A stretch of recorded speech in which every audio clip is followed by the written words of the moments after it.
Gotcha. Okay. G'day around the world. Welcome to RGV Aerial Photography episode 182, year 2025, year in review. We're just going to do a quick audio check. We've had a tiny bit of trouble with audio this morning, this afternoon. Let's see how we're going. Well, just in case we are going, we have audio. Awesome. Audio is working perfect. So we've got BJ with us today as well. G'day, BJ. Thanks, Stephanie. Thanks, everyone, for joining us. Glad to be here for this end of year review and talk about all the great things that happened and those things that didn't go so great, but it all turns into progress. Okay, and we've got Alex with us as well. G'day, Alex. Welcome to the stream. Hello, hello, and with BJ's upbeat peppiness, it's big contrast to me this morning. Anyway, should be a fun recap. Okay, so this is a very off the cuff show today. Definitely no scripting. So we've got we'll do there's 5 flights. So we're going to do the quick flight reviews as well. As you can see on the screen, we've got this is a January 4th flyover, so very first flyover of 2025. We might just quickly go around the sites of this date of this flyover date. Let's go over to Massey's.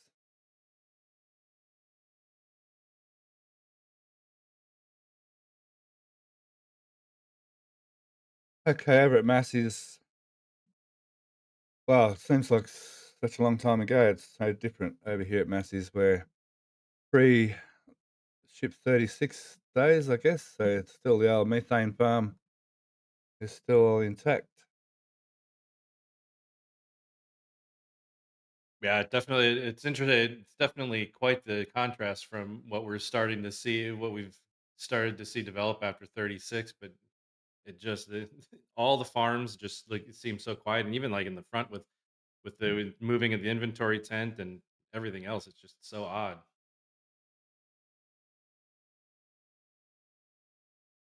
Yes, we're gonna get a bit of that throughout this episode.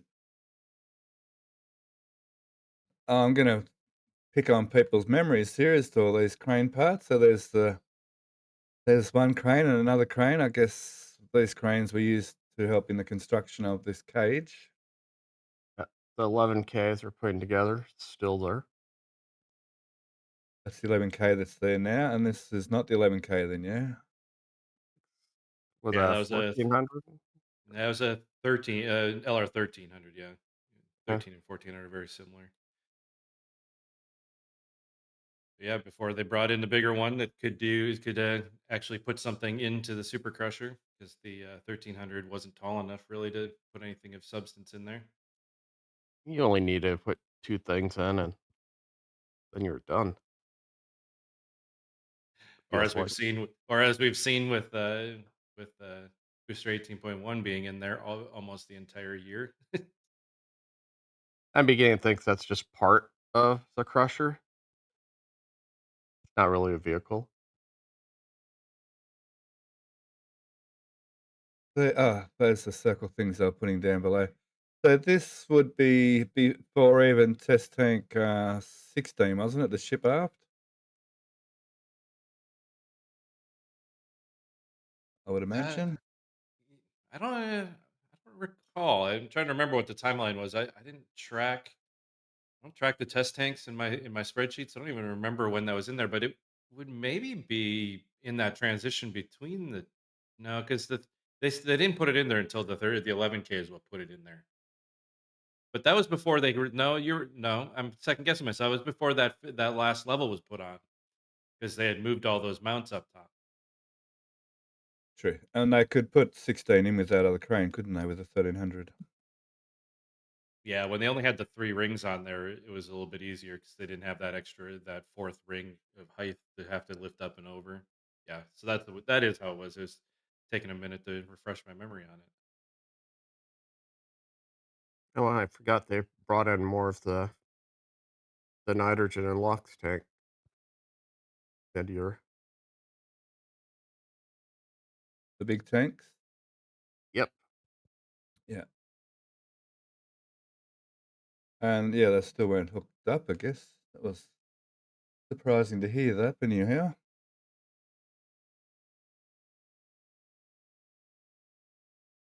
So going $4, I mean, there's gonna be a lot of this. I mean, it's sort of week by week, we pick up little tiny changes each week. I don't think we're gonna do that in this show. We're gonna be a bit more overall with the whole thing. Sort of gonna go month by month and maybe pick up a few sort of important dates in between.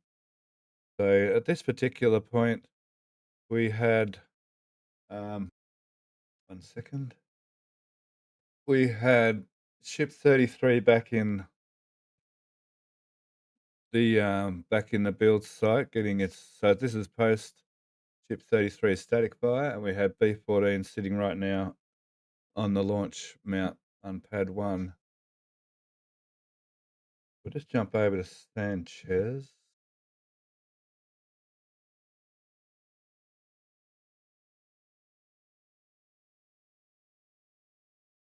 Sanchez is interesting, where we still got an OLM getting built.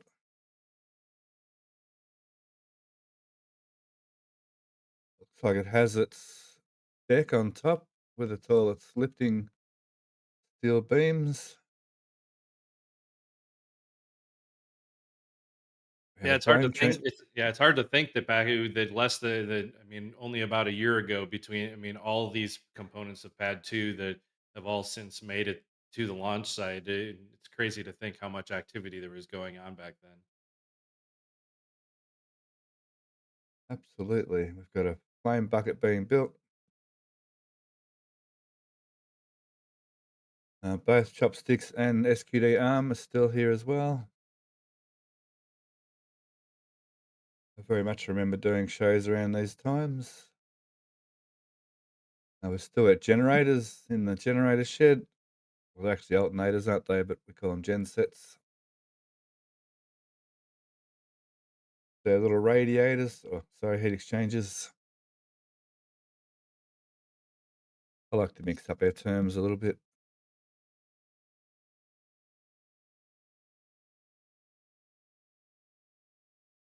We're going to now. This is where we're going to really push our memory a bit with what vehicles are where exactly. I'm trying to think if this would maybe be booster 15 even. Sitting waiting. And whether that's test tank 16 perhaps.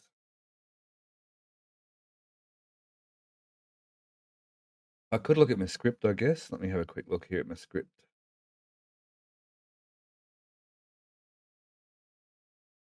Rocket Garden, booster 12 has come back from Mega Bay 1. In the scrapyard, booster 14.1 test articles, started scrapping progress. That's all I can tell you from the script. I was booster, ship 20, ship 20. And it's not telling me what ship that is. That wouldn't be that wouldn't be 33, would it? That might be 34. Which one flew? 34 flew in March. Yeah, Okay, let's yeah. I go. was trying to think if that was actually that still has the lifting in the nose. That actually was probably 32. It's 30.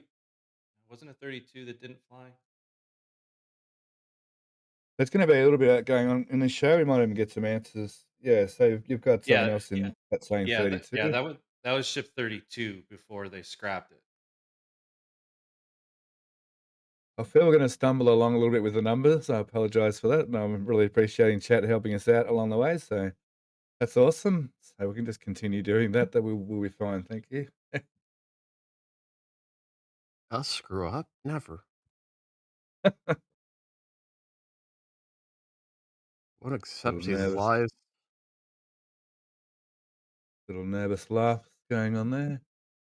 The garage is finished with obviously no Gigabay going on right now. I'm not even thinking High Bay might even still be there, is it? Go to the launch to the build site in a second.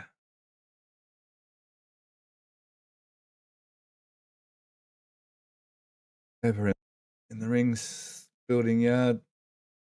I'm thinking, hang on, this would be the. Let me see back here quickly. There's one new transport stand, so perhaps this is still only the second transport stand over here for the boosters. No, that would have been the third because Booster 12 was on the original one uh, before they moved it over to that old school stand later in the year. Oh, that is a new stand. Yeah. Okay, it is two. Hmm. Sorry, yeah. Oh, it is two. Sorry, yeah. I looked at it wrong. Very good. Onto the build site. Let me have a quick to see if, in fact, High Bay was still there.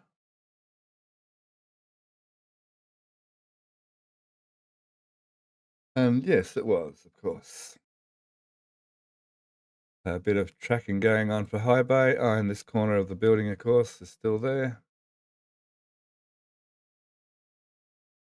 Oh, looks so different. Stargate. Stargate, yeah. And those Cybertrucks. Sorry, stuff. Oh, no Cybertrucks. There is a Tesla though. It's not the same. No, no, it's not. Around the back, of course, we still have tent 4 and no receivables building. But the office was fairly well complete with the air conditioning and all.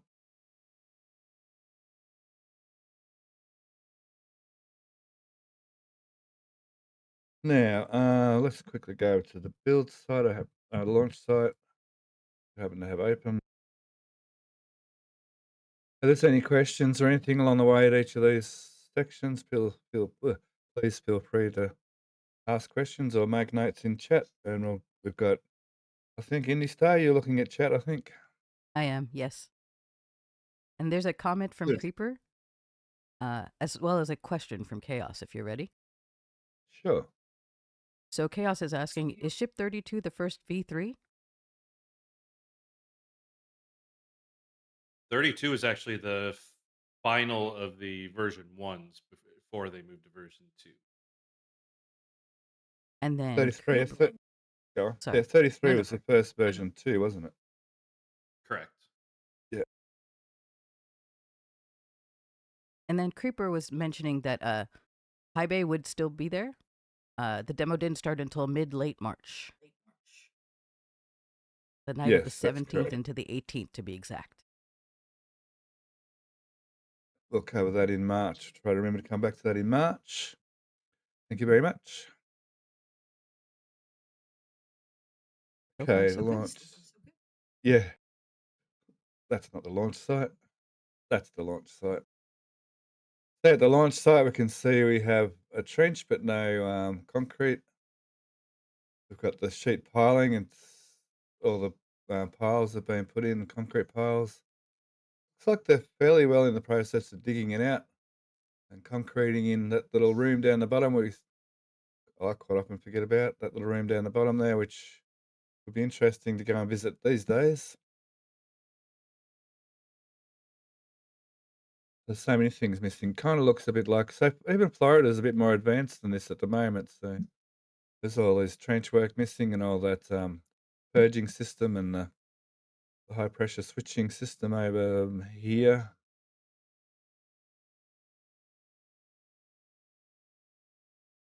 Yeah, they're just rigging it up for the chopsticks.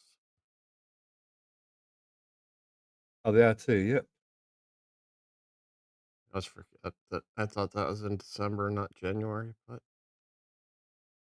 Well, this is January 4th, so that would have started in December, Alex. So you're correct there.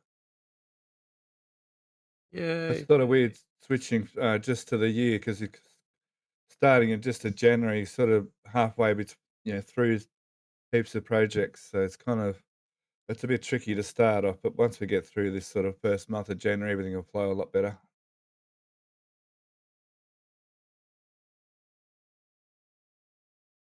So a Are there slight any correction. Go ahead. KS was actually asking about the booster stand, about it being the first V3. Oh, yeah. Well, once again, it wasn't. No, at this stage, there was still version 2 booster stands. This one got kitted out as well as it had clamps, didn't it, BJ? It had clamps for version 2. Uh, no, I think the third one actually went. It just sat prior to arms, and I don't think it ever got version twos. I think it went version three right away, but it sat a long time before they did it.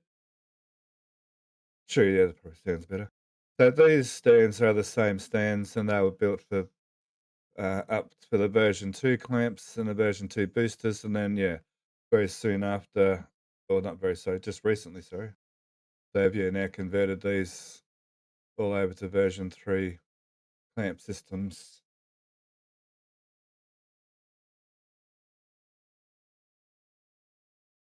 What's that? What will be the outcome of version of the Block 3 ship? Success. Some failures, some successes. As always, they're gonna have some they'll be testing new things, they'll be failing new things, and Starbase will continue on. Entertainment. Pure entertainment, yeah. Excitement will be guaranteed. That's all I can promise you with version 3 ships. And along the same lines, Isabella Inc. is asking, Ship 24, Ship 33, and now Ship 39. Just going off vibes, what do you all think will be the outcome of the first Block 3 ship? So I crossed that question for you just then, Indy. Yeah, like we said, can Sorry. guarantee one thing, excitement. Oh, some very, very early tank new pump farm systems being put in place.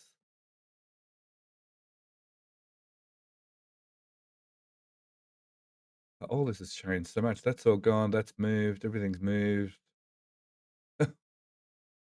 Except for building still going strong. My building, yeah, that one. Dang. Yeah. I kind of got a little bit of hope back with that new building, new control bunker being brought in, but it looks like it's going to the ASU site instead. Boy, back when we didn't know much about how the new tank farm was going to be built, we were taking punts and guesses as to what was going on. Then, so many pipes are missing in here. Okay, that's early January. We might go and jump straight over to a bit later in January, uh, particularly the January 16, and we'll try and do our first flight reviews, which would be flight IFT7, featuring booster 14 and ship 33, which you can see booster just quickly. You can see booster 14 here on the OLM, so it's here for its final static fire, and then very shortly after this, we would have seen a stacking of ship 33 on top of it. So let me just bring on the video. This is going to be a little bit clunky. I apologise. Yeah, So BJ, this is definitely one of the highlights of the year. Obviously, our maiden attempt at a booster catch, and it was really a fairly successful launch. I mean, obviously, uh, things didn't go so well on the ship side, but for the booster for them to finally, well, not really finally, because it was their first try, to be able to nail it on that first launch was really impressive. Be really exciting to see how things go with the next version with the new launch tower and all that stuff. Enough has changed, but obviously feel like the flight should be good. But here, unfortunately, that first demise of a version two ship really kind of set the tone. I kind of feel like until later in the year, but ship 33 not making it all the way to second engine cutoff and breaking up over the Caribbean. Well, that was a short edit. I apologize there, BJ.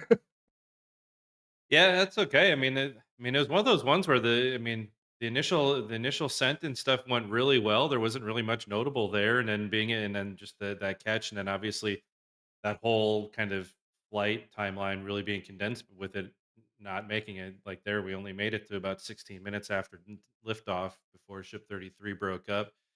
So it's all those extra steps that we finally got towards the end of the year. Just not being able to see those ship milestones because of that early demise really did kind of put a damper on the excitement of Booster 14's retrieval. Now, I probably should have some video of that actual landing. I'm sure there's a ton of it out there. So let's move on to February. Hope this is working okay.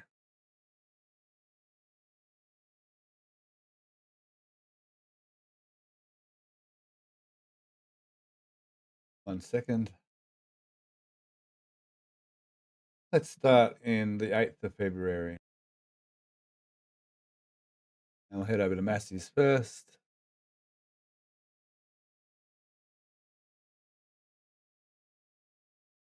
So like I was saying earlier, it's going to be a little bit harder to sort of come up with all the changes sort of month to month. I might have to jump backwards and forwards a little bit to see the actual changes. Because for a little while there was only sort of little bits and pieces going on throughout these weeks, different weeks. We do have the platform. Now that was the start of No, the booster cryo stand right there. this was a big speculation. What on earth were they building here at Starbase? When we had many, many guesses as to what this thing was going to be. Much And I crow was don't think enjoyed. much crow was enjoyed for sure. So yeah, the cryo stand. So imagine the platform. Oh, it's already been built. Yeah, is it? I would imagine. Is that it in there? Is that actually in there? I think so. I think that's in there. Yeah, because we'd see the crossbar of the lower stand if we were looking through it. Sure. It does kind of look like the concrete below, so it's almost confusing especially when we're not seeing like that weekly progress, kind of taking that weekly progress reports.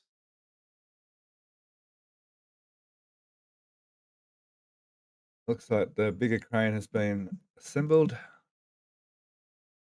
Yeah, and this was back when they were doing the catch point testing and bumper testing up there, just outside next to the old nose cone jail. I'm trying to failing to remember which vehicle what test tank that was that they used for that, but that that fun little squeeze test. So it had a hydraulic actuator in here and perhaps one on the other side, and they were squeezing and they're holding it all up with this frame over the top. So this was after the first booster catch. And they are still testing the booster catch systems. I see here they are installing the clamp, or clamp arms, sorry, in the bottom of the super crusher, ready for the first booster aft. Yeah, and going back to that test, the test being after the first catch was the fact that they had didn't they upgraded the bumper pads after the first catch. I think it was one of those things that I think the internal components they changed, if I remember correctly.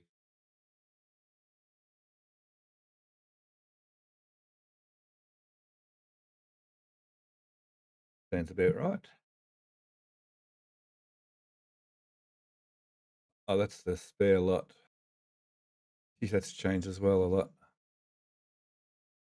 So we're in between flights here. So 1 second, where is that?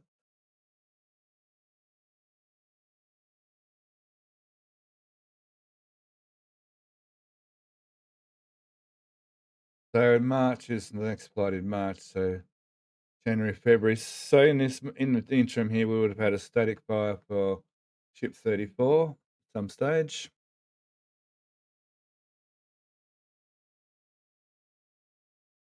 That the minute long one, or was that 35?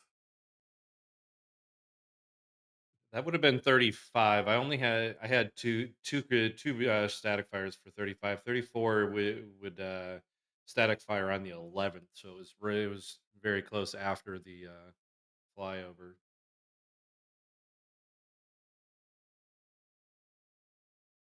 Because when we get to the launch site, we will have seen that the booster was already on there. 'Cause the booster static fired the next day. So the 24th of February, perhaps, the ship had static fired and gone back in to the build site. So this would be the 24th of February.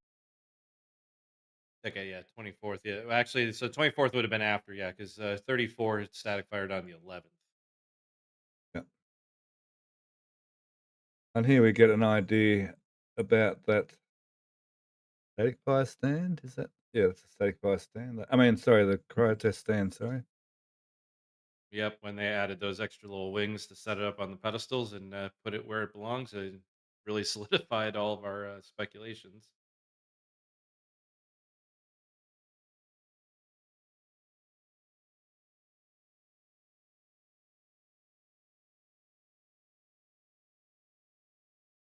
Okay, so that's February. So we'll keep going around on February. Hang on.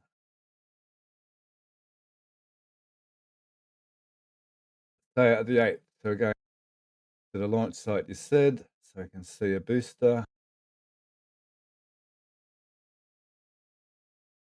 and there we have a booster. So that'd be booster 15. Yeah, booster Yep. 15 static fired on the 9th. So if we jump forward a little bit on the date, for some reason I thought that was the 8th was what you'd said to that first image, but I think you might be a couple different images from that month. This image is from the 8th of February. Okay, yeah, so that would have been the day before they static fired that booster. So the next flyover after this is the 24th. There must have been some rough weather there somewhere. Yeah, I remember that was in that February, early March, I think is when we had a couple of those ones. We had, and I know we had one of those that we weren't able to get up to altitude, so we only had long distance of the launch site and a few missed ones too. Just the luck of the weather. Yeah, it was pretty bad the first couple of months of the year, I remember. So this is post static fire. Oof.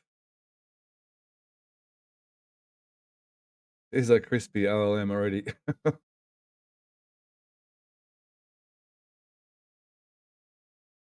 we might stay on February 24th, actually. Now we've got that booster out of the way. Okay, back to the. Oh, we were jumping around a little bit here. I apologize for that, but hey, it's okay. So here we have the chopsticks and the carriage mounted. We've got some of the frame on the outside going up, and we have some concrete getting ready to go in the floor of the trench.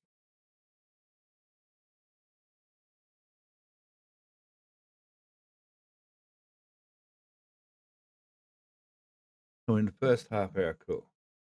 Let's do 4 more of them. We'll be right.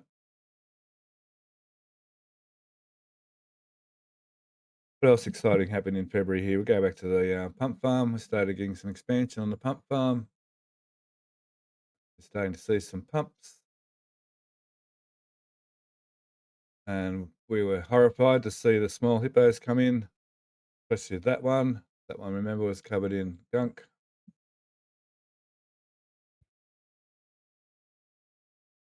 This is And we're, insulated. yeah, and we're starting to map out a little bit of the plumbing at this stage. Remember, you, Alex, at this stage starting to work out some of this plumbing for us there in particular. I think by now we had it mostly sorted out. Except for as soon as they put the wall up, we couldn't see how they're doing the methane detanking. Down in here. Yeah.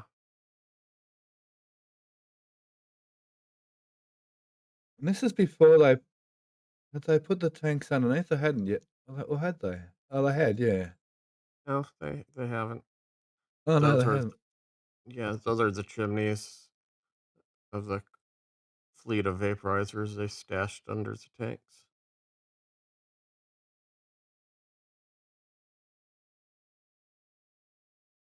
Ah, that's right. This wasn't closed off for a while, was it? This area, so they still could slip the tanks underneath. We'll see that soon.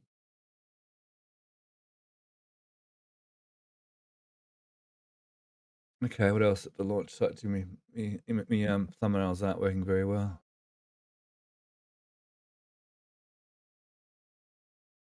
Have a look from afar. The tank farm was starting to get the deluge farm, water tank farm was starting to get populated with tanks.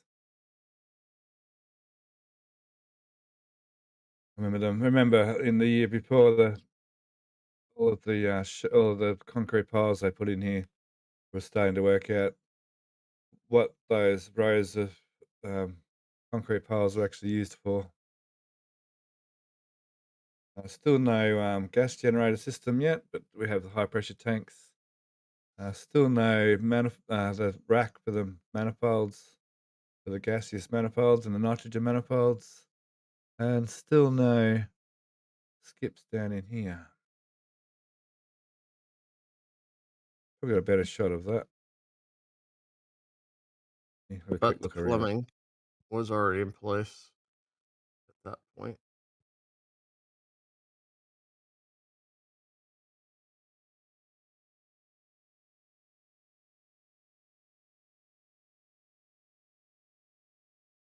Some of the plumbing's there. The big plumbing was in place for the water farm.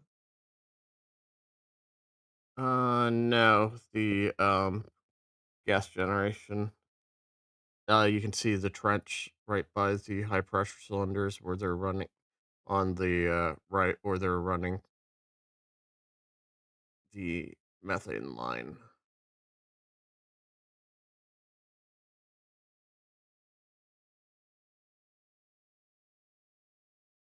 Still a lot of guesswork going on at this stage. Not sure why my thumbnails aren't working. It's a bit annoying down here. Let's have to flick through a few photos to find appropriate photos. Sorry.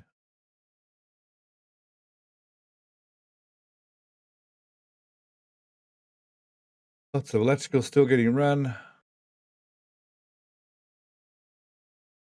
Guess we haven't quite got into the, guess we're calling that the bunker, fluids bunker down there, that's actually the purge bunker, I guess is more accurate now. Isolation and purging. There's no actual isolation in here though, is there? That's all the isolation for the high pressure stuff, is that right? And the gases rather than, there's no valves in here, is there?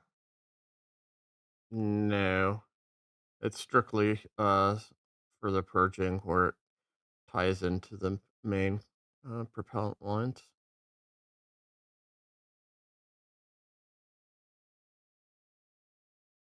We still hadn't poured concrete yet.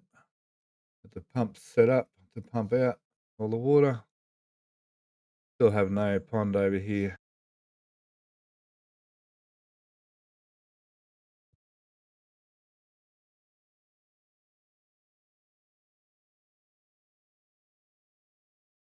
Okay, that should wrap up. That should do for February, I think. Let's jump over to March. 1 second. So Yeah. March, we've got a flight for March. So let's start with March 6th flight. Second. So this would be March 6th, flight 8, booster 15 and S34. So we have another booster catch up, I believe. BJ. Yeah, this would be the move on to Booster 15's maiden flight, which was the would be the third catch, not the second, like I said before, because I misspoke earlier about Booster 14, forgetting about Booster 12 being the first to catch, not Booster 14 to catch, but it was the first to refly. So here in March, Booster 15 was the first of two launches for that particular booster in this for this year, with the Ship 34, as you had said, taken off. Another one of those ones where we had a nominal initial ascent, um, got everything going well, and obviously Booster 15 was reflown. So we'll see here in a moment that the return to the launch site worked well yet again.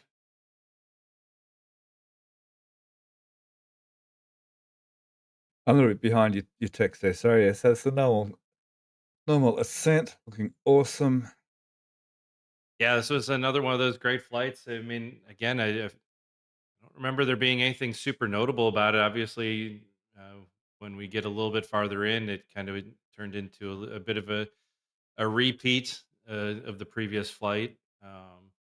But we had good boost backs. This one we did have the couple engines that didn't restart for the boost back. Um, if I recall correctly, I think one of them does relight for landing, and then I think they were still one short on landing. We'll see here in a minute, but yeah, booster or ship 34 here we see in the early part of the ascent as well was looking promising, and doesn't turn out to be quite as well, but it was amazing here to see the hot stage ring kind of float away.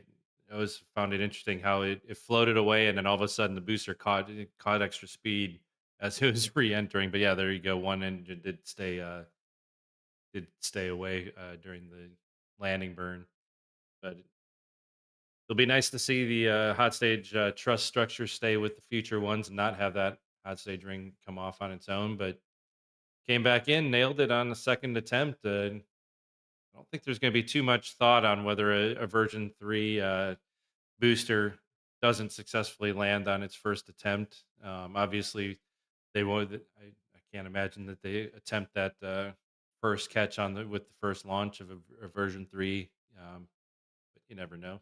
SpaceX. But I think they'll be careful with their new launch pad. But here we go. It's kind of the beginning of the end here for Ship 34.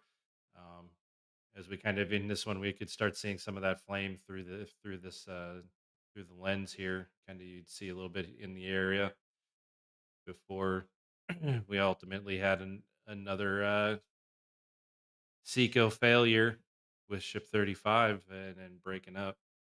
35. Trying to remember, this was the one that I earlier in the year I had totally gotten confused as well. But correct me, 35 was the one that actually made it past, made it a lot farther, though it was tumbling most of the time, wasn't it? Yeah, it's tumbling now. Yeah. Yeah, I remember it was the one that went really tumbling. I think I had to step away from the stream live, and I think this was the one that all of a sudden it went, oh yeah, but it made it a lot farther downrange, didn't it? Yeah, it's Again, at further the in the flight. beginning. Yeah, it's into 8 minutes in the flight. My Uh, lack of the, preparation, the lack of really refreshing my mind on how all how the exact ending of that ended up happening. But I know everybody remembers things well, and that was the one thing that I didn't remember correctly on this one. I think. there's a lot of I remember a lot of stuff coming through on X of people on the ground getting good imagery of all this stuff from the ground. Yeah, I remember following Astronomy Live. I think he was attempting back to catch 33 as well, but just the way that the timing of it didn't quite work.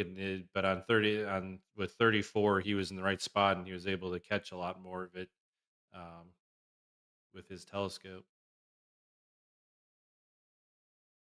So that was flight 8.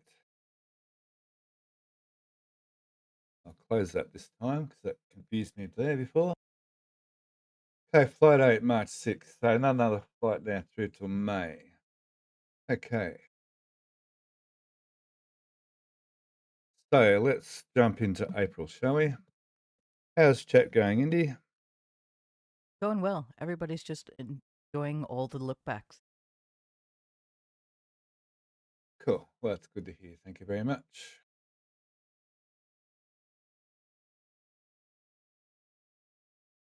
We're going April. We're up to April.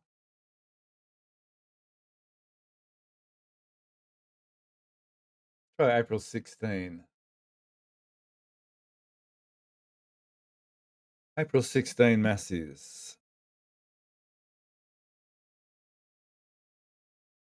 Once again, it's hard to see. There's sort of little changes as we go. When we're doing our week-to-week shows, there's lots of little things here and there. Like I say, I'm not really looking at scripts or anything to find all the exact changes. We're just sort of doing it as we go along. So they'd moved the booster craft stand out here,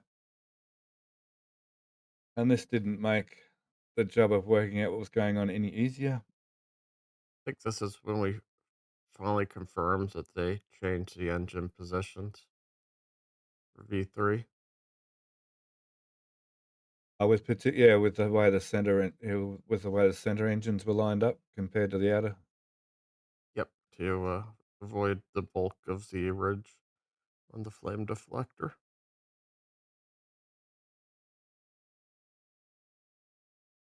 Correct. I'm glad to see your memory's working good. Oh, now I did mean to jump into the other, like Rio West a little bit too. I'll try and remember those as we go along. What was over there? The new methane tank. So there wasn't a second. For some reason, I was thinking there was a second mount for a second tank, but obviously not. I think it's the mount for the under by the LOX tanks. Yeah, they had done the two sets, but it wasn't two sets side by side for methane. It was the one methane, one LOX side. Yeah, and that turned into a nitrogen tank, I guess. Yep, one there. Yep. So still no. So we've got some actuators and so on put into the super crusher. So each week we were sort of detailing sort of exact things as they went along. But we can see the 45-degree rams that started to be put in place.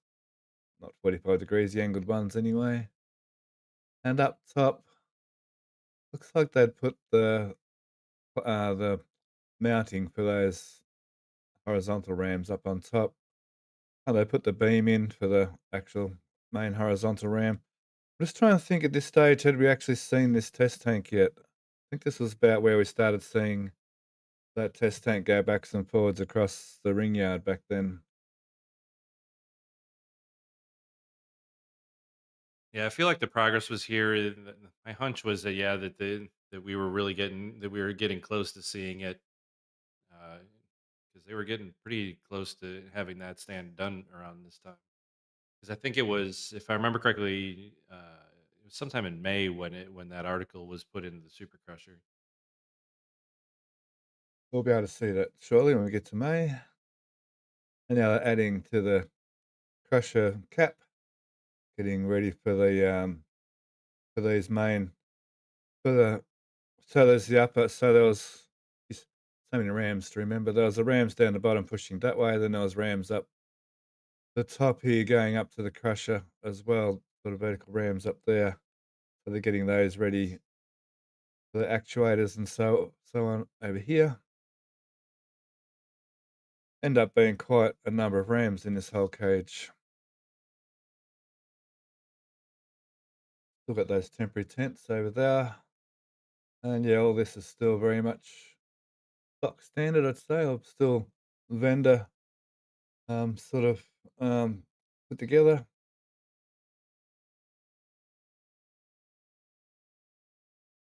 And same with the methane farm, still looking nice and unburnt, undamaged.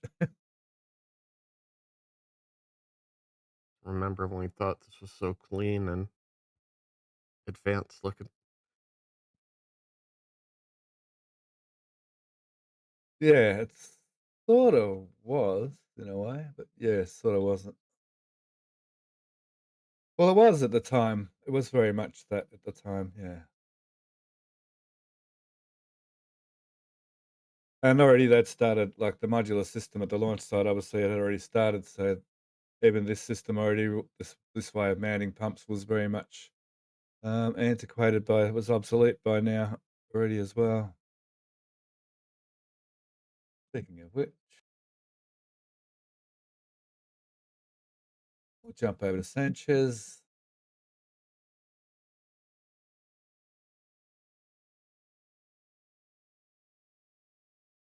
Throughout this year, we saw many of these rings, getting built, these, stands and what have you for the actual Star factory.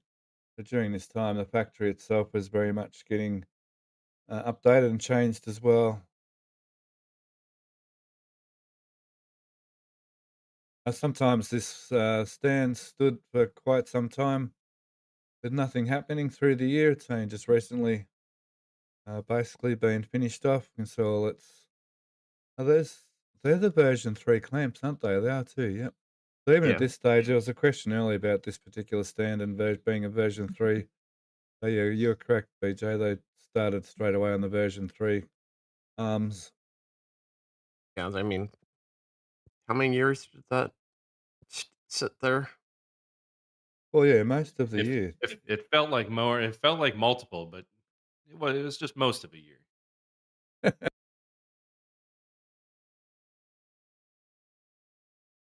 And the OLM is still here. I had no zoom. It's I was funny, and seeing funny in this photo as you were zooming there, I was seeing all the orange pallet racking and stuff over on the side, going, "Oh, COPVs in their cases." Oh no, this is too. That's before that started. oh, yes. Yes, yes, yes. So it's the manifold starting on that side of and there was this whole thing about they put the wrong manifold in or they put the right manifold in the wrong spot or whatever, how it worked out, but they had to modify that area of the manifold back then. And I think we're just starting to get to know the orientation of this for the launch site perhaps at this stage. I think we're still arguing about where's the QDs were gonna go. Yeah, I The don't think we. QD Yeah, I don't think we had quite come to a consensus on whether this site, 'cause I don't whether this or that set of manifolds was going to be on over the service structure or not over it yet. But I think we were kind of down to that A or B. Which one is it? then soon after that we got that painting, didn't we, on the top of the plate here and sort of indicated where the 2 QDs were going. Yeah, and this was before we, I think, realized that they're gonna have manifolds around all four sides. Yeah, there was quite the debate about that as well. I remember eating some crow there for sure, which is part of the fun of Starbase. We had some wonderful photos up close, some really good work throughout the year. I'm pretty sure this is still the old lens. I'm just struggling to remember exactly when the new lens was built. Perhaps someone in chat could remember that.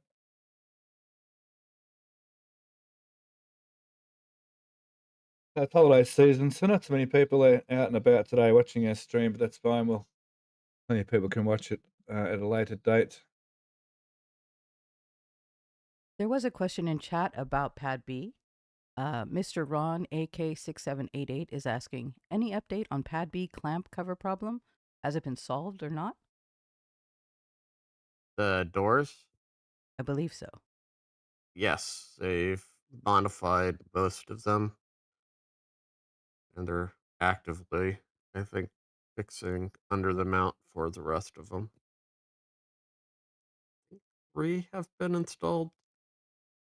Yeah, I think I saw some reporting over the holidays that the third one went up fairly recently. Yeah, they started moving in a bunch of the follower bars.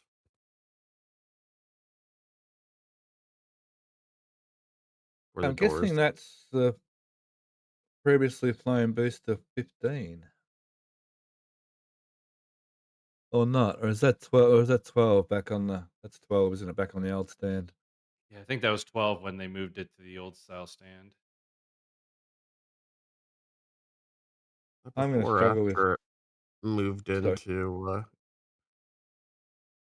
Mega Bay for months, it seemed like.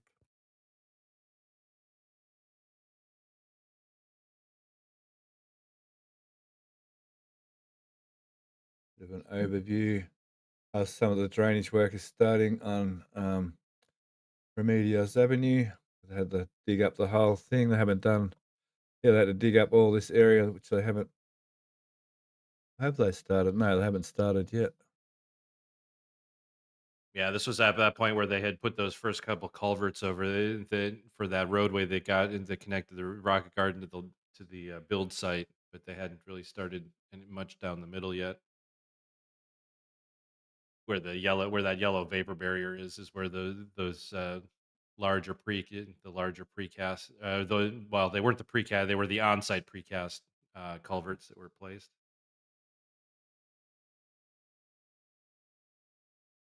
True.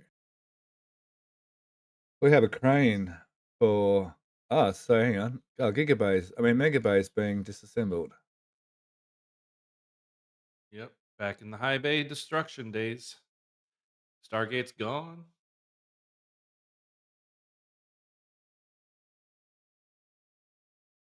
Yes, I thought jumping month to month, I knew we'd see major sort of changes in between. It's sort of why I've gone month to month rather than sort of week to week.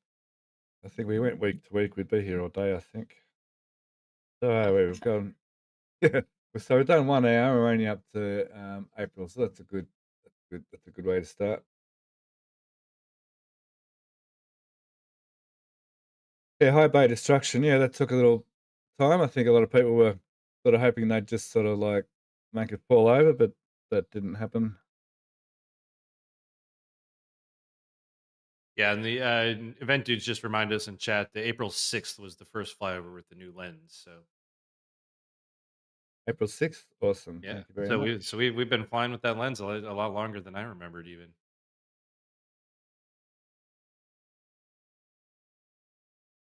Okay. Gotta,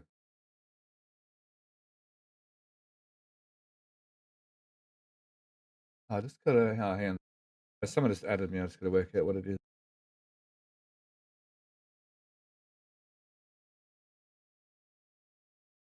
Astro J. The end of the lens donation came around March 22. Cool. Event dude said it too. Thank you very much. I appreciate all the background support. Makes the stream a lot easier. Thank you very much.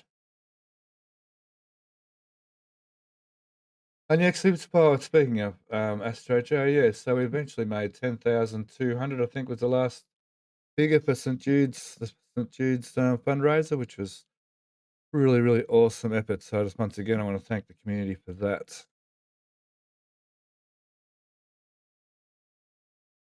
Okay, let's go on to the build site. Sanchez, yeah. So we'll go to the chopsticks area at Sanchez quickly. Once again, it's always kind of tricky sometimes to get the right photo.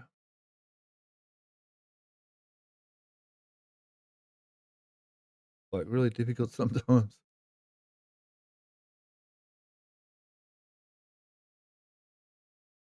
I'm not quite. Bear with me.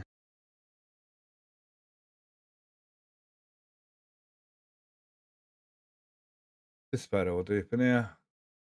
So the chopsticks had been taken, or obviously had been taken and mounted. And here I think we sat for ages on the SQD arm and nothing much happened there for quite some time. There's lots of little things happen like stands and so on. I'm not gonna be able to address all of those things. We'll just keep to the major things.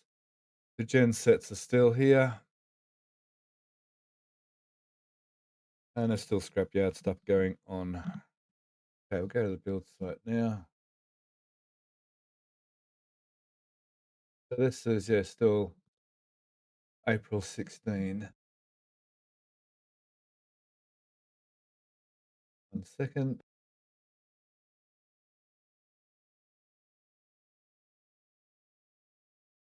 A really nice shot of high bay being torn down. Quickly over the village, I think. Oh, the pool area had been finished by now. Those apartment buildings had been built, and I think, is that concrete? Is that the second lot of concrete? They put concrete, then they. No, that's probably the first bit of concrete that they end up ripping up again. Yeah, that looks like the first attempt before they started over and tried again. We can see the apartment complex site has been cleared, and um, some of the subsoil work, some of the foundations and footings have been started. We're still drilling lots and lots of concrete piles, and we had the bird tents. Remember the bird tents they had for a little while? I'm not sure what happened to them, but they had some predator birds to try and get rid of the grackles. I want to say. Thought it was for birds that were in the factory from Oh, they took construction. them into the factory to get rid of them inside. I believe so. I think that's what they're there for. That's really cool. Tent 4 is still there. Did it work? Did they get rid of the grackles inside?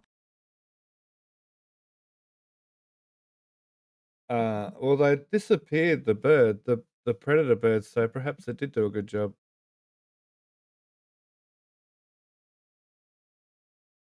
So once again, there was all those little things we were tracking here and there while this all was going on, but I'm not going to go into detail of every single little tiny thing. The major things, once again, is the high bay, the drainage work. We can still, yeah, you were saying here, BJ, some of this drainage work from over this way was coming. Oh, this drainage here was coming through. Yep, that's all the Okay, farther they got in there. have a quick look at the launch site.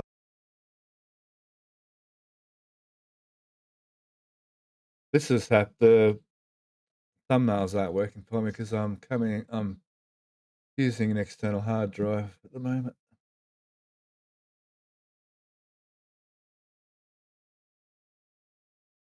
Okay, flame trench. It's funny going from month to month how sometimes when you go week to week, it's sort of minor changes happen here and there, and we track every little thing. And then we go month to month. It's amazing just how much things advanced actually month to month. So already the concrete had all been poured, and the flame bucket supports had been put in place, including the support for the ridge cap.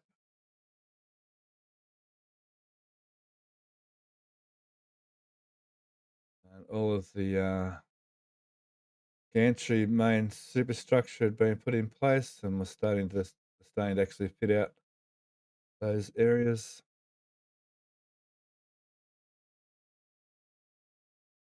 I think the chopsticks still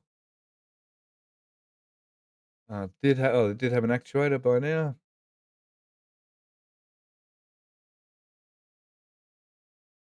Get a bit more of a wider shot. There's still lots of plumbing work going on around to service that flame trench.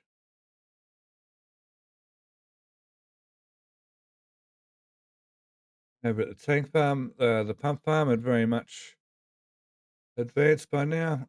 We have pretty well all of the framework for all of the LOX pumps and a lot of the framework for the methane pumps now going in. And now we're starting to see some more of the plumbing we were working out for the methane side by now. The plumbing for the trench had come through, and we're speculating which pipes were for which over here as they're coming out of the main propellants trench.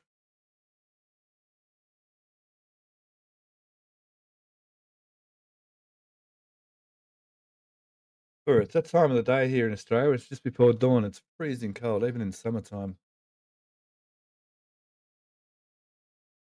Have a lot of plumbing for the water deluge farm going in. Let's find a closer shot of that. Oh, that's not it. This one will do. So a lot of the gas generation plumbing's coming along nicely at this stage. And this was still a bit of a mystery to us all as to what on earth was going on over here. And I think there were some ideas getting around, but I don't know by now still that anyone had sort of worked out the type of gas generation system that was actually being used. I think some people already worked out there was gaseous oxygen, methane, and nitrogen by now over here, but I'm not sure whether we knew what was actually going on with it still. Is very much hiding in plain sight. They Yeah, I I had would know say in hi that I would say that's exactly how it was for me because I don't think I had realized anything about where they were going until until those generators started showing up. Those tanks I just assumed were all nitrogen or the whole time.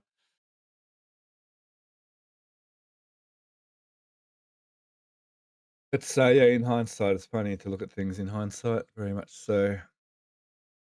I I think it was around now when the fill state the bottle fill what flight was that before? Oh yeah, there's that one sled that you could see from the roadway up in the top right corner by the methane by the methane high pressure tanks. Yeah, Oh, very that much over hide. there. Yeah, it was very much hiding in plain sight. I So don't know even now, how. sort of, even Florida's a bit more advanced on this now as well still. I think Florida's actually Yeah, got some of its gas generators now. I mean, now, today now, not now in history where we're at now, I mean.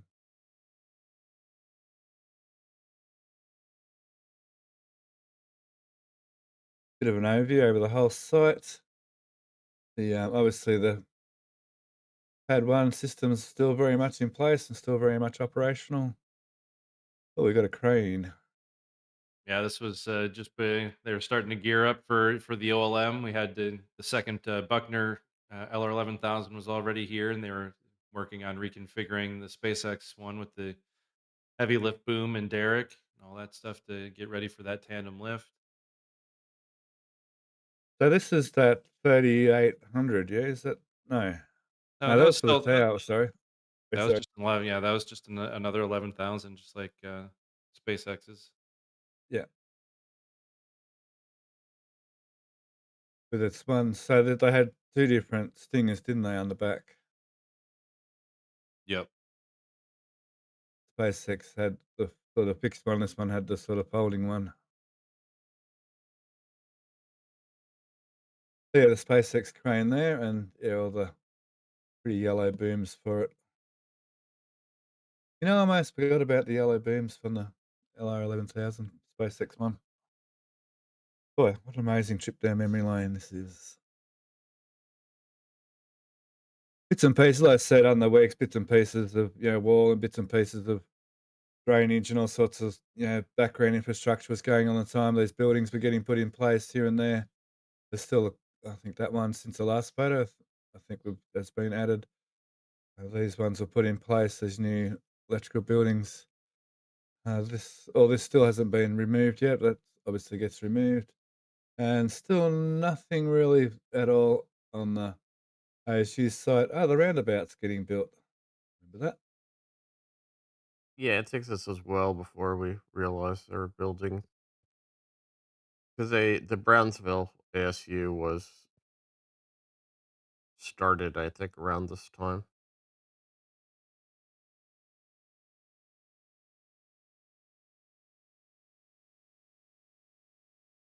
Okay, now, where are we? Well, I'm starting to get too many windows open. Steph, can I just I tell you in say chat? from Sorry, Chat and I are Good. loving all the lookbacks. We are loving this whole review. It's fantastic to go over all the old stuff. How much has changed in a year. Oh, thank you. Thanks, chat. Appreciate the positive feedback. I really feel like I'm winging it really bad today, more than usual, so I appreciate that feedback. Join the club. I'll just call ourselves winging it our ass. So we slip on over into where we're up to March, April, May. So May we have another flight. So let's just get that out of the way quickly. We have flight 9. So BJ. Yeah, Flight 9 on May 27th. This was the inaugural reflight of a booster. I can actually say that right and get the details right. But 14 and 35. Another one of those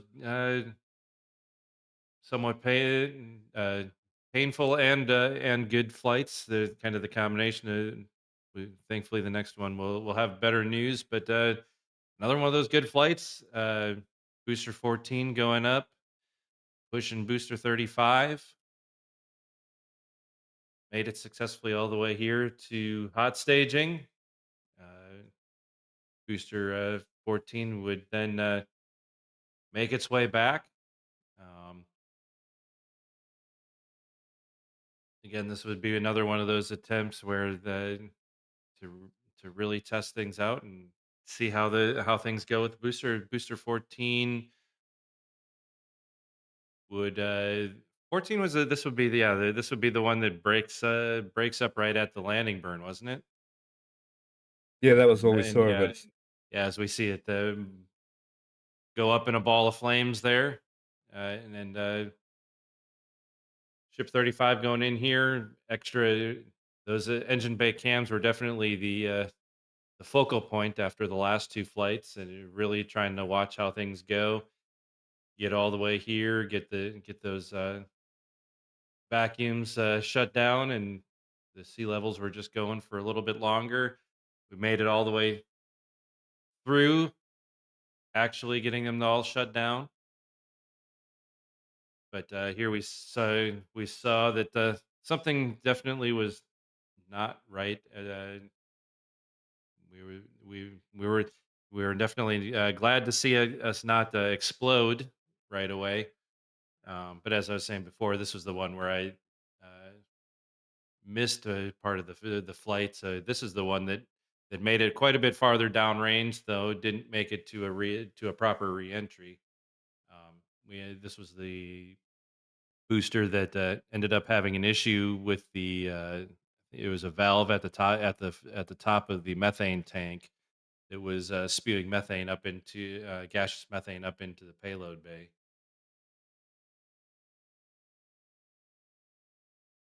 And this one had Starlinks on board too, didn't it? Yep, had the Starlings there. We got to see them. Unfortunately, with that they just didn't have the attitude that they needed to try to attempt the deployment of them or the relight.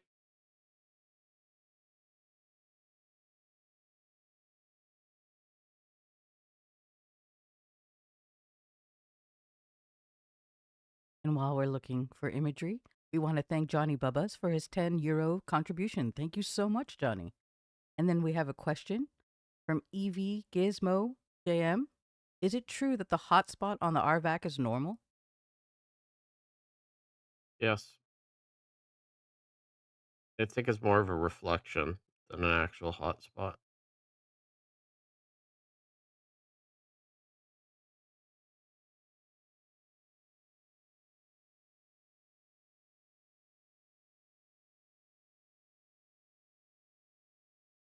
Okay, May.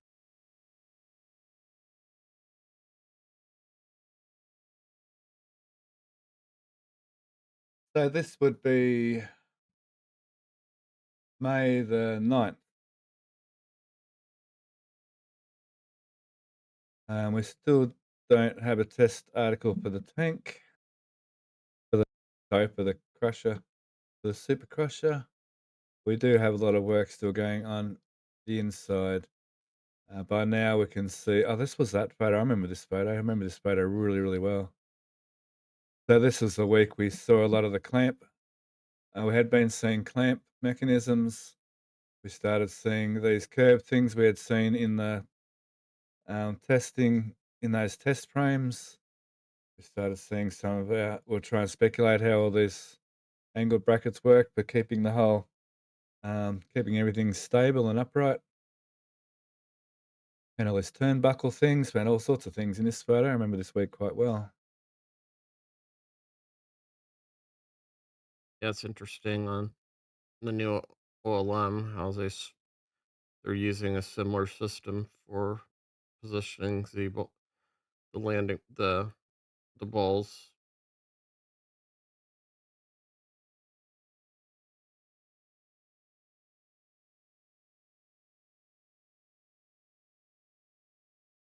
I think we're starting to see some of the horizontal rams in amongst down in here too.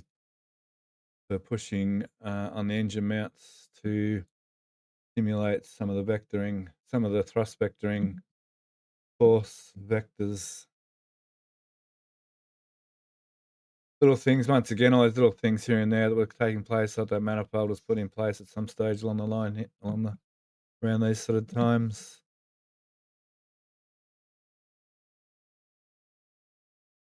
The old can crash is still over here, looking like it's never going to be used again.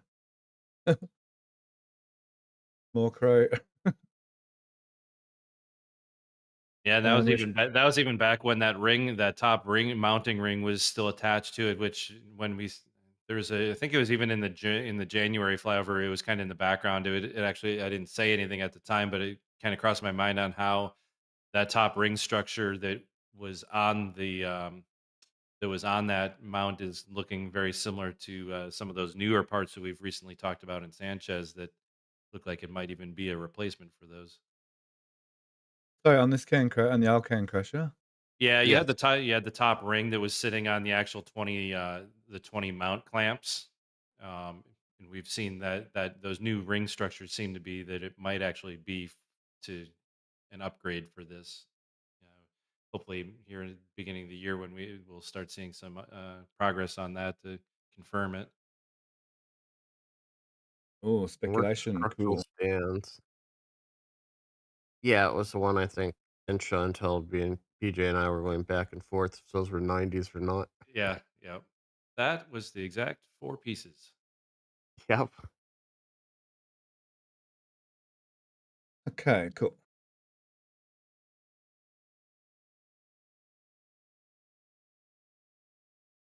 I remember drawing lines on these to work out where between clamp arms, where all this. So the ridge cap was somewhere through here. I think we worked out was something like that. No, and where is the ridge cap?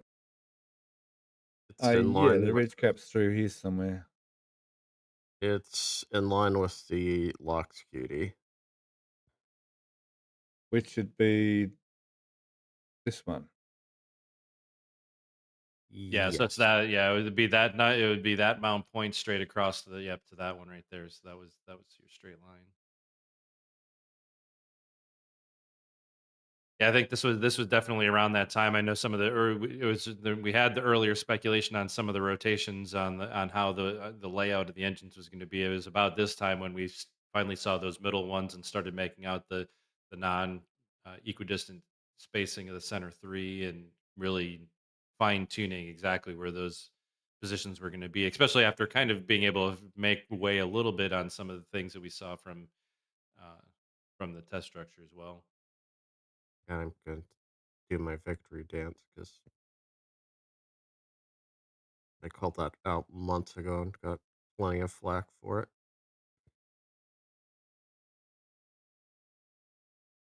Yeah, we get lots of speculation, and some people, yeah, we should, yeah, be more respectful for everyone's speculations because, yeah, sometimes it's correct, and even when it's not correct, it's still we should never be felt foolish for making speculations, even when they're wrong, because it makes our community uh, tick mostly.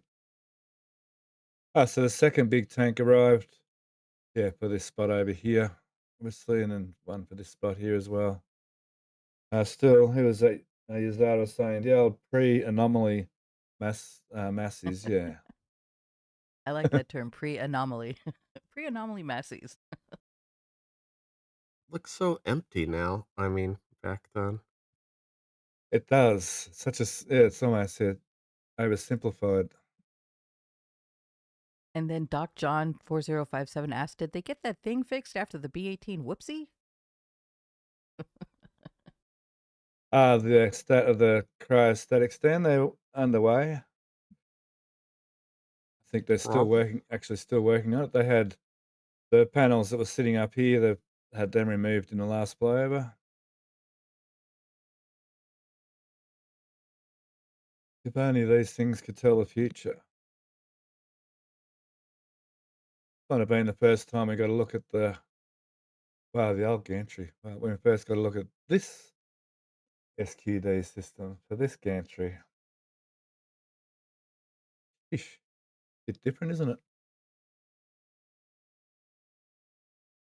yes, but it still looks like it has your favorite U-line straps. So there's a new up in here. Yeah, they still have the slings holding up the flex hoses. I think they're still using them. I'm a bit disappointed about that. I mean, it works. Yeah, true. Just that everything else is so modernized. I thought they might have modernized that as well.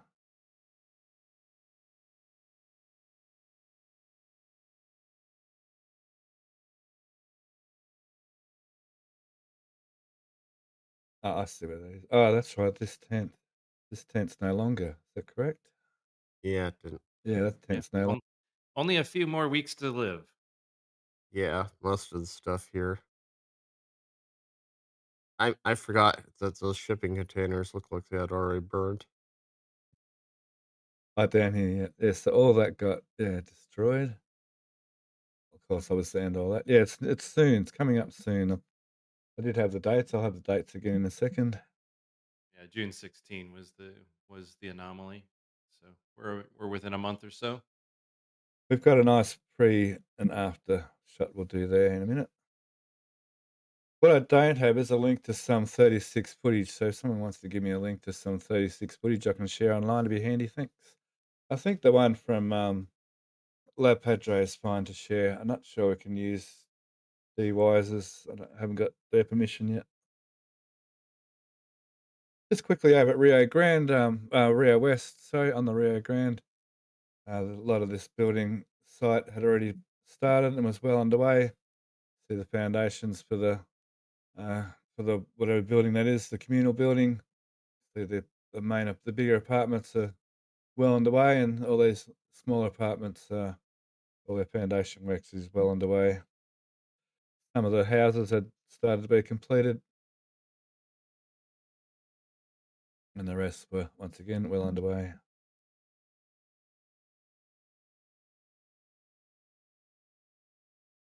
Concrete had just been starting. I remember this episode well.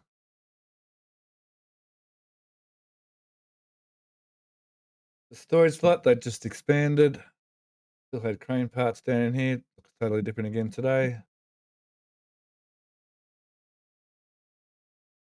And just quickly that little accommodation lot not far from at Astra, I think. And they hadn't started any of the road. Pretty sure you can see it here in the newer photos, the road widening. They're pushing the power lines over.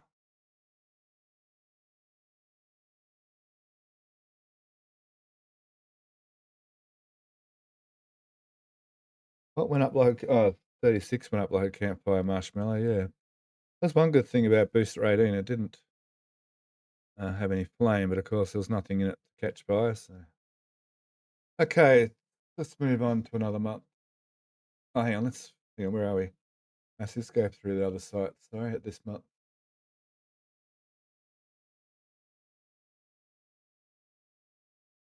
So where are we? May 9th.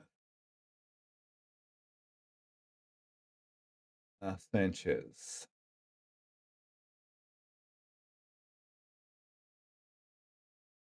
Oh, we don't have an OLM, so I probably should have picked a more in between time. But in the meanwhile, the OLM had moved to the launch site, and we found the new quick disconnect framework, The carriage. the carriages. Yeah.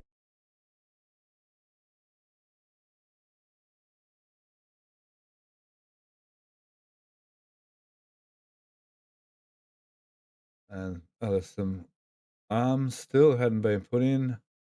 We haven't come up with the little doors yet either. And soon ibuprofen will be making its appearance. Boy, wasn't there some speculations around that thing? Heck yeah. Yum, yum, yum, crow. Now, I'm trying to remember this bit of stand work. Yeah, and my memory's really fuzzy on what that one ended up actually turning into. Yeah.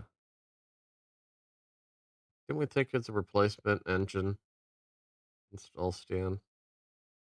The platform for the Mega Bay 2 stand, yeah? Yeah. And they were adding those little platforms on top, which haven't been started yet. There's another one going to be built as well. I think you're right, Alex.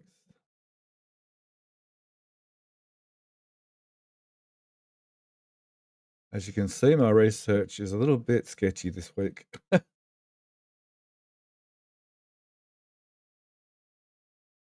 will apologise. I have been ill this week, so here, let's continue on. Rocket Garden stuff. I was looking once again. I should remember these numbers, but I have totally no idea what these numbers are. Ship 20, booster 12, and booster 15? I think that's right. Don't, don't forget 26 is a nose Or cone. was it or would that have been 17 before its demise? And because 15 would have already. Man, I'm gonna say something wrong. I can just tell it right now. Yeah, I think you're right. 15 will be in the Mega Bay still. Yeah, I Post think yeah. flight, there's its stand. So in the Mega Bay now, be like 15, 16. I want to say maybe not 14. It blew up, and 17 have been brought out, and that's where it stayed for some time.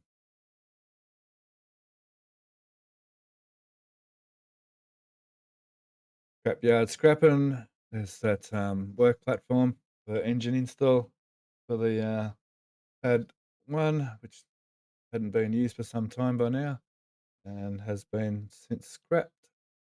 Yeah, and there in the scrapyard, here's that one of I think that was the very first development ring to the left that had the version 3 ship aft connections with the QD plate and the docking panels there to the left. It's laid flat.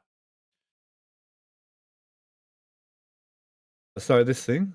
No, it's the flat ring that's just above it there that has the that had the docking sockets and the QD plate for version 3. It was the first one that we saw with the docking hardware. Just above Oh, this news sorry. article. Yeah, just the flattened ring there. Yeah. Absolutely. Yep.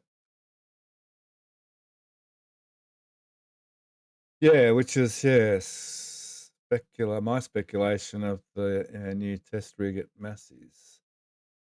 Test these things, but the top ones. These are the bottom ones, obviously. When are we going to see something similar at the bottom? Yeah. Anyway, we'll soon see. So this is that test tank 17. Yep, that was before it headed out to be put in the super crusher for the rest of the year. Where it still resides. I remember Starship Gazer getting some awesome photos of underneath that one. Is that correct, isn't it? We'd see the Yeah. new mounting system, the new clamping system. Yeah, he was the. I think he might be the exclusive holder to any of those shots from underneath back at that point. Don't think it's officially Did he release them publicly yet, or I don't think he has. I know there's been some hope for it, and I think he's just been a little bit delayed in being able to get that out there to really show everybody. I know he's very proud of his timing on that particular one, and I'm sure everybody will be excited when he gets the time and chance to do that. Absolutely. So the drainage work on Remedios Avenue was continuing along. Hadn't quite got to the rocket garden yet. Still and your favorite pump station? up there. Yep. Which, as far as I know, correct me if I'm wrong, is still there. Of course.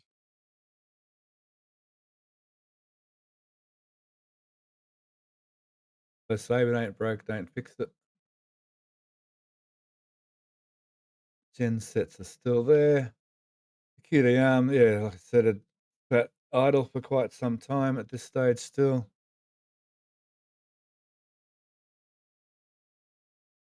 Once again, there's a million little tiny bits and pieces that we're tracking at the same time. Oh, that's right. You already said the nose cone for ship 26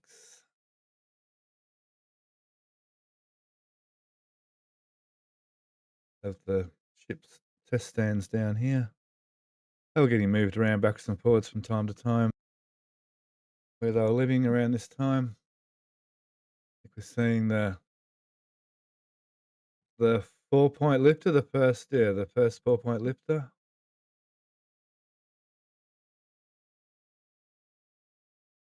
around that time. So yeah, ship static fire and a ship cryo stand here. I'm guessing the old booster cryo stand was getting disassembled,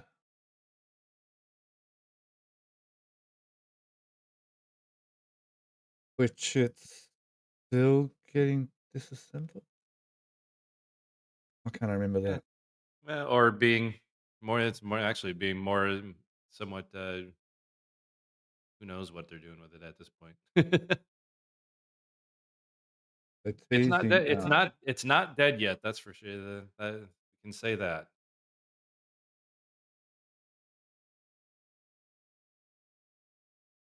must have picked a quiet month. I don't seem to have done much with the high bay over the last month. I've just jumped forward.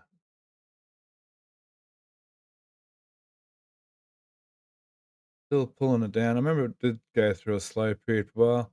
You can see they're starting to pull the factory apart of that wedge section.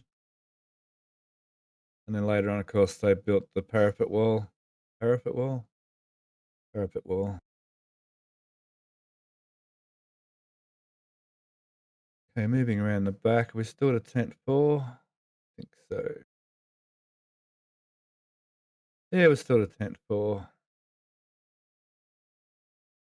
Seemed to take the longest time to get rid of that tent. Over at the apartment building, foundation work had continued. One pile driver had gone, digger had gone. The other one was still digging away. Concrete panels hadn't started arriving yet.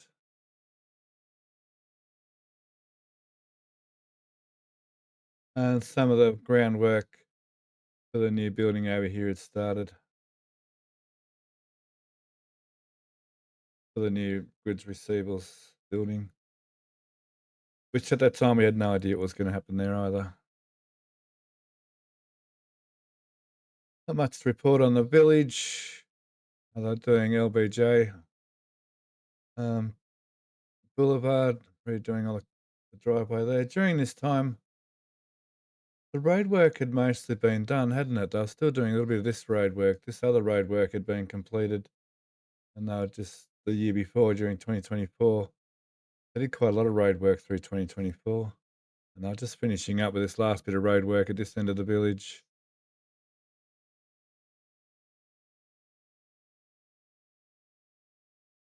Of course, the factory was well and truly finished.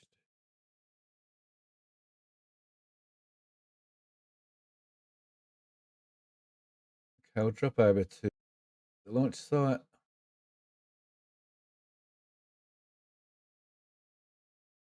How's chat going? We're spending enough time. I feel like we're rushing through, but we're getting through. We're also going through time. So we're an hour and a half into the show, which is awesome.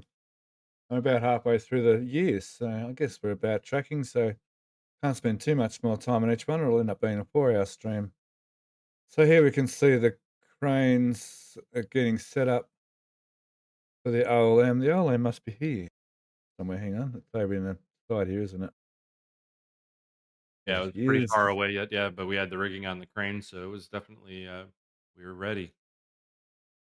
And this was where we had that the crane plan dropped for us, and we got quite a few details actually. We got a bit of more of a confirmation of under here. That's how the SQD was going to have a little platform down under here. Was quite a few things actually that we got to know from that plan. I think that's when we first saw all of the manifolds that were going to be put on here. Got a lot of information from that one little drawing. We got a heap of information about the SQD, about the OLM. And how they're using the arm to lift it. And that's right, they're using the arms. Yep. We're still speculating where they were going to hook on, but because for the longest time, we only saw these was it? Oh, they're already on the crane now. We only saw these short little, load spreaders that was not gonna reach the edges of the OLM. Well, Well, they're already rigged. Sorry? no, it was also before they rolled out where they ground off the lifting points. They had those 8 Yeah, levers now. those smaller ones on the outside that myself and some others were thinking maybe they would lift it from the exterior corners, but Yeah. it turned out once they started putting those other manifolds in there, it seemed like it was not likely given the fact that you didn't have a clear shot to them all.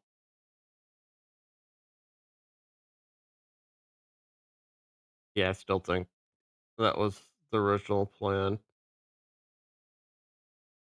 Which they did the same thing at Florida, didn't they? They're lifted by the clamp arms. Yeah, I mean, the Florida OLM was quite a bit further along than this one. So the Yeah, and water here's deluge farm, we still had no idea about the gas generation system, though we'd had a lot of plumbing in here by now and starting to see a lot of plumbing manifolds. And I think a few things were getting worked out, but we're still a bit unsure about what was actually gonna turn the liquid nitrogen into gaseous nitrogen. I think by now some people are starting to get a hint of what might be happening.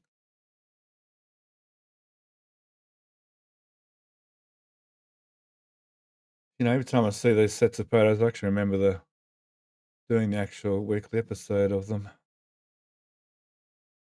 Your concrete got poured. Once again, all these little tiny things around the place we're tracking. We're tracking all sorts of things week to week on our show and tells and our weekly live streams. I'm not going to go into all that detail of this show today. I mean, we should have the concrete review of slabs that were poured and torn up. Boy, that'd be a whole like 3-hour show all of its all of its own. Like there's heaps of things we're not showing here. There's all these vaporizers and stuff along the front of the farm here. A lot of that system changed over these months as well. The pump farm was well and truly underway. Pretty well getting most of it nutted out by now. We're starting to work out what pipes coming in and out of the commodities trench. A lot of the plumbing was put in place. Some of the main, you can see the methane main line was coming in by now. The lock's main lines had been run. Supply lines are pretty sure down in there. Yeah, that's the Y intersection there, as far as I remember. Just don't remember that T anyway. A few things I'm going to forget. So the lock splits here. So it goes to, remember underneath here, the input manifold underneath here, the locks were split into two. So 5 pumps had one manifold up to here, and then the other 4 had a second manifold on the input side underneath. Then underneath, they went through some expansion system underneath, and then up, and then back into the pumps. Quite the system. Around here, they're thinking, how can we demolish Massey's pump farm to upgrade it? No, they didn't. Oh, by now, actually, no, these were here the whole year, weren't they? These were put in before the January, weren't they? The big tanks. Trying to think. Actually, I should have looked at that earlier. Maybe I'll quickly jump back. Yeah, I can't remember. I don't remember them being there at the beginning of the year. But The Buckner crane, Yes, that was this one is of the first January. thing oh yeah, it it looked was. Yeah. Sorry, Alex. yeah, that new Buckner 11K, that was one of the first lifts it did. Awesome, thanks. That's an awesome bit of remembering there. Thank you. Yeah, so along the way, they were putting they were changing a lot of things along the front of this tank farm too throughout this whole time. Adding They heaps just of need, tanks and vaporizers. they just need to redo that pipe boy. So by now, they'd put the tanks underneath with the little rail system. You can just see the rail sticking out here, I believe.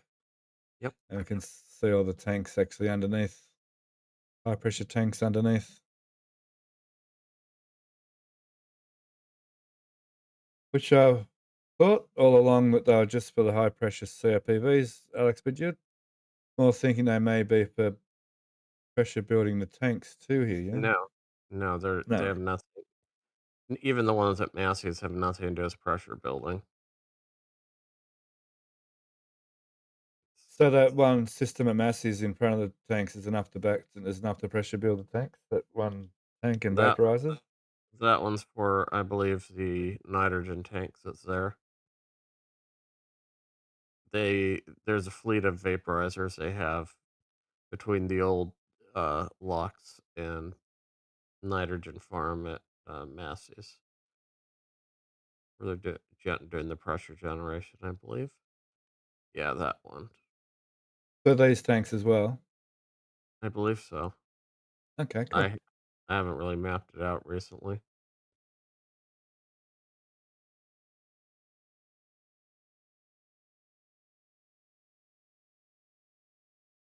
Okay, we've overlooked shot from afar. So they put the SpaceX crane back together. I guess the next set of photos we'll probably see the OLM in place. So is the ridge in place? Yeah. So the ridge and all that plumbing, remember they had all the plumbing underneath here. They buried for the flame bucket and the flame and the ridge, which came back obviously to these two weirs for the above ground stuff, and then that last pipe on this side for the below ground stuff. Sorry for these two, and for the above ground platform on top, the deluge plate on top. They didn't have to go through the weir, so it's just the one on the ground down here. Yeah, they dig it all up after the OLM's lifted for the Fire X and Pancake and the Mystery line that isn't being used yet. Oh, what pile's that? Oh, it's for the blast wall, I believe. Yep, that was when they were getting ready for the blast wall. But yeah, because the OLM lifted on the 12th, which was just a few days after this flyover. I should quickly jump over. Hang on, it was the 12th.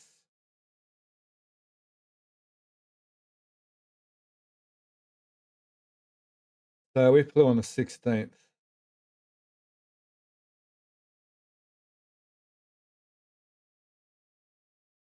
And voila, there it is.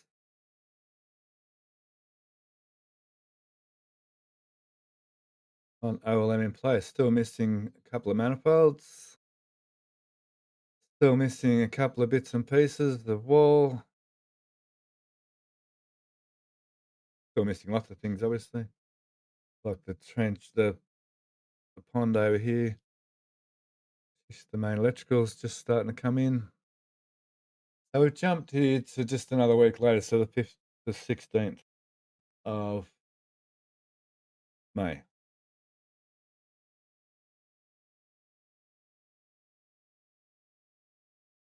Not only can I not do my lefts and right, I've got to count the months on my fingers. So the 5th I have to count out to be actually May. Now, when was our next launch? Let me see quickly. Our next Was launch was August, yeah? August. Yep, August Right. 26th. Right, so sort of June and July to go. Yep, because we haven't even gotten to June where we actually started to see Massey start to get its rebuild on. Okay, we might jump there. So, let me see here quickly. So we'll go to the 18th of June. Is that okay? We'll just jump straight through June, I think, because that's a fairly big thing. Yeah, 18th would have been just after the anomaly. 18th was the day before the anomaly, I believe. I have June 16th as the date in my thing, unless I tracked it wrong in my spreadsheet,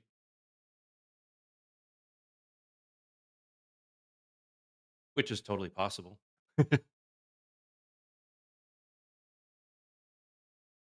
Yeah, actually, that must have been the single engine before it, because I think I do have its demise as the 18th. I was going That to is say, I've got two words for you. that is how how many days to demise, or the day of demise, is what I have in my tracker. It's kind of eerie, I guess. I was going to say, I have two words for you. Num num. So Incomplete yeah, spreadsheet.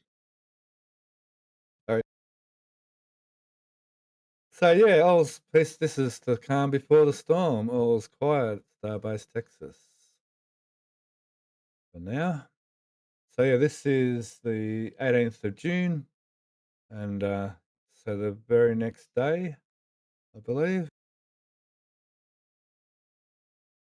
things went quite awry.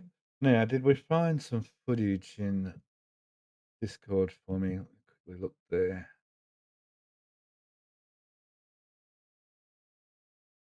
Doesn't look like. No, that's fine. No.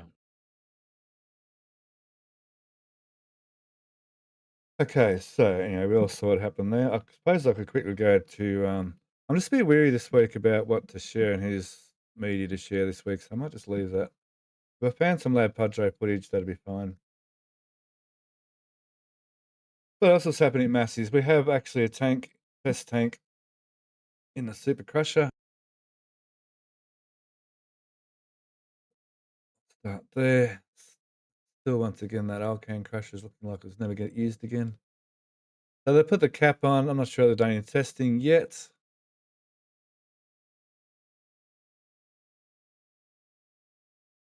They hadn't put the rams up on top yet. I think they started testing without the rams on top. They've got these rams hooked in. They've got these rams hooked in.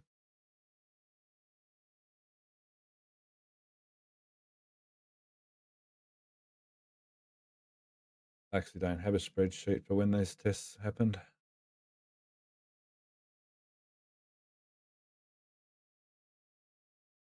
I did do I did a TARDIS type arrival of the tank in that crusher there. I remember doing that. It was kind of funny.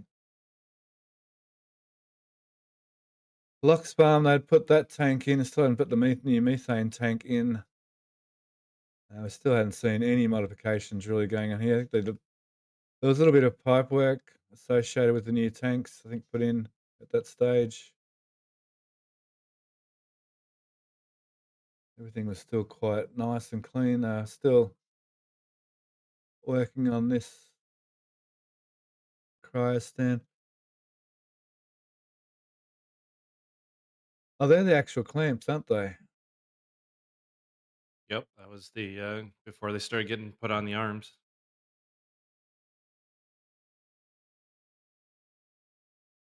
Oh, we had grand photos this week as well. So it's nice to have grand photos. We got a lot of information out of these grand photos.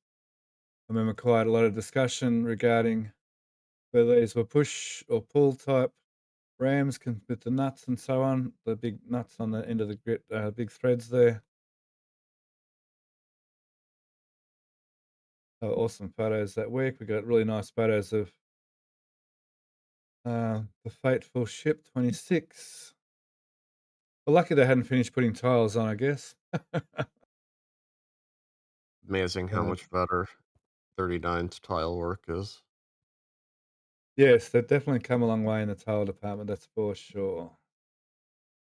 And hopefully they'll come a long way in the COPV department too.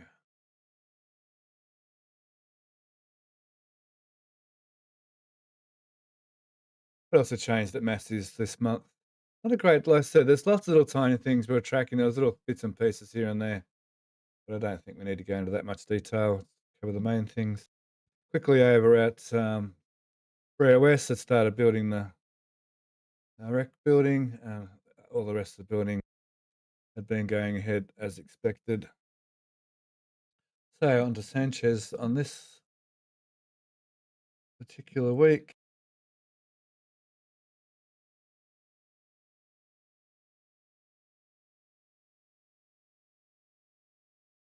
This is one of those weeks where we had lots of different folders to download. Have we got ibuprofen? Yeah, it's the first bits of it are by the carriage, the side plates. Yep, before they started actually assembling it. You had a couple of those beams to the left as well. And yeah, and then they were fooling everybody as they were taking apart the old power plant. We might have even been trying to guess if these were part of the QD system at that stage. Or for transporter. That's standard. Stopped for ages. Still building lots of weird and wonderful. Jeez, I don't actually remember that one. That's a weird turntable. Right.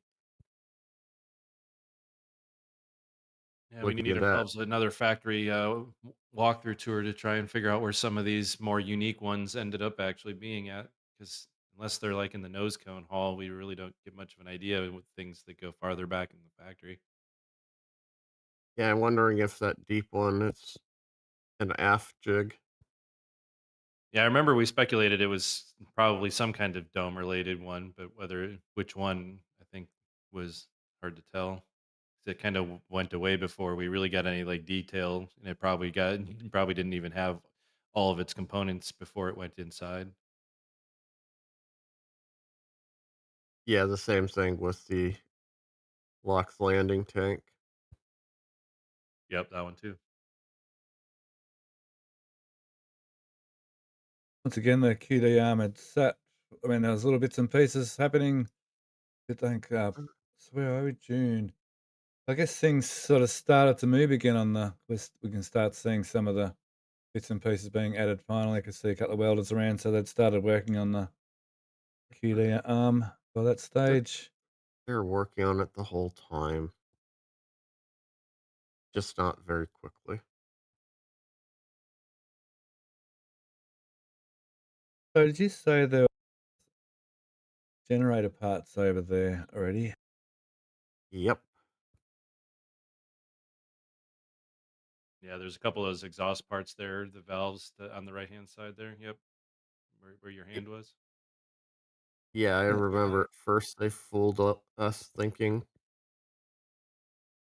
trying to figure out where they went. That's hamster. Uh, Yeah, they are starting to pull some more of it apart here.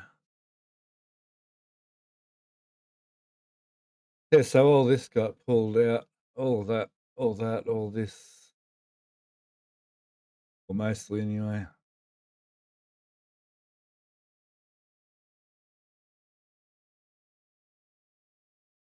Scrapyard was still scrapping. I think for a long time they didn't do much in the scrapyard.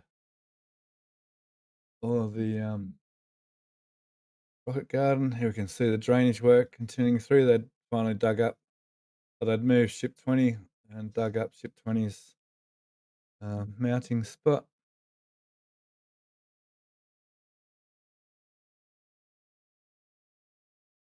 I think we still had a nose cone. I think it's hidden behind here.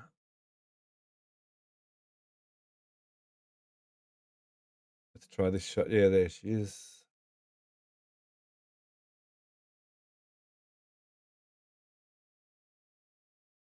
Feel like I'm missing things. Newsflash: we always miss things, stuff. Yeah, it's all good. So I'll give him that then. There's a question that I know you guys all know the answer Sure. to. S. Murphy 4117 asks, "What is the residential-looking building in the middle of Starbase? Brown roof. From the photos of Rocket Garden, parking garage, Mega Bay." Yep. That'll be Frank's house. That was their. That was their. Let me just quickly do that. Actually, might take a second. Thanks to our very good friend Thomas, we have some images of that era.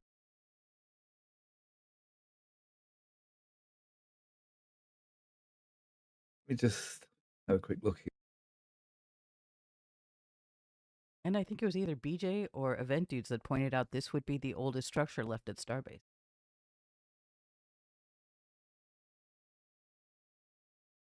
That wasn't me, but I do recall it.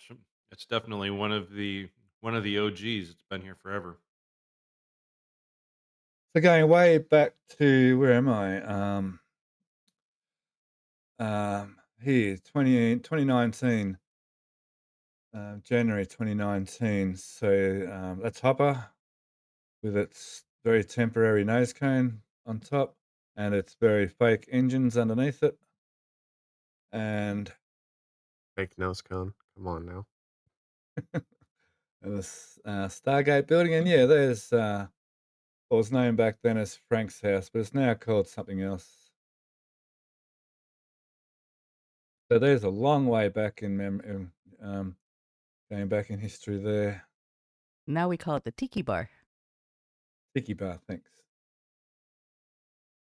So it's still used as, I think, some kind of convention center or perhaps a bar, and they tend to do they're probably a bar and food house, and they tend to do their presentations there. Uh, well, as of late, they've been doing their presentations there. Good question, that one. Okay, build. I think by now we'd finally gotten rid of the high bay.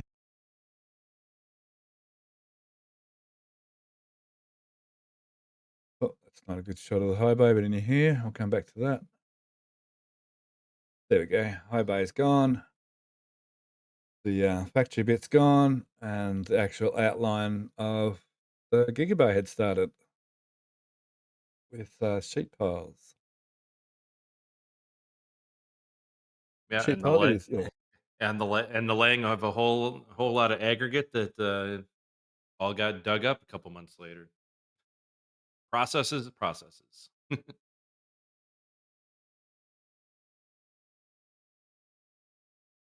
A bit of a better overlook. Hey, we're still speculating on size and how it was going to attach to the factory back then.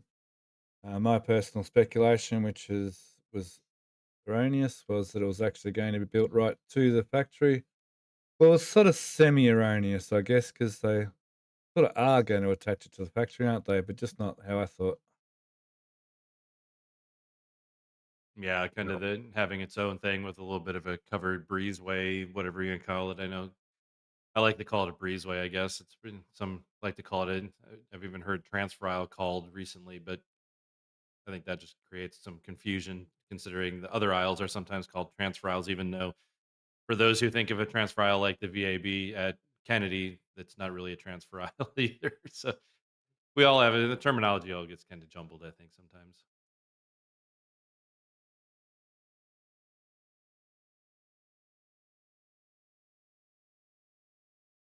Yeah, so I think this week we worked out definitely that it wasn't going to be attached to the building, to the staff factory directly, at least anyhow.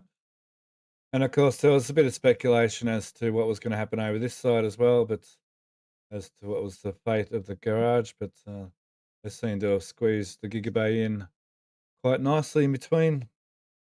So I'm wondering even whether they measured here before they started Florida as well, as far as gigabays, because if this gigabay is the same size as Florida, they would have had to make sure it actually fitted here. Yeah, it'd be very interesting to see how much they had to think about that, or if they didn't really think about it and then just got lucky that the parking garage that was already planned and built just happened to not be in the way.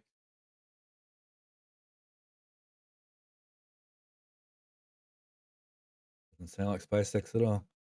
Okay, the apartment buildings had started some nice more foundation work. Sorry, had been continuing on nice foundation works, and they started with the ramp system. During all this time, they were building this gate and this gate. So the gate starting to gate off the community.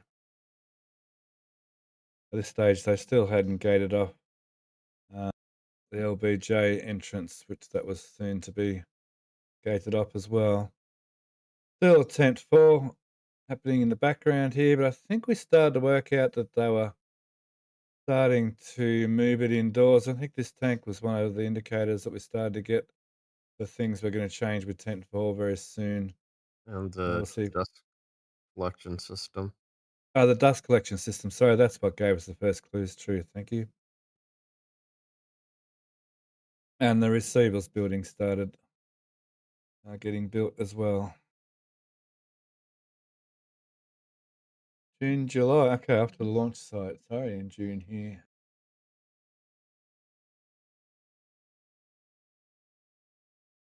I think we had ground photos too this week. Oh, the looks. Okay, after the launch site. So space. So the other LR 1100 had been removed, and this crane stayed in this configuration still for quite some time, continuing to build this OLM. What are they lifting here? It was More just panels. Those were all the sheets that lined the ramps of the flame trench. Correct. Yep.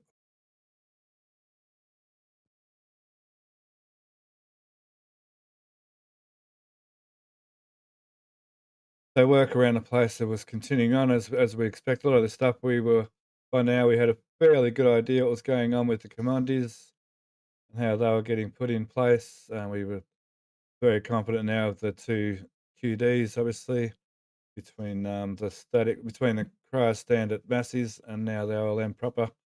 We had a really good idea of how the QDs were going to be aligned as far as the booster and the tower go, sort of how that system was all going to work. I can see we finally have gas generators happening here. There was quite a lot of speculations and drawings of how the gas generators were going to work.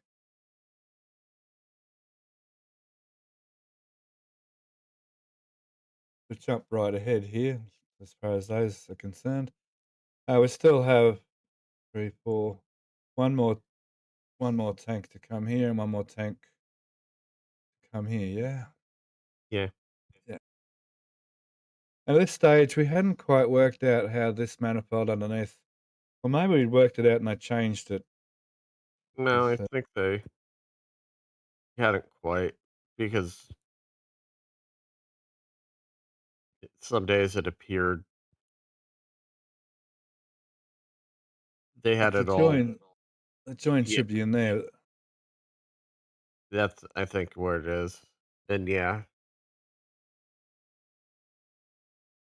it's one of those head scratchers of So why they definitely should. plenty of them going around at this stage of the build. Yeah, same with the lack of a valve for the top deck.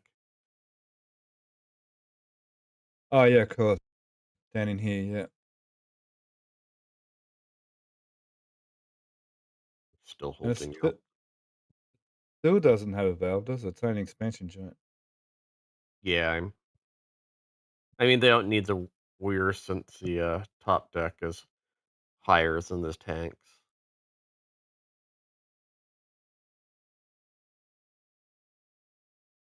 So they can't pre-charge the tanks, can they? They've got to, like, there's no valves. Like at Massey's, they can actually pre-charge the tanks before they turn the belly jumper. Here, these have to come online when they need the water straight away. I think it's works a little better ramping it so that you're not slamming a 200 psi flow. Yeah, imagine that water hammer would have quite a lot of inertia, I guess you'd say. It would be able to do a lot of damage. Yeah, I think this is about the pedestals for the additional tanks were showed up, and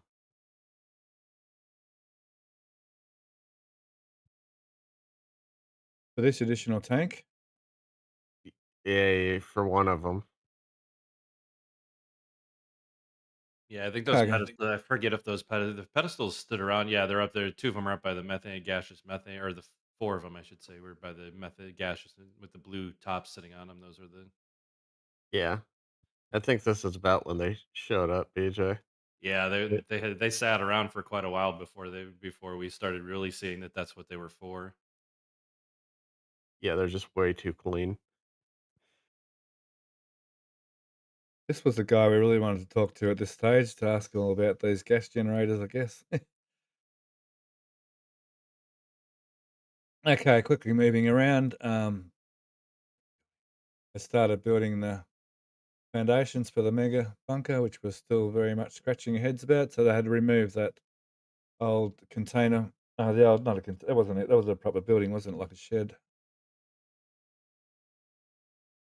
The pump farm was starting to see a lot of things completed. Still quite a lot of plumbing still here and there to be added in here and there, but mostly everything was in place.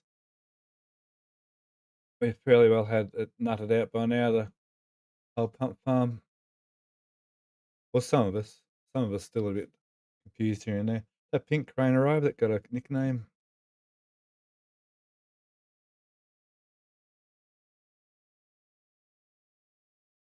Now, where are we with launches? Oh, August, that's right.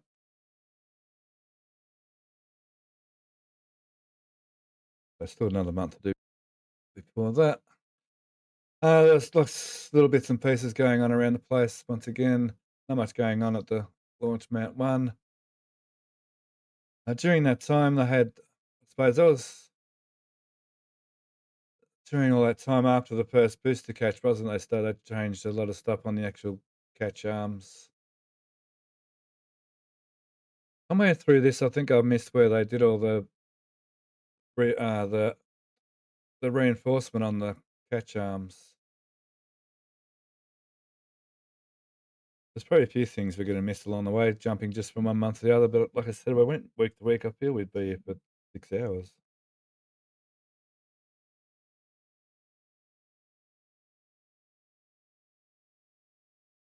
Or more. Yeah. Yeah.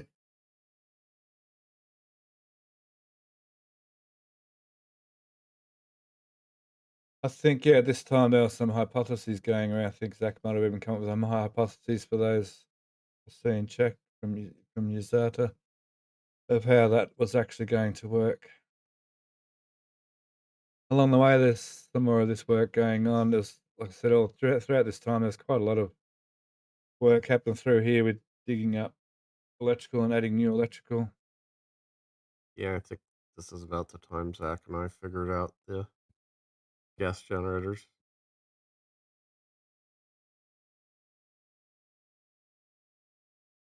roundabout had been finished. Quite the system, I must say. Very impressive. Okay, Did let's the go on. it did the face palm about I can't believe they were just hiding it in plain sight the whole time. Yeah, yeah. So I guess most people should know, I guess everyone in chat should know they're using gaseous oxygen and gaseous methane and burning them in a chamber where they're putting liquid nitrogen into, and the result is a gaseous nitrogen slash CO2 slash steam gas mix, because the exhaust of the burning of the oxygen and methane stays in the pipe, which would add some volume, I guess, not significant, but not an insignificant amount of gas to the system. Guess the majority obviously would be the nitrogen. Actually, it probably is insignificant, isn't it? The amount of gas that the gas generators actually produce as far as total gas output.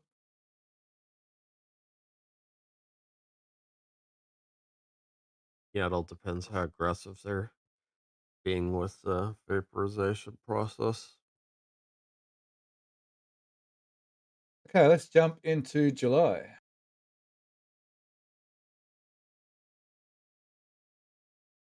I had two oh, sorry. I messed up there. Hang on. We're supposed to do the day after. Hang on. 1 second. We need to do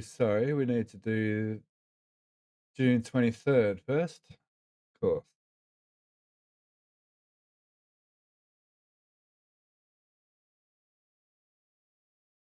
I can't forget this fateful day. Where are you? There's a photo.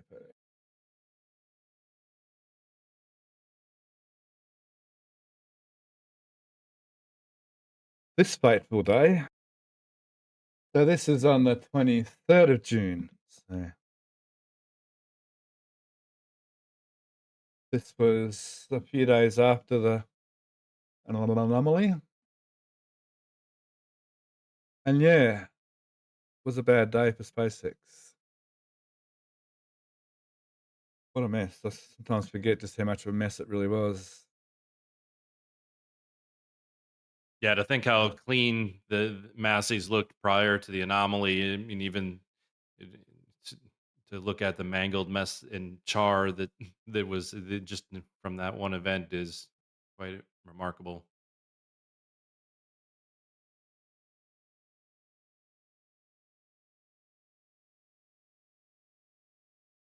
Absolutely, everything got sort of wrecked. The gantry, everything sort of got everything got some damage one way or another.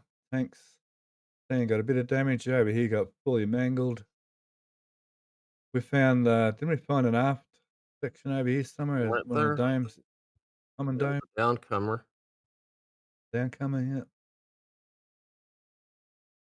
bits and pieces everywhere, and out in the surrounding area. Hang on, where's a bit of an overshot in the surrounding area? Oh, we've got a bit of cloud, but yeah, in this area, I'll get a photo in a sec. That photo might show some bits and pieces all the way out here. They had already brought a crane in and starting to do a little bit of work, and crew had been able to come back because for a few days after the site was shut down while they tried to work out if everything was actually turned off or not. There's a wider Taken. shot.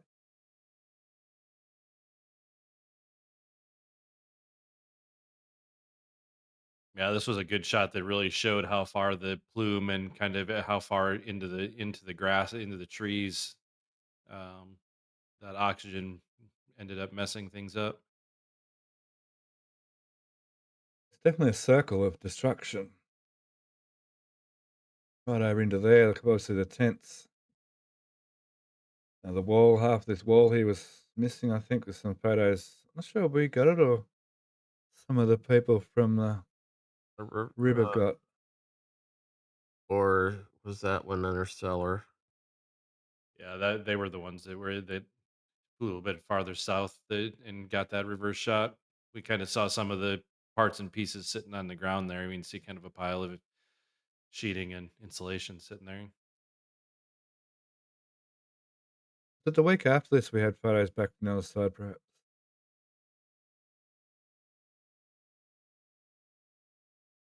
And here, it's only a minor thing. Yeah, part of the building sitting there. Yeah, someone's truck. That was a bit debo for them. Oops. The Oh, there's the shells bike. hit. But sort of mostly, I guess, except for that whole area. But so the rest of Massey's fared really well. So that was a good thing for them. Let's look at the shot. I know this is probably more of a Tuesday. Wondering if they got that last triangle piece.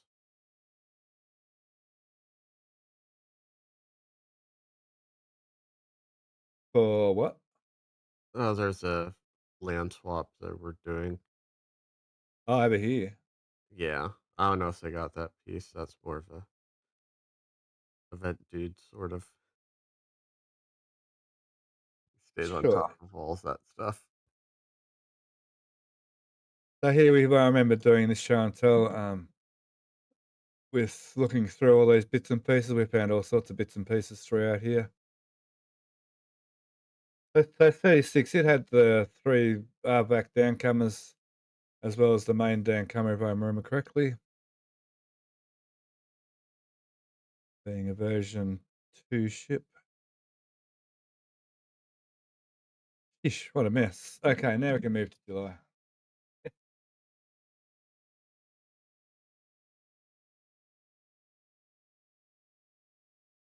July 25, say.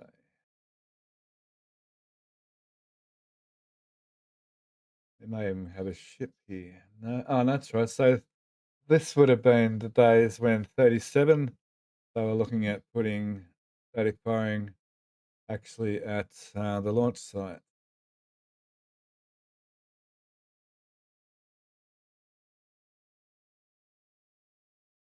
So by now they had started to, they'd finished cleaning up and they've started to install their new methane farm. So they had already installed this tank. They had moved these tanks, which ended up, is that their final orientation or they get rotated after this? I remember they rotated them. I can't remember whether they rotated before or after this shot. Yeah, They're they rotated. rotated to face each other after this shot, Yeah. Um, didn't they? Or did they no, face each other initially? yeah, they're pointed the other direction. They've spun them, I think, 180. The fill ports are now on this side. Are these, what, all this? Yeah, they're facing the other direction previously. Yeah. So now they're in their final resting place now. Yeah. So we No, started seeing, what? no, that's not right. I just pulled up last week's flyover, and they point towards each other. The outlets point towards each other. Okay. Thank you. So that was right before. That's what I thought. Yeah, this was when, yeah, they did the 180.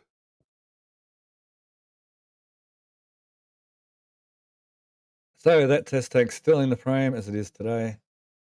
So we're looking, working away on the booster cryo stand. Um, they moved it by now from over there over to here now again. Is that correct? They had it in there for a while and they brought it back out here. And Yeah, and finally, by it had been sitting in this one for probably a month at least. I know the last flyover it was not in the station. yeah, and by now they'd torn down the old um, QD tower and started to put up the new QD platforms. We've got some methane. We've got some. Oh, so hang on, where are we? Oh, we got some new hippos here. But these didn't come from the launch site, did they? No, No, those were the old methane ones before they put them in the new farm. Of course. So yeah, they're ones from over here. Yep. Yeah. Or no, which one? No, that's not right. Because those were the old ones, and then the new ones are up behind the crane. They're actually hiding up at the top of the image by the pump sleeves. But Okay. Yeah. I'm trying to remember how they went in because they kind of came from a different. They moved around a bit. yeah, I think this is when they were having the Cape garage sale. From the Cape. Very good. Well, it's on 39A. It looks like they're still missing those last two lock slugs that came here. Oh, these sleds. Yeah. Oh, Yep. so they're going to have the extra sleds at 39A. Yeah. Okay. Yep. Yeah, they went there and did their shopping.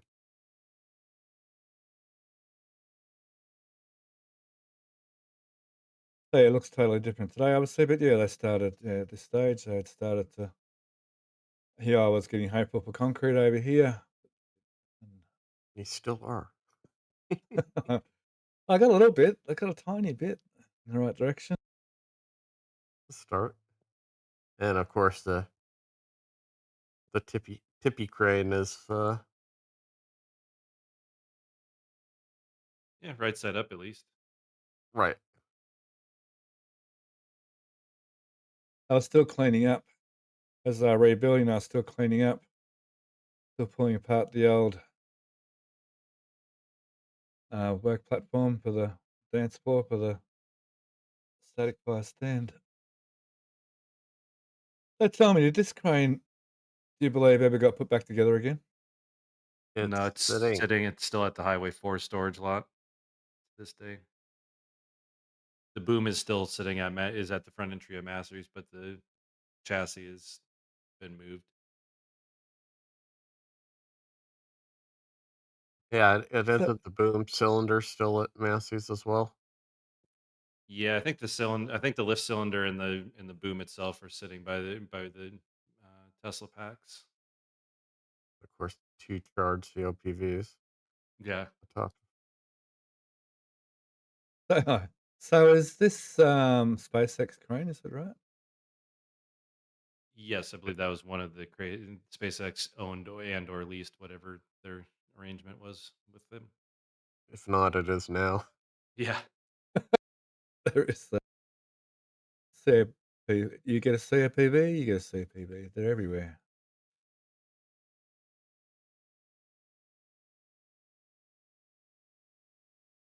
Okay, so Can't to forget quickly roll. Booster 13 down there.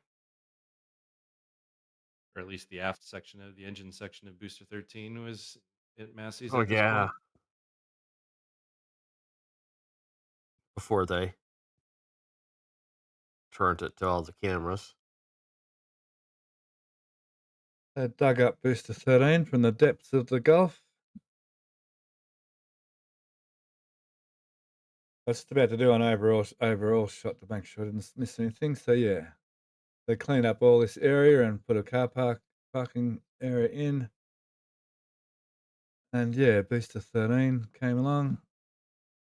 Yeah, I think the blue tarp should be a good indication of what they consider ITAR and what's not. So just the engine, probably more the thrust chambers than anything else.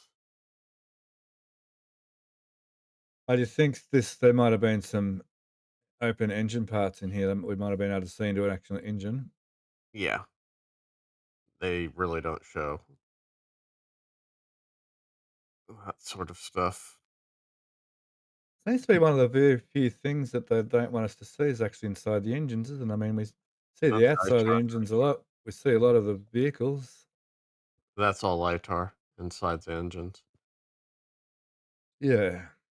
That and their software suite. Oh, their software must be amazing by now.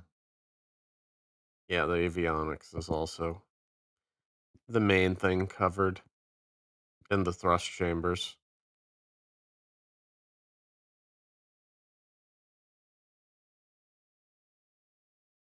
So they moved, well, they got a new tent, but they moved the location of the tent, thinking it might be a better idea to move it further away from the static fire stand. And we still haven't seen any um, new building yet at the front there. Don't think we've really seen any new electrical work yet either.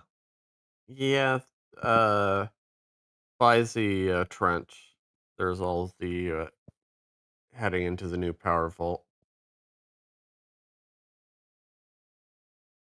but they hadn't started rewiring the whole site with their home runs back to the front.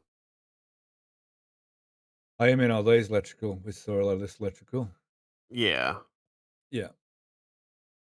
but yeah, you're right. The rewiring of the site wasn't apparent yet.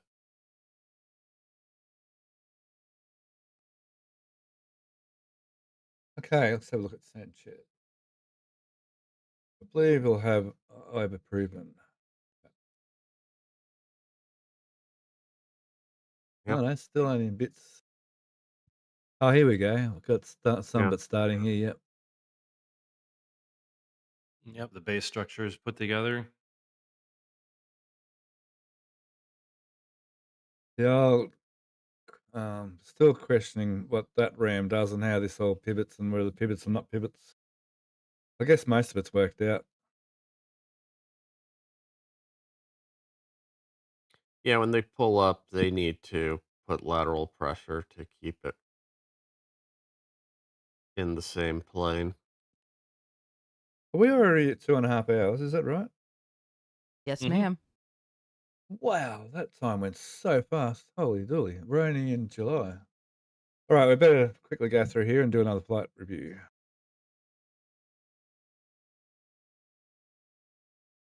Suppose it doesn't really matter, does it?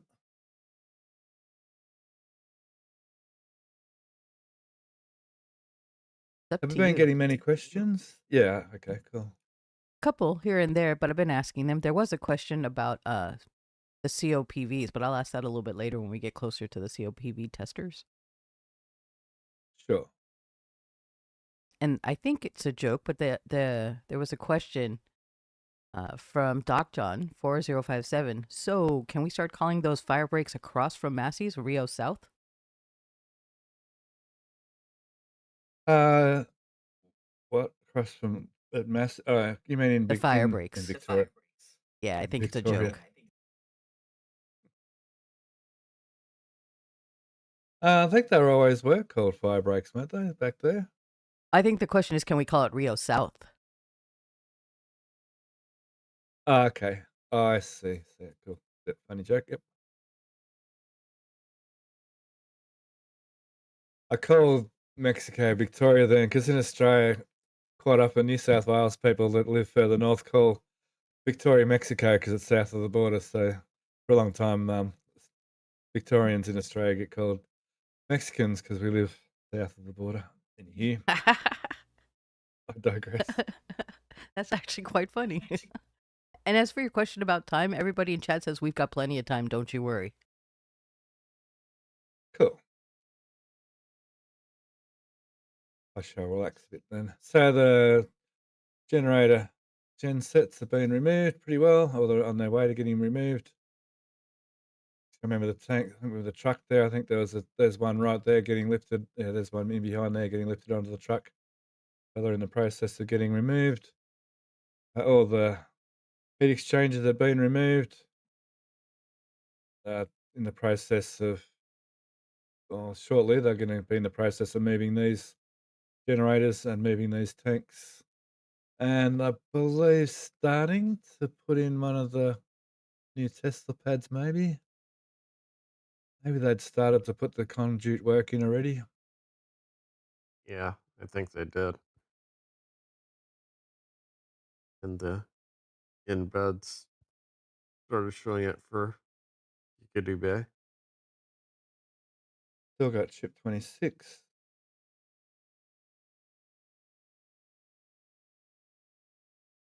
During this time, we started to see these. Where are they? They still do, I guess. We started to see these new workstations getting built.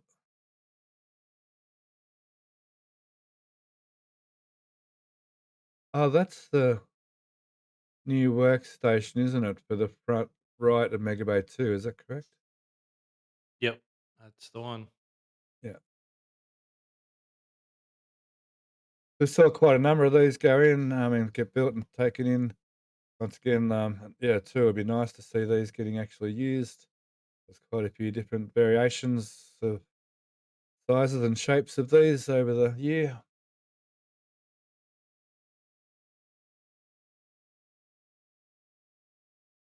Still no doors. All the clamp arms have been moved to the launch site and probably installed by now. We'll see in a minute.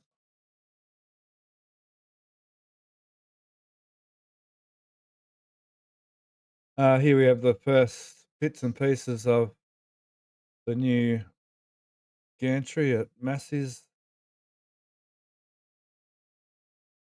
I think they're the horizontal part. Yep, they're the floors.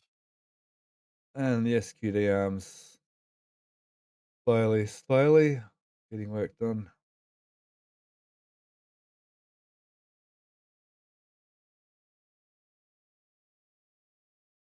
The SpaceX's Grover is still here.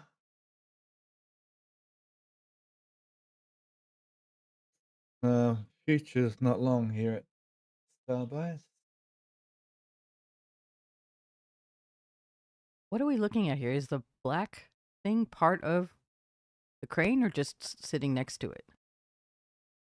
Yeah, it's part. It's they were installing the luffing jib prior. They did some tests with it before they sent it off. I think maybe whether it was training the new owners or whatever it was. Yeah, Wow. this crane can be used with a hook right here, or it can have this extension added onto it. And that's when they bring out the wings are only used, isn't it, when they use the lift, the extra bit, is that right? Yeah, the wing can be used at any point for extra lateral support of the boom. Cool.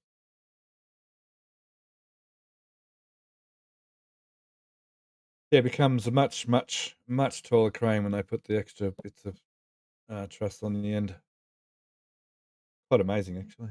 That crane's pretty amazing. Considering it can be You. driven along the highway. Okay, after the build site, we had started pile work at Giga Bay. I should be remembering what was in the bays at this time as we're going along, but I'm not going to go there. Yep, July 8th was the first day of starting piles, so they were into that process at this point. So now if BJ has his super duper Giga Bay spreadsheet open, I'd say by now about the Giga Bay. Yeah, actually, not too long ago, I was thinking, oh, I should maybe have a start date on when they actually started that. Took them just under a month. They finished the last day of pile drilling was on August 1st, so less than a month.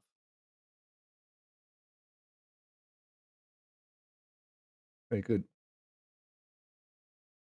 And we get the odd shot inside Mega Bay 1, 2. See if someone wants to take a guess. Where are we? June. So we're looking at 37 should be somewhere, and boost to 16 should be somewhere by now. So probably even 37 and 38 are about somewhere, perhaps in the Mega Bay by now. Yeah, I would say a bit August without flaps on that. I would say that's probably ship 38 there in the middle, but that would be a guess. And maybe 37 here is behind the Yeah. scaffolding. Yep. Actually, that's a better shot. Yeah, there'd be a shipping behind there. I think I can just see some tiles in amongst all that. Or at least missing ones anyway. Cool. The new 4-point lift had arrived.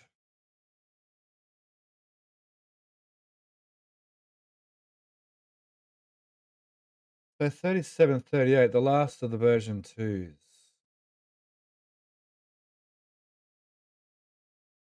And the new lifting frame for the version 3s? Yep, that's the version 3 that's the Block 3 version there on the ground, and then the version 2 is on the stand right behind it. Yeah. There's that, carrier for the version 3 booster aft. We saw take that article down to Massey's. And this downcomer install, which we were kind of sure what it was, kind of wasn't sure what it was. We kind of had a good idea what it was, but still really had no idea what it was. It turned out to be to sit on the turntable to, I guess, help install the downcomer for the booster. Yeah, I think that's also the stand that's used. Kind of some of the discussions that were had as they were stacking Booster 19 was that that stand also is used for. There's a short section of stringer that's added once they weld the barrel together. They have to essentially attach the stringers for each barrel section at the weld, and that's probably also one of I don't know if it's at that top level that they you do that part, why it's a little bit farther out, but then that's also used for doing some of those other internal weldings that are done by hand.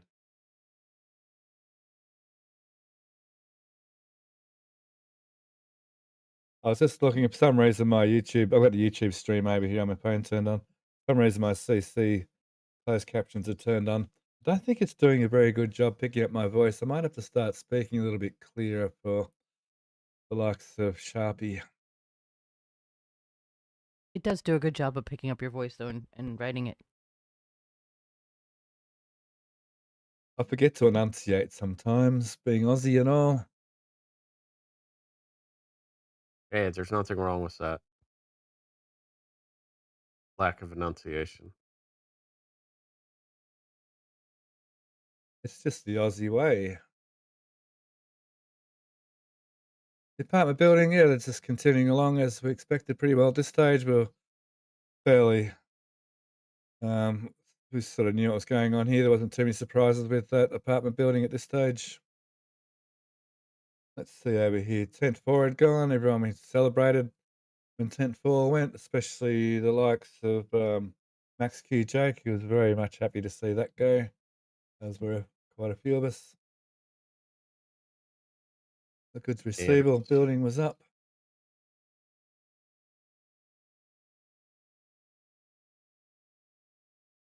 Quickly look over at LBJ area.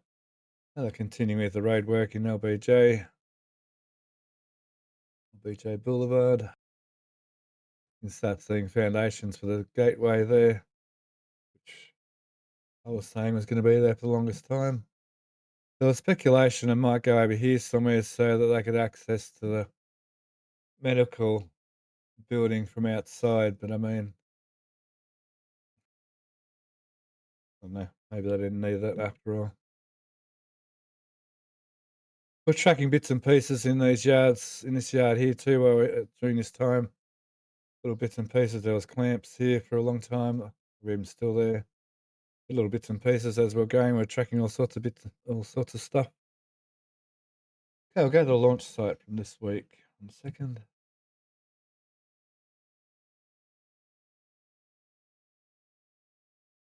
Launch site.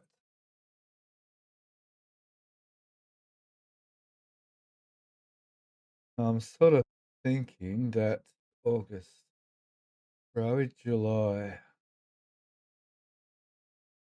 Sort of thinking booster 16 should have been around some stage by now, getting the cryo tested and or static tested. I mean, or static tested, static fire tested. Yeah, Booster 16 was actually static fired back in June. Okay, yep.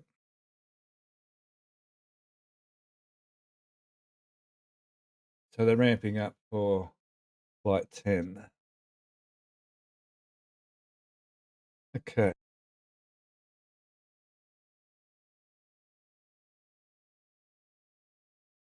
I think by now we're all calling the SpaceX crane lazy by now. This wasn't doing a great deal at this stage, and Junior was doing a lot of the work by now. All my work going on the chopsticks. A lot of work around on the ground, a lot of groundwork. We're starting to see some concrete. I was starting to say some of the final bits of concrete we're putting in, and people were laughing at me saying, "What? SpaceX concrete final? Nah."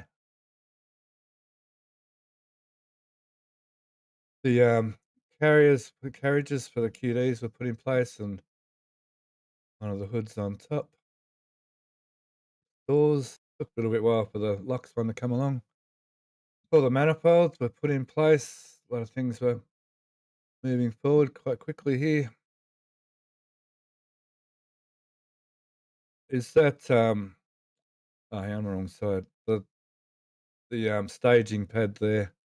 Is that version 1? Let me look around the other side. This one will show it. Take 1 on the staging pad. At some stage, they changed their mind with that and moved a little tiny bit, or did something with it anyway.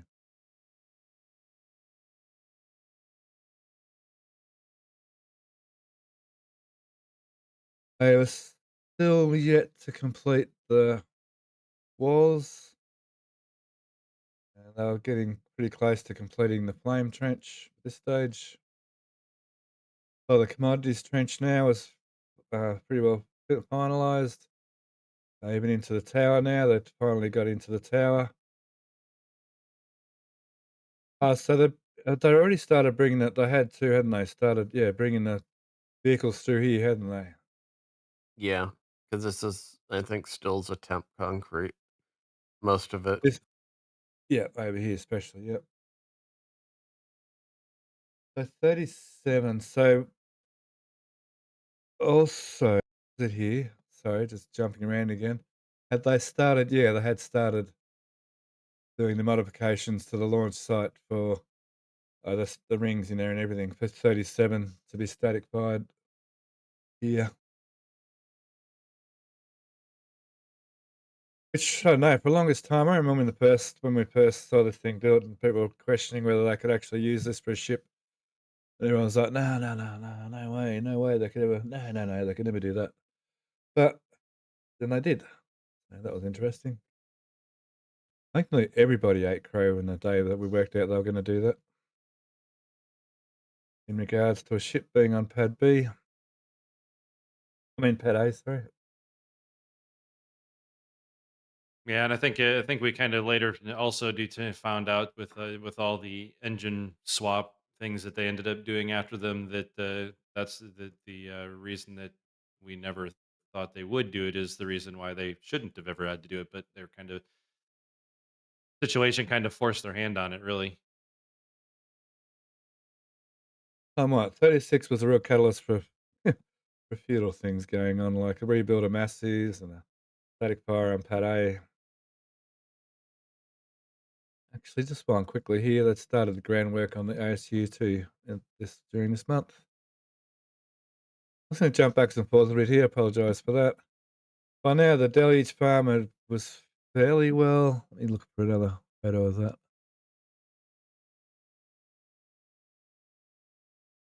Always lots of photos. Let's try and see the gas generator plant. Sometimes it's tricky finding the right photo. Try this one. Yeah, okay, so that was still they'd run the pipes underneath by now. I think that was a while ago, so they were starting to get finalised a bit. Still no valve or whatever over here. No, that's not the right photo, doesn't matter.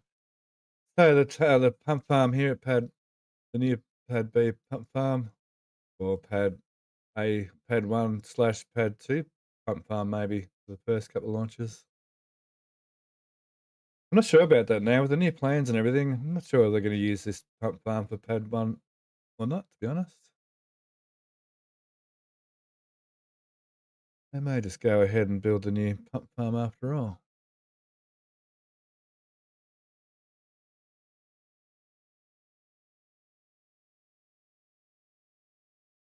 Let me see, a bit of an overall shot. I love it every time we get these nice panoramic shots. That's probably a bit too far zoomed out. I mean, as far as having launch redundancy, a second pump farm would be good. You think even then they'd be able to switch between the two? Do you think? I mean, they probably could.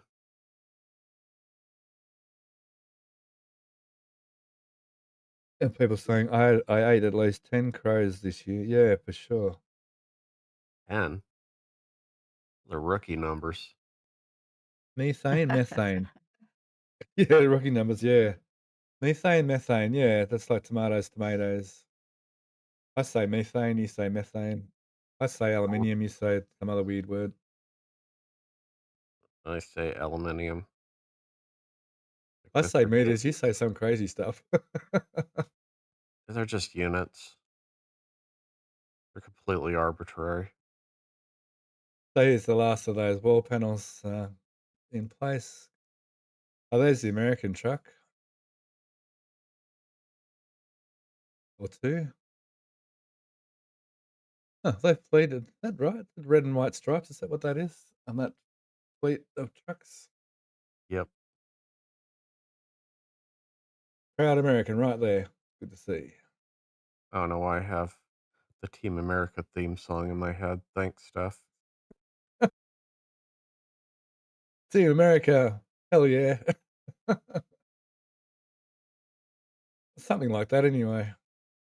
Yeah, I don't think we could use the actual lyrics. The blast wells were going up nicely by now. I think there's more of the what I'm showing is more visual of what's rather than naming all individual bits and pieces. A lot of the audience here will be picking up on just looking at things, even pausing the video from time to time to have a little look around. And the awful sideways vaporizers are nearing the end of their. Oh, you didn't have to zoom in. I absolutely had to do that. Hey, you brought him up, Alex. You could have just left them in, be like No, no one would have noticed. I can't. Have to share. Exactly. Very good. Okay, so let's go on to August. We might do so August 26th, day after my birthday, we did another launch. Thanks, BJ. Yep, and the next launch, the triumphant return of a successful launch, you might say. We finally got to a point where version 3 well, not version 3, version 2 ship finally had its day. As we take off, booster 16 was the booster on this launch. We did not see a relaunch for this particular flight. We had to wait a little bit, and there we lost ourselves a Ring of 10 engine there on the ascent. This was not expected to be a catch attempt with the lack of version 2 ships to go around. We were now at a point of using these returns of boosters to land them in the ocean, do some testing with different flight profiles, things like that, to see what they can do. Obviously, with the previous flight, they had the RUD just at the initiation of the landing burn. So here they were going back a little bit, trying to make sure that they get some successful landings here. And this time they did just that with booster 16, got that landing burn going nicely there. Got I believe this was booster 16. I believe was the one that actually came in and hovered just a little bit before they cut the engines and let it drop. They also were testing the dropping in a center engine and using one of the Ring of 10 engines to just test that engine out capability. Yeah, that was some amazing footage. Watching it hover there for a split second or two, and then then the Earth just comes up. It just like drops away. It's pretty impressive. Yeah, I think some of the ground based cameras just watching it there and you just kind of watch it and then fall through the horizon was quite the sight. But here we go with Ship 37. We We got ourselves a payload door that opened successfully. We got payload. We got those Starlink simulators to go out there. They seemed a little bit unstable there as they exited during this particular flight, which we'll see on the next one. They seem to do a few things to make that a little bit better. We got our relight in, we got that relight test accomplished. Part of the getting ready for a deorbit burn when they do finally take Starship to a full orbit to make sure they can return. Then, of course, this was the flight that had the anomaly with the what is suspected for the in some of the engine chill tubes there underneath the flap. Um, but somehow, Ship 37 prevailed, even with all this damage and debris flying around its aft section. The flaps there definitely showed some significant damage there, but they continued to function the entire way down, which was really quite a test to the structural integrity of the other portions of the flaps, as well as just the strength of the vehicle itself. Here we get ourselves the the burn and flip for a nice soft landing there in the Indian Ocean, like they had planned for. This was the one test that they found that the heat shield test tiles definitely were maybe a bit extreme in terms of what it was doing um, to the rest of the heat shield. Obviously, it still survived, so uh, definitely the ship can definitely handle a lot of heat coming back in, even with all those missing tiles on that flight. And I don't think we'll ever see metallic tiles after seeing all that. The kind of the that orange Rust, oxidation that was caused by it. rust. I mean, Yeah, it'll do the rust. same to the stainless. Yeah. Yeah, so that was flight 10, a return to success in pretty much all ways. I mean, even with some of the issues with the ship as it was coming back, those things will teach them something about something and make things better for the future.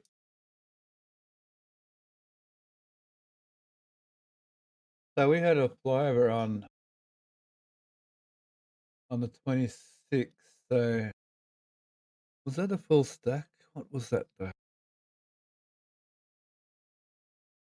No, that was 26 was when we flew during the flight because Mauricio actually got a few images while the booster was in flight and that's right. the Yeah. booster return and the ship ascending.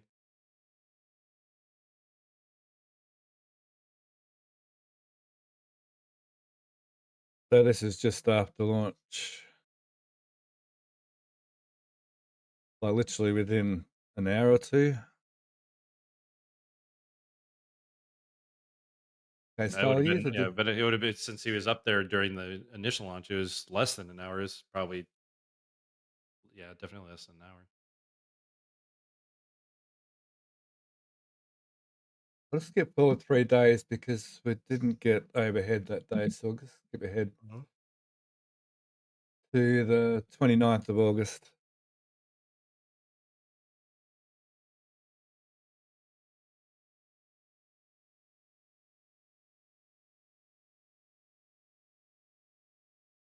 Excuse me. And here we are back. Oh, looks like we're starting at launch site on the 29th of August this time around. Okay, so they started digging the pond, retention pond. Looks like the trench is pretty well finished by now on the ends. They're still finishing off the last little bit of the walls up here. All this stuff, all this hood back here for the methane's been added in. Both hoods are in place now. I think by now we've got clamp arms too, hadn't we? With all the clamp arms are well and truly in place. I think that was earlier, actually. I probably should have seen it in earlier photos than August. Yeah, the clamp arms I think were all installed before we even got to the QD, the upper QD structures. Yeah, yeah.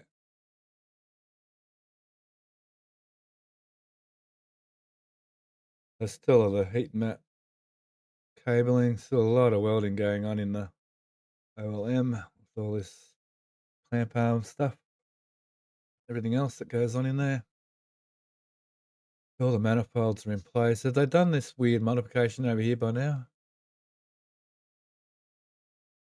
You have to look at ground photos for that. Yeah, I don't remember off the top of my head the date on that. I would think that it might have been done by then.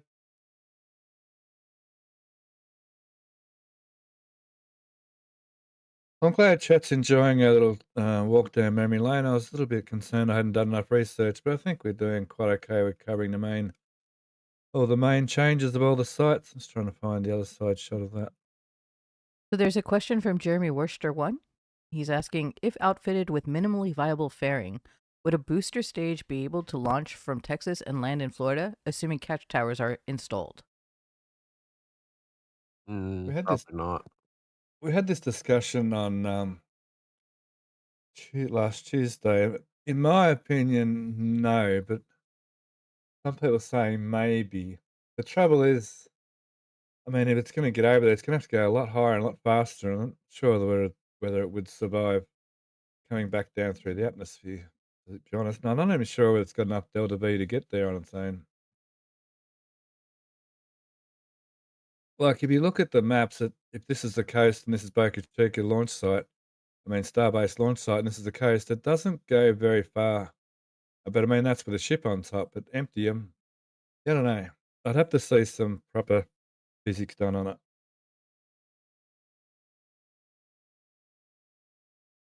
And there's another There is a question. Sorry, go ahead. Sure. Oh, I was just going to say, there is a problem of coming back down through the atmosphere, whether it can actually survive that or not. Go ahead. Antcelitus asks, do you think that they will build catch towers in Starbase? If not, why? Yes, I think they'll build them. There's a few, sort of theories getting around about that, whether even Tower 1 here is going to be a catch tower predominantly, or, I mean, technically, they're all catch towers, but a catch tower, a tower just dedicated to catching, I'm not sure here at Starbase. Well, technically, they're all catch towers, but yeah, like if a booster lands here, the ship's going to be a while. I don't know. eh, Like if you think in theory, the boosters don't really leave. They launch and come back down and launch again, so they wouldn't be able to catch a ship on this tower if there's a booster ready to go. Obviously, so perhaps they do need at least one catch tower per two launch towers. But once again, we just have to wait and see.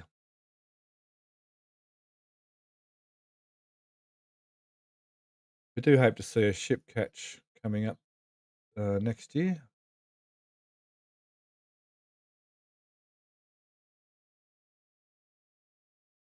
Okay, so post flight, what flight was that, BJ?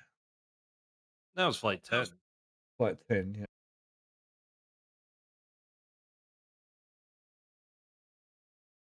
So they're all but one flight to go on this launch site at this stage.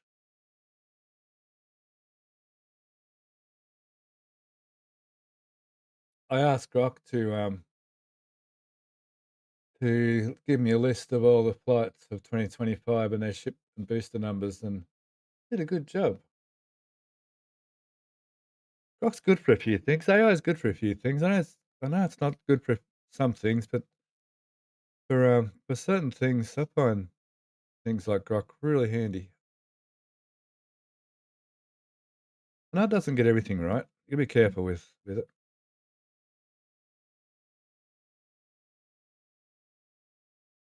Okay, so the pump farm by this stage is pretty well finished.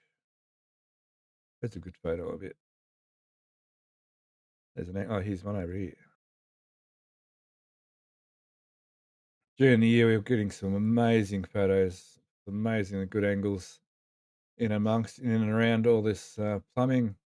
Been very handy to be able to trace pipes out, and sort of get a good idea of how the whole system works.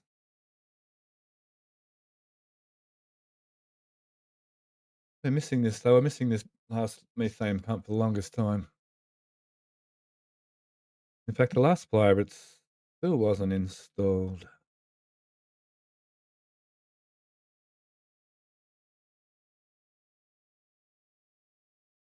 But by now, they'd add the extra tank and plumbed it in.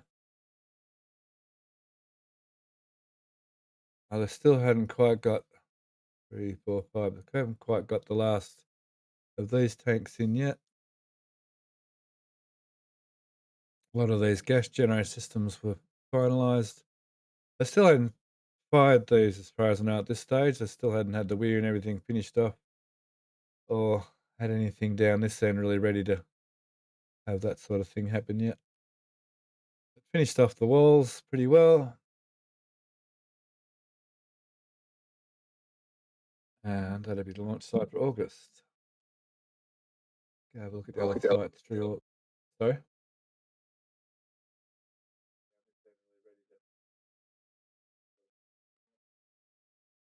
I'm hearing a voice in the background. Can't quite hear it though. I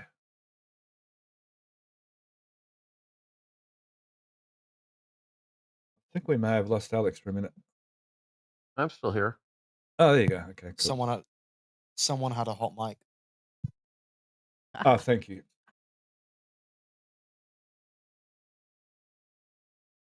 Okay, Massey's by late August was looking well and truly cleaned up, and everything was going ahead nicely with the rebuild. You can see those floor platforms have been brought to Massey's. Still bits and pieces around the place getting bits and pieces still to be cleaned up here and there, but mostly it was all cleaned up. Started seeing the new, I want to say, purge.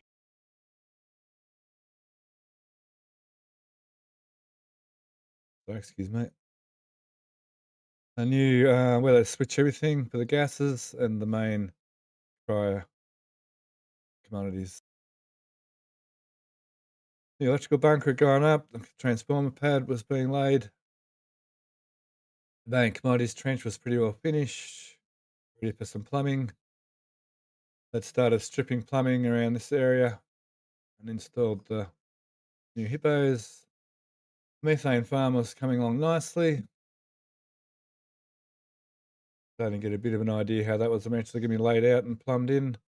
A bit of the surrounding infrastructure with the gas generators and the reclaim system and so on. And the Lux farm had started getting some of its pump frames.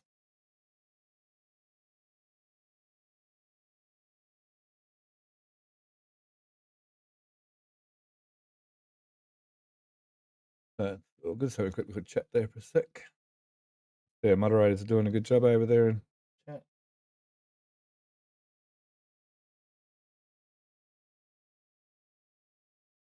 This week we got a really good shot of Booster 13's aft.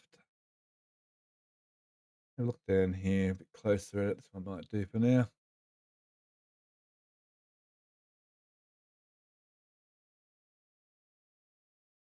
Oh, shiny over there. So they got a few of the 3D modelers, and people like Zach and a few other people got some really good answers to some questions they'd had for the bottom of Booster version 2. It's always nice to see salvage work going on. I think most of our info from these ships and boosters has come from anomalies, to be honest. I think even in the early days when some of the first starships crashed, the bits and pieces laying on the ground gave us a good idea of quite a few bits and pieces of the workings of ships way back in the SN like 8 and 9 days. Then they moved finally they moved the old can crusher over here, and that created so many questions. But as we see now, we've got the 18.3 sitting on top of this. And it's, once again being used as a test stand. They have, haven't they? Yeah, they put this pad in for the transport stand. Well, as it happens, the old Yeah, the old Hang on, the old booster cryo stand. yeah, so I almost thought I had them backwards then, yeah, the old booster cryo stand. Just think about it for a second then. And yeah, that test tank's still in that same super crusher.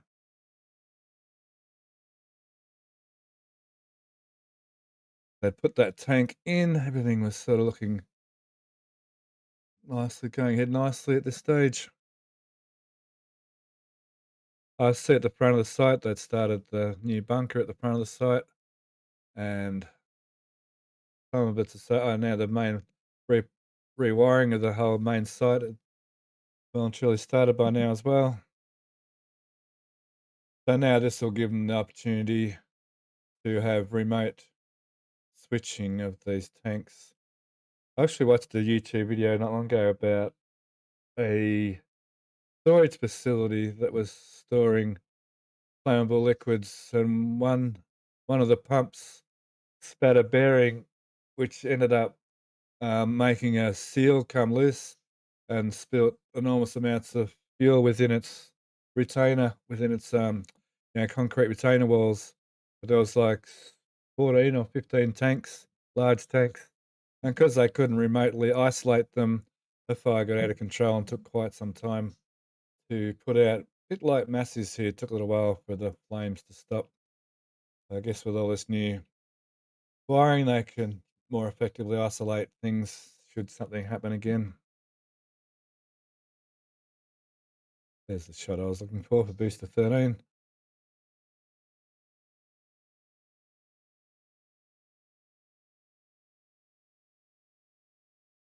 So here they'd finished removing all the engines. And yeah, we got some really nice info of what happens in the bottom of booster. Or at least for the version 2s anyway.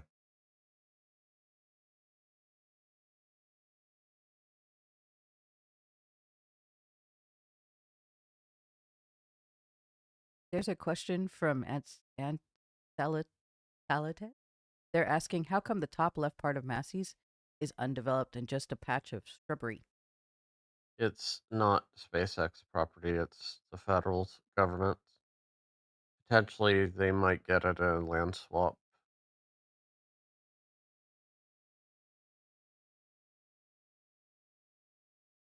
They're going to get this piece of land. They're going to put a second flame trench in, yeah? No. Okay. Uh, But I mean, if they got it, they probably would. it's like enough room for it. Although it's just in the right spot to put all this back in danger again, isn't it? Well, let's not go there. Okay, let's go over to Sanchez. Sanchez for August 29th.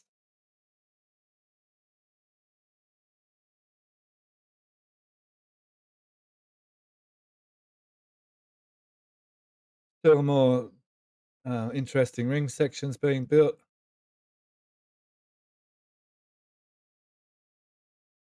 I don't know that we've actually worked out what this one was in aid of.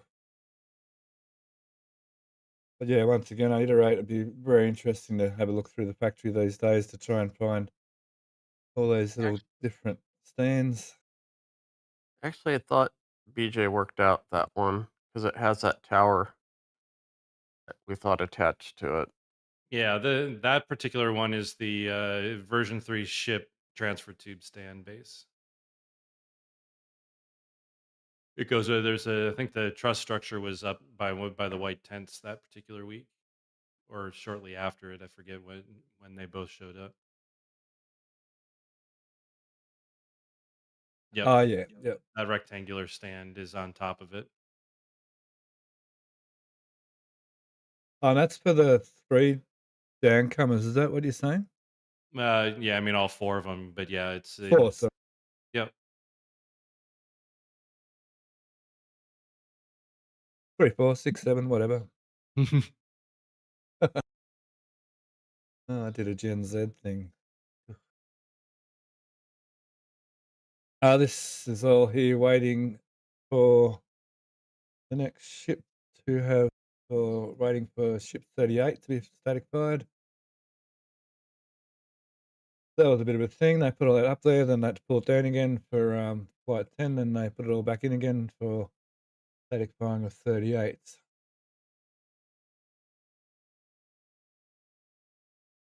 Found some more torque tubes for what we're thinking for pad one's chopsticks.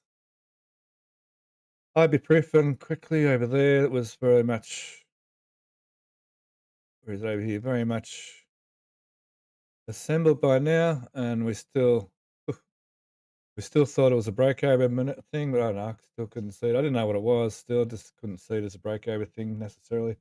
Maybe just didn't quite add up. We're looking at during those weeks. We're looking at the breakover for what's it for Artemis or for the one in the VAB anyway.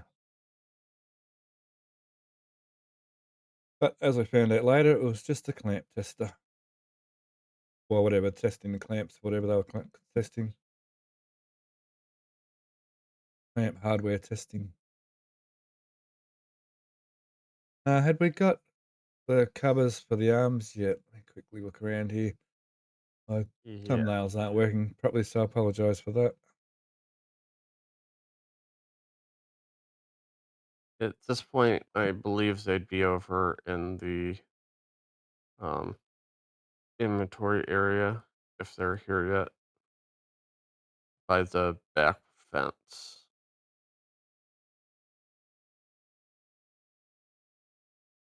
Yep, there they are. Yes.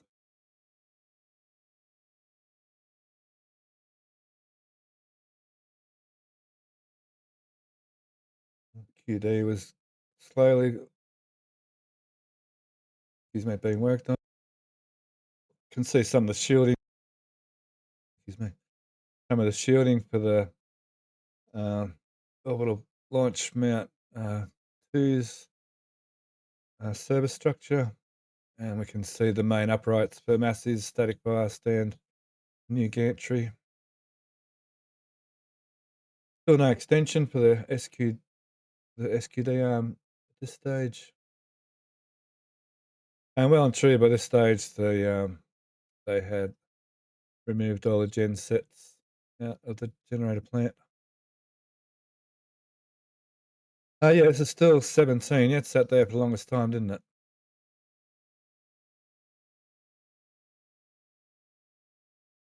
Until it got scrapped.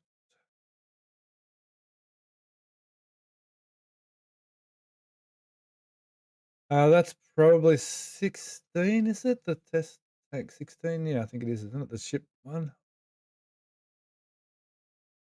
Yeah, I think that's right.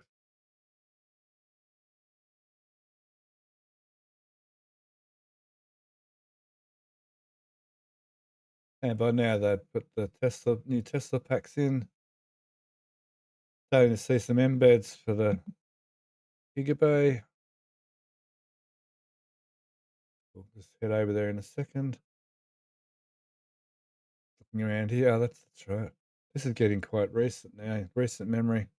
That's still there for a few weeks before it got moved into the factory. The version 2 ship 4-point lifter is about to, it wouldn't have been used from now on, would it? They would have used the slings on 38 from now on, wouldn't they? Yeah, they only use that rigid one for stacking stuff. Ever since they had the full stacks, they were only using the sling version. Creating many more platforms for the megabays.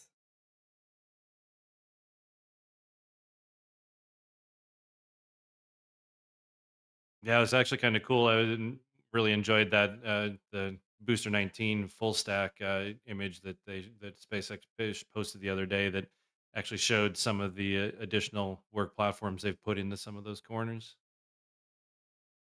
I'll look at that just before we leave today. Remind me of that. Yeah. So that'd be Sanchez. Just go to build site.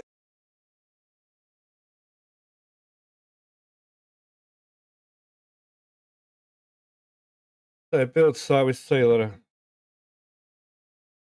concreting going on for Gigabay. So the piles had been finished by now. You set a date for that before earlier, BJ. We're starting to see some of the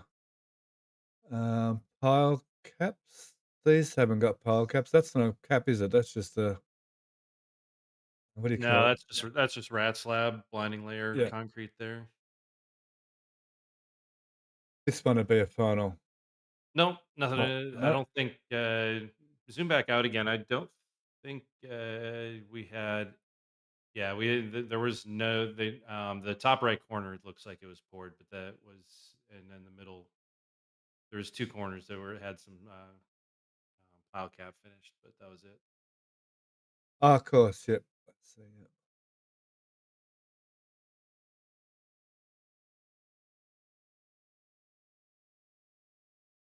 So this is the wall, isn't it? And that's the workstation, yeah. Yes, yeah, those Yeah. elevated ones that don't have piles in it are the workstations. Well, Yeah. they don't have a significant amount of piles, I should say. So this is when that batch plant over there on Highway 4 would be fairly well starting to think about getting to full swing. Yep, it was ready to go at that point. Many angles. So at this point too, I was thinking the booster 18 may be in the mega bay, and perhaps they'd already started to put clamps in on the front left um, turntable. Yeah, that should be right.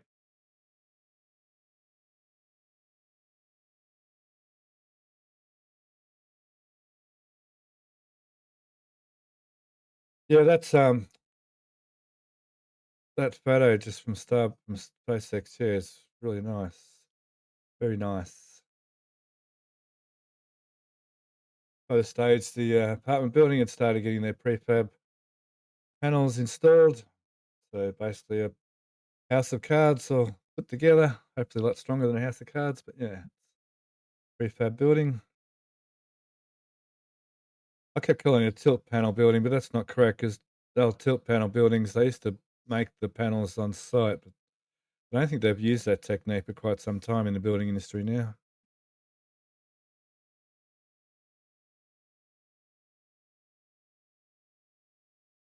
Not much has changed around these areas. I mean, there's like I said, there's lots of little tiny changes, but I'm not going to go into that.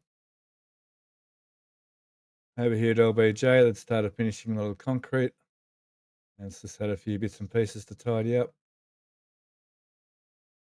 These buildings were started and stopped. I think they're continuing again now, finally. Already done launch sites. Now we can head over to the next month. Let me just quickly check my notes again. We've got October's the next flight, so we'll do August, September. We'll do quickly through September.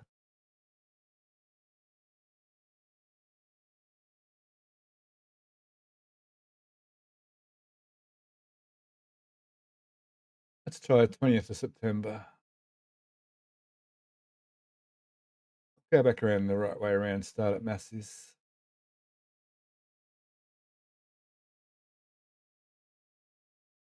The stay in Flame Trench, we can see they've put up a lot of the base work for the new gantry for the SQD equipment. Started to put a lot of the plumbing, a lot of the equipment into the bunker over here. Fluids bunker, electrical bunker. Sorry, I totally messed up that before.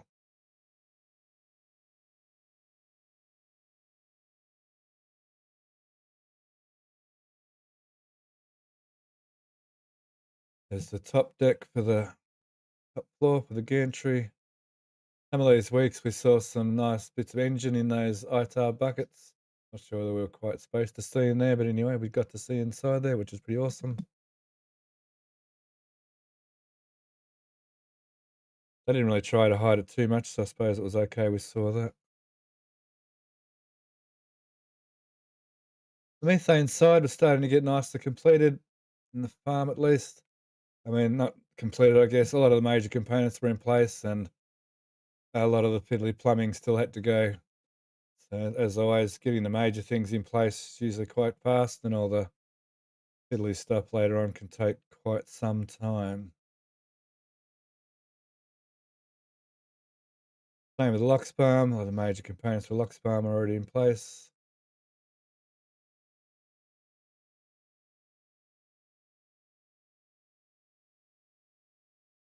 Including, hang on, try and get my memory right here, including 2 extra hippos. That's right, isn't it? There was only 2 here originally, wasn't there? Yep. Yeah. Yeah, and they'd brought 18.3 down and chucked it on the old can crusher. Moves the cryo stand back into position. I started up getting the plumbing actually on the stand and the SQD, the actual QDs in place.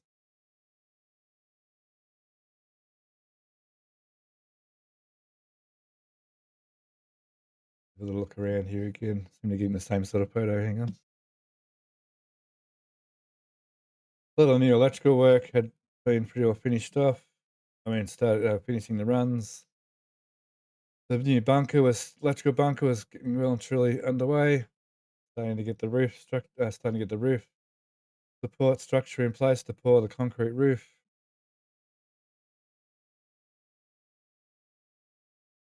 Well, there's a nice panoramic.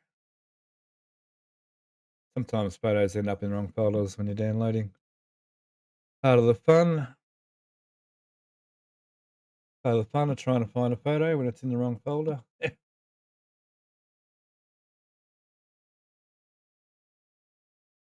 So a lot of Lux Farm stuff here is getting put in place. All this stuff here for, I think, for a detanking down here. I think, is it Alex down here?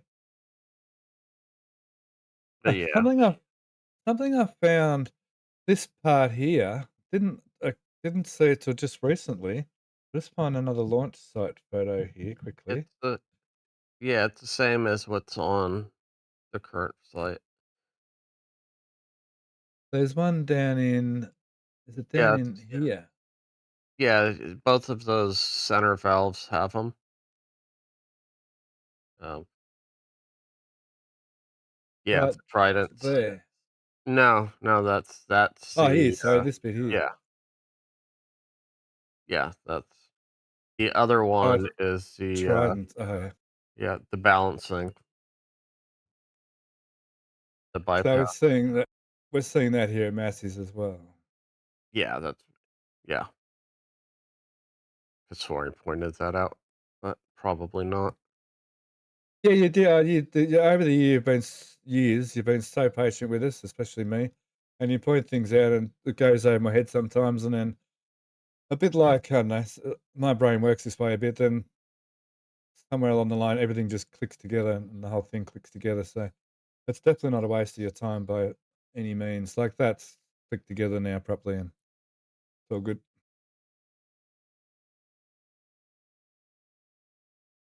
We're starting to see the blast wall put together. And maybe no, we hadn't started seeing any of the pipe racking going in yet. There's still quite a bit to do. Oh, there we can see the answer our earlier questions about these tanks, of course. Thanks, BJ, from earlier.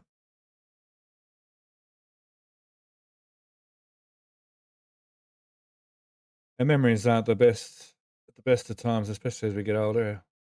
Memories get worse and worse. They started bringing, is that right? Is that steel already coming in for the Gigabay? Yeah. That's bundles of rebar from pile cap time. Not steel yet. Yep, just two. Correct.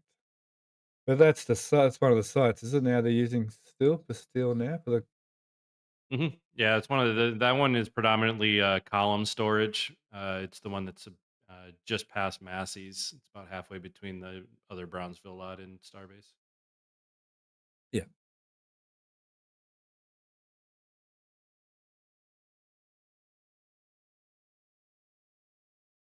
I think that'll do, Massies, for that month. We are skipping a bit quicker now. Harrod Sanchez, we can probably do most of it on this one photo here. I must say, we were so spotted. This whole time I've been looking in this area here. There's heaps of GC equipment being manufactured in here for probably both Massey's and the launch side, but probably predominantly Massey's at this stage. Yeah, it's where they're. I mean, I believe they built the extension in there, but most of the pipe work and the pipeways stands are done there. Oh, you were finding materials, weren't you, back then? Mm-hmm.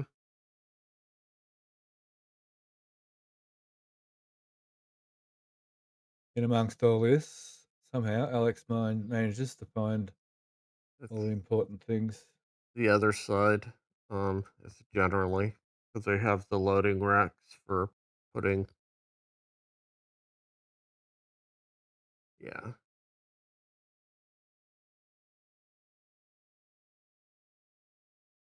So once again, that standard sat for a long time. Oh no, but that started. Sorry, it had sat for a while. Now they have put the clamps in by now.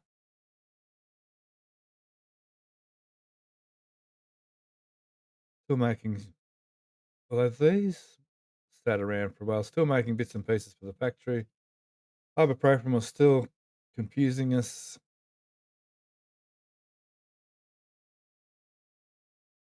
Joe has a really good question. Astro Joe. Go ahead. He asks, speaking of the things from the past, did the tracking station dishes ever get reused anywhere, or were they completely decommissioned? Do we even have a way of knowing, or am I spacing on the outcome? they were completely decommissioned, and where Uh, they ended up, don't know. yeah, they certainly weren't reused here at Starbase anyway. And on that same topic, Yazada is asking, do we know where they went? SpaceX sell the dishes? No idea.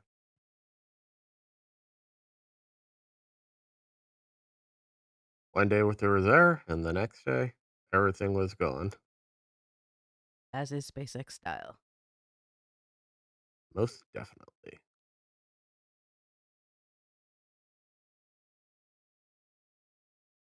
Thank you. Crane Man has a question about cranes, too. Ah, well, that's appropriate. I thought Crayman would have the answer to the crane question. He probably does. He's asking, do you expect the LR 13,000 for Pad A's new OLM, or will they lift with two LR 11,000s again? Well, going by Florida, they didn't they lift it with a single 1350? 13K. Yeah, they use the 13,000 in Florida. I would suspect that they'll tandem for pad one when they redo it, only because they already have the SpaceX LR 11,000 here, and they don't have a tower to build. Part of I think the package with the LR 13,000 in Florida is the fact that it moved to 37 to stack the tower when they're ready. So I feel like if they're going to bring in a crane, why bring in the much bigger crane just to do the one lift when you could do it with two smaller cranes, one of which is half already on site? Sounds about right. Okay, I think we can move on to the build site. So continuing with platforms, looks like they're finally decommissioning the old version 2 4-point lifter and getting the new 4-point lifter in place, ready to start using. So I'm thinking parts of ship 39 might be on the scene by now. Where are we at? September 20. Yeah, the nose cone and payload bay was stacked on August 16th. The PEZ dispenser comes out October 12th.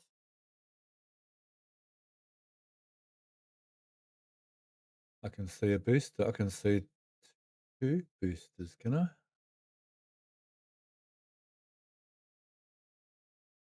knew what they were for the longest time. Now, where am I? Over here. So booster 15's probably in there at least. What's left? 17's outside, 16's dead. So that's probably not a booster there. I might be seeing things.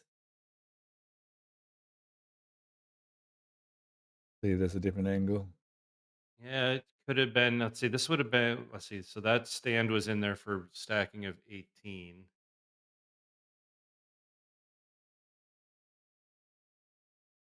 There's probably two back there. I just am drawing a blank on which two it would be.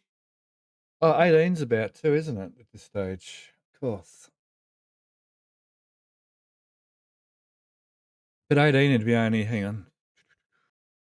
Yeah, what was the date on the flyover? This one is, um, this one is 20th of September.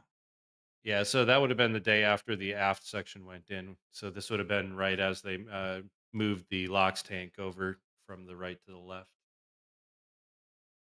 So that's 18 over there. Yeah. Very good. And I think inside the bay would have been 12 getting its work in the back right and 15 in the center, probably. Yep, 17 yep, in that'll be right. Rocket Garden. Yeah. So we hang on, we just saw that. Yeah, 12's not in the rocket garden. Yep,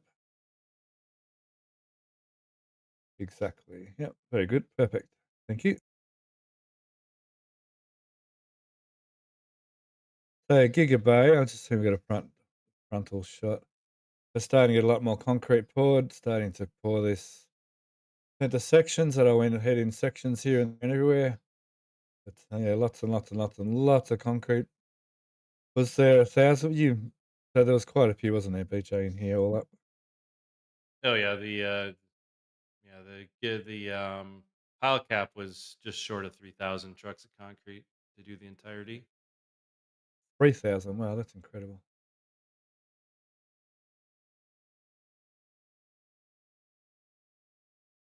The stitches became unnecessary with Starlink maturing. Yeah, perhaps. Yeah. They were for different telemetry. There's two sets that they broadcast They from. they don't use Starlink for the data for the telemetry necessarily, do they, Alex? There's two different ones. I forget the actual, but yeah, they're for the more the real time rather than the IP based.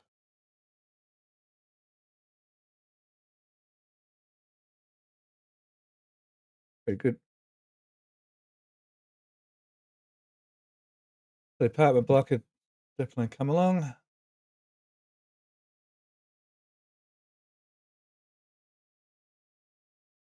Well, I'm actually now, because of the amount of time we spent, I'm really glad we've done the abridged version because, yeah, we would have had trouble getting it all in.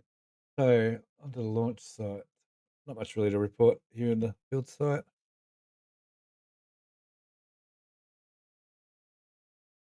Yeah, at this point, it's just kind of the short gigabay resets, and everything else was just kind of hidden under a big roof.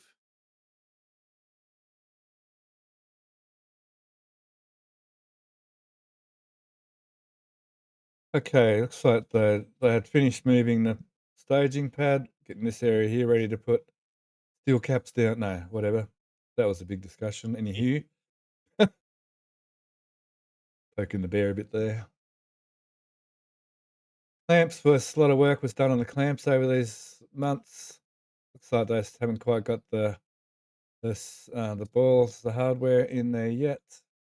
This is the week they were taking around this week. Yeah, they had the chain blocks up here. They were starting to add some of the hardware for the little hoods. I believe they were line boring for the on the attachment points. The link that drives the lower pivot point on the door.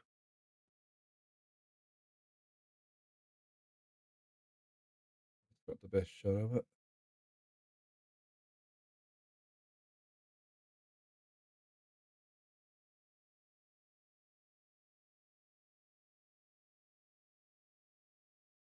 Almost felt like a change weeks then.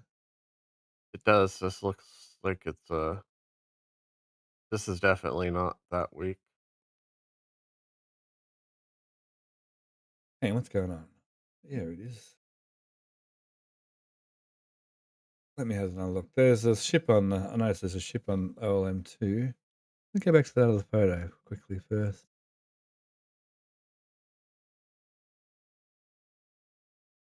Yeah, there's a chain block. Yeah, and they have all the hold downs moved out of the way.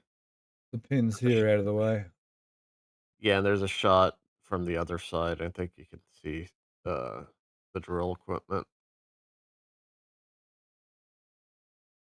Okay, the line boring equipment. Yep, sure. Yep.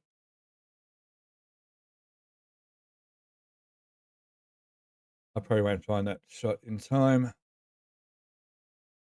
Bit of support work around the place. I'd finished the pond by now. Looks like they're doing some of this small wall work over here before they move the tent to continue on through here. They're doing this drainage system. Another nice panoramic. Sorry.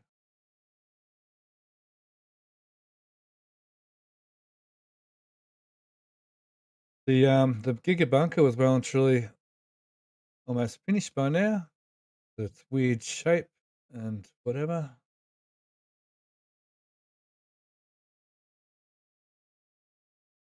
Russian design building. Should be called Alcatraz or something silly. So yeah, over on pad 1, there's a ship. What? Huh, that's not right. How did I see a ship before? I don't know. Somehow I saw a ship, but I didn't. Never mind.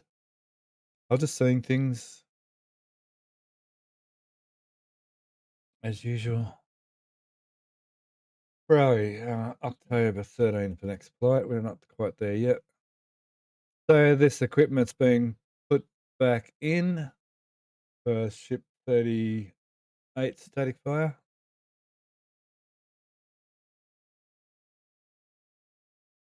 Just one way to get the job done. Just good thing SpaceX are really good at getting the job done, I must say. Get it done. Remember they hadn't quite painted those tanks for the longest time.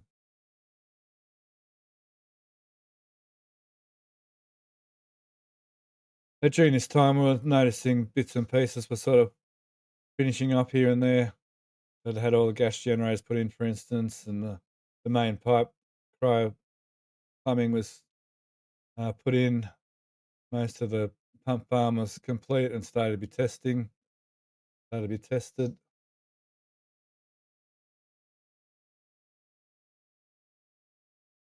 The ASU site had the craziest outline, but we're starting to debate whether it looked like Darth Vader's helmet or Homer Simpson's head. Okay, August. Let's jump through to, October. Sorry, let's jump through to October and get the last flight out of the way. BJ? Yeah, so flight 11, the final version 2 flight, another successful one at that right at that rate. I mean, it was very accomplished. Almost feel like it was nearly identical to the previous, other than the things that didn't go so well in with ship at the end. But we had a nominal ascent under the reflown booster 15. Second time we were able to see a reflown booster. Had a good flip. Uh, not the first, since they added that little extra piece to kind of control their flip direction. There goes the hot stage ring again. And then re-entry, going towards a soft touchdown in the ocean. Um, Continuing to test some different things. They did a different shutdown sequence and different allocation of engines so that they could, based on what they were going to kind of do, we suspect with version 3 booster. Um, Not entirely sure if it's more to do with the orientation of the engines on version 3 or just a change in what they're going to use, but also maybe some testing of alternate engine use. And then we continued on with ship 38, making its way on, They did successfully all the way through second engine cutoff. Got into payload deployment testing once again. They definitely seem to go out the ship much smoother this week and or this particular flight. Yeah, they attempted to give us a good external view of it going out, but it was a little too dark. Um, but yeah, those they definitely went a lot straighter out the door than what they did on the previous flight. Once again, got ourselves a single engine relight test related to deorbit burns. Looking at the right aft flap there, we had a nice. They had a whole bunch of extra tile tests that were a little bit different than the previous tile tests. They were doing some. They had bigger clusters in the past. This time they had them all singled out. Seemed like they were doing some different tests with different pin with the version 3 pins, is what we might think they were. Finally got ourselves a S38 on there too. After a number of flights, we didn't. We got a decal. Make some people really happy. As we come in here, once again, a good landing burn. Didn't have the discoloration because we didn't have quite the same test tile situation. We did have a little bit of discoloration there on the tile side. Probably more to do with the missing tile sets that they did continue to test with, but they definitely limited their testing this time compared to what they did on Flight 10. And the aft and all of our flaps seem to be well intact this time, and great views once again of a nice soft touchdown.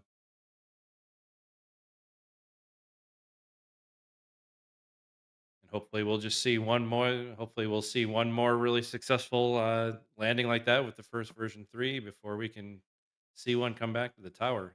I think everyone will be excited for that. Thank you very much.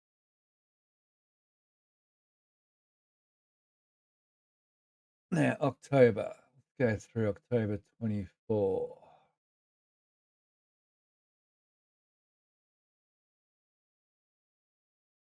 October to November, then that should just about do us. So, won't be long now. Boy, what a long stream. Cool. Hmm. What's that? 3.5 hours now. Holy moly. Just passed. We're at 3 hours 40 minutes. Ah, who's counting? You better not start rushing stuff. Don't start rushing now.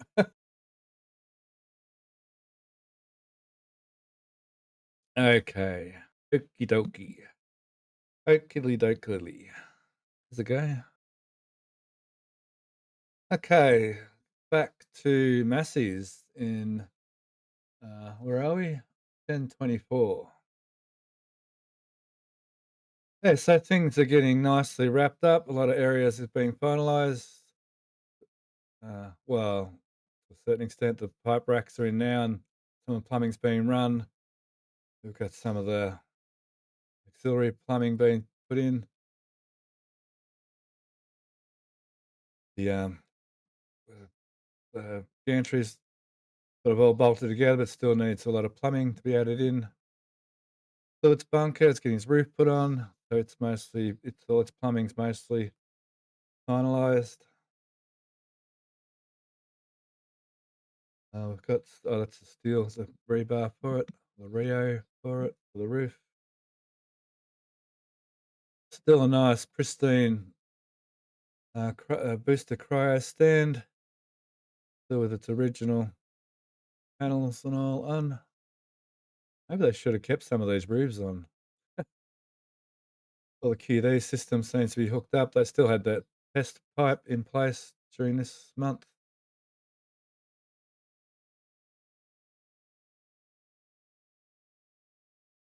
I'm seeing a lot of changes now between now and actually today. So the bunker's had its roof put on and starting to get fitted out. The transformer pad behind it's being put in place.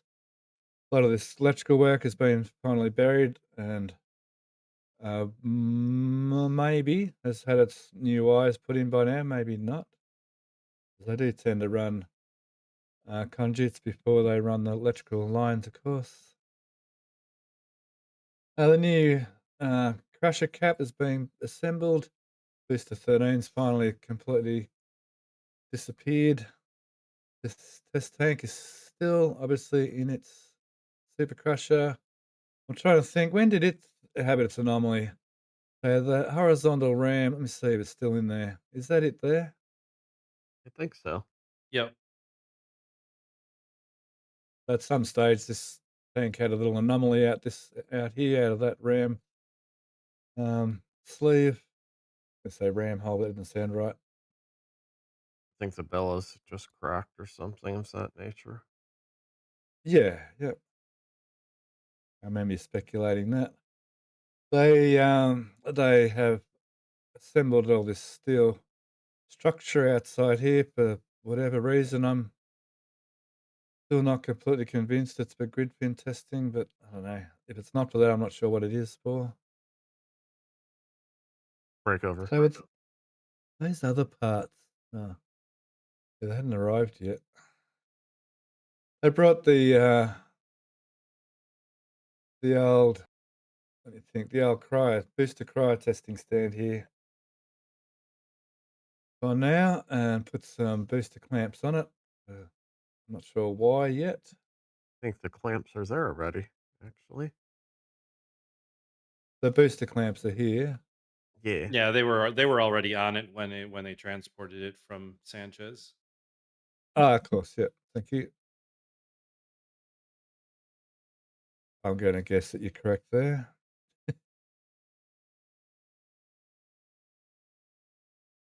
Okay, so still lots of work had gone on with the LOX farm, the fan box, and a lot of the plumbing had been put in. Some of the plumbing still to be ran back to the actual. I know the back to the pumps has been run. They probably got a much better shot than that, actually. And of course, they do have a shot better than that. Just finding it sometimes is the thing.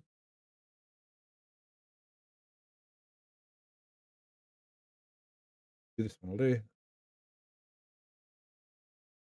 This is by this week they'd actually plumbed these pipes in. The LOX supply, LOX return from the pumps, and a purge pipe. Purge pipe? That's what it is, isn't it? That one? Yeah. It's for when they're doing the chill down. Still missing two. There's still two more hippos to arrive here. Is this that temporary pipe in here, Alex? Is that it? Oh, no, It's oh, not no, a delegate. That that's one one is of for these the main. pipes. That's for the main locks. Yeah. It goes a little bit further up. You can't quite see it past the white tank. Yeah, it connects there and it drops down. You can see its connection right there. Yep. Oh, I just still remember that now. I remember that now. Been a minute. All good.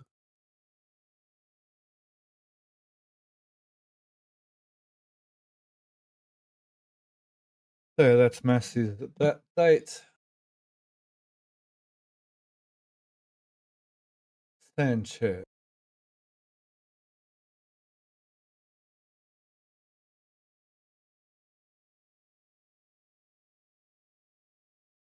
That's not the photo I wanted.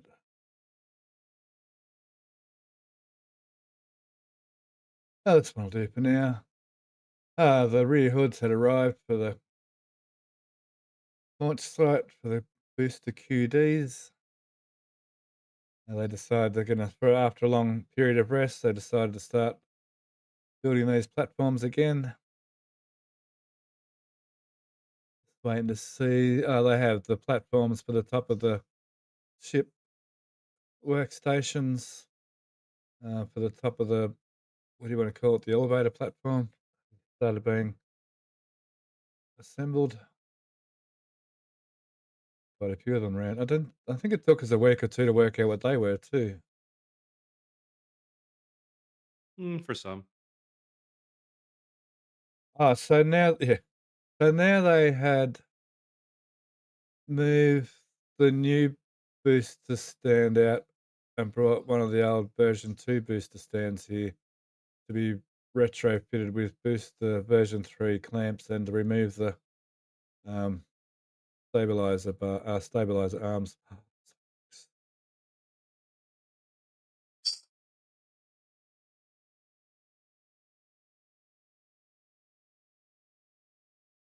I couldn't resist. I tried. I tried for 1 second there, but couldn't resist.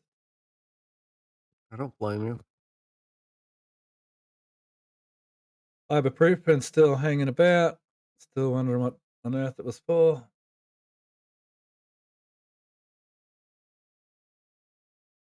Now we've got 12 and 7 12, yeah, 12 and 17, and the new booster stand. And there was that thing. It was saying, "Oh, it's for SLS, it's the Windows, for going to Mars." There's so many different I'm not sure how many of those people were joking and how many of those things were serious sometimes, I tell you. I mean, it's just they just couponed it to inspect the welts. Yeah, like we'd seen done quite a few times before. Yeah, definitely. Is that the new crane? Oh, no, that's No, the lift. That's the man that's lift, the yeah. Skylift. Yeah. Yeah. So by now, Grover had gone, I think, yeah. Yeah, Grover is gone. I think in the we're not too many flyovers from when the Tadano arrived. A lot of this area is also cleaned up now, and they've finished at Massey's pretty well by now. They're building, what are they building? The new dance floor for the static fire stand at Massey's.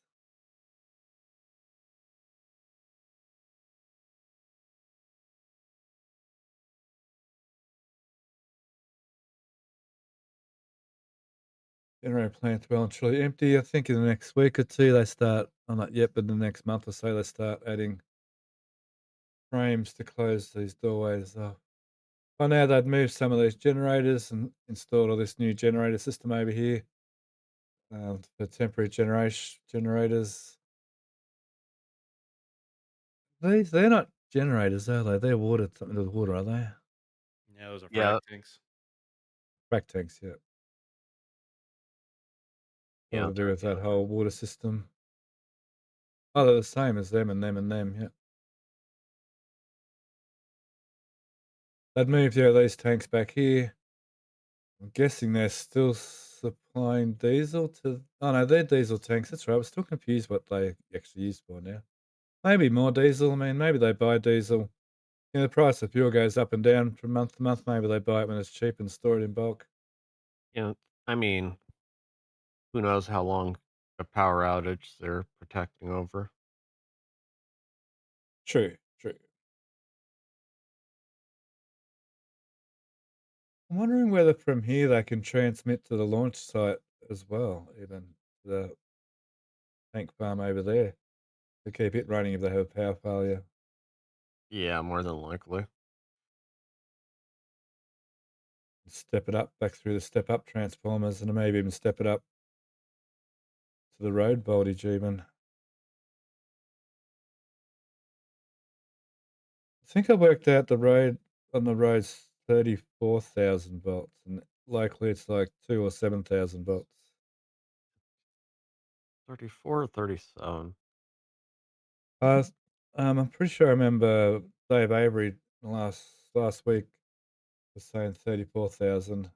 Generally listen to him for things like that.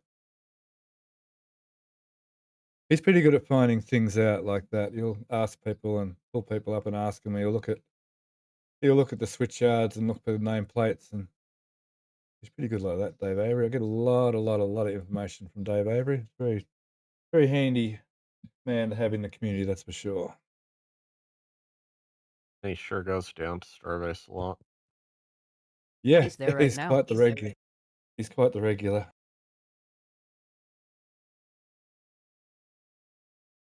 Yeah. He seems to be one of those people who has one of those magnetic personalities that can get people just talking.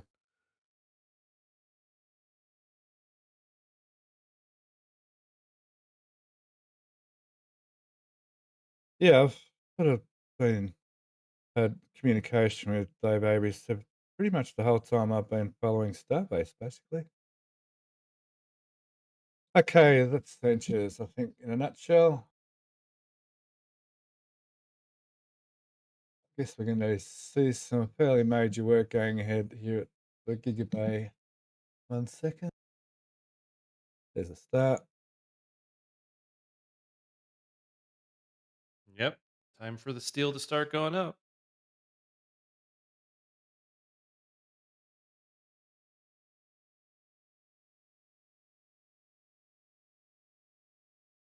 My external hard drive's getting slower and slower. What's going on? I've got too many windows open, haven't I? Let me just fix that quickly. That's better. That's better. I think I had like 20 of these windows open.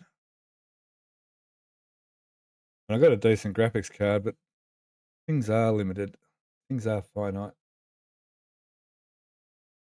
Quickly looking for a front shot again here. I'm not sure we got one this week. This one will do anyway.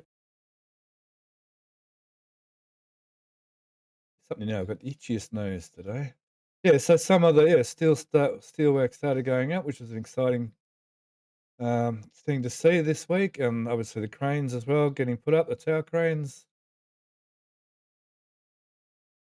Definitely a different view of this right now from today, with all the steel now in place for those lower levels.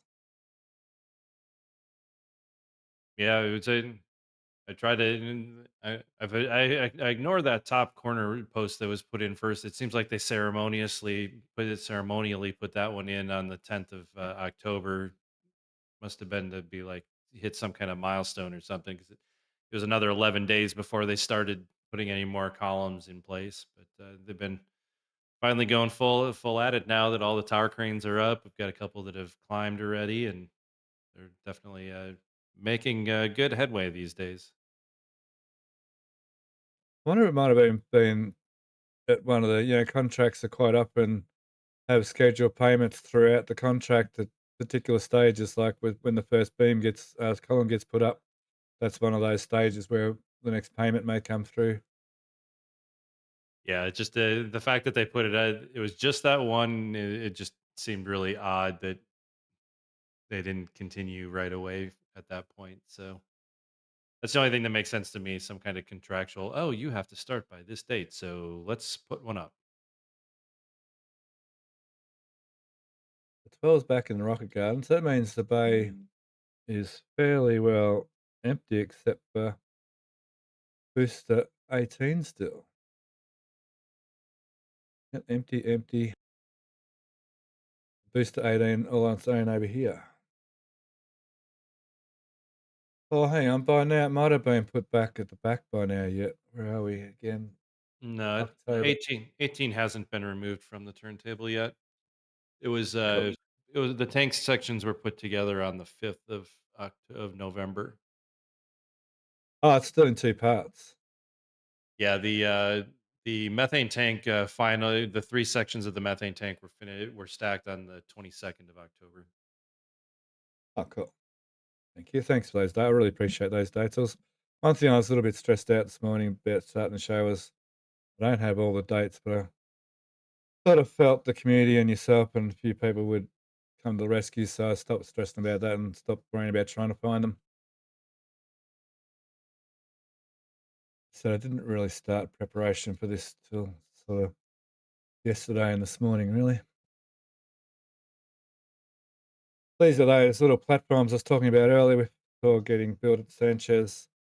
Just rusty brown steel back then, and now they're pretty white. Yeah, and this But is a good view too that we could see the version 3 clamps had already been installed on the ring as well for the ships. Yep. Okay, I stand correct. It's 34.5 kilovolts. So 34,500 volts. Thanks about dudes over there in chat. And we saw with some of the ground photos from Stargazer, there's the step up transformers from the what is have three was it 483 phase? I should remember that. Stepped up 470, to I the think. Sorry. I think 470. Yeah, 480. It was on the transformer. During this time, we're keeping an eye on these other 2 stands for version 3 hardware because, yeah, 38's gone, so there's only version 3 at this stage. Everything's version 3 time.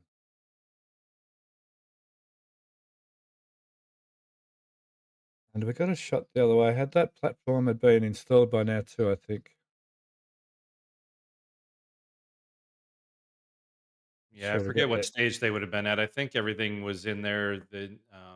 Even to today, the engine access platforms have not been installed, but I think everything else has been there, and they've been working up that wall since about this time. Cool. Okay, round the back to the apartment building.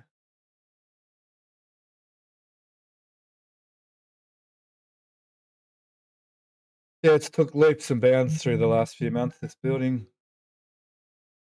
Oh, they're at 9 a.m. alarm. I'll have to step away in a second. I got to do some medication for one of my doggies. One of our doggies, unfortunately, has seizures, so I've got him on medication. Since I've had him on medication, Kashi hasn't had any seizures, so that's working really well for us. Pretty scary. Sorry, that's way offline. Pretty scary thing when that happens to your dog. I guess I couldn't imagine it when it happens to your child. Sorry for those people who have seizures in their families. But yeah, scary stuff. Okay, that building's going ahead nicely.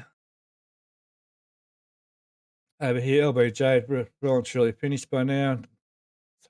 And they'd been parking cars and Cybertrucks everywhere along it. Everything's painted, the gateway's finished.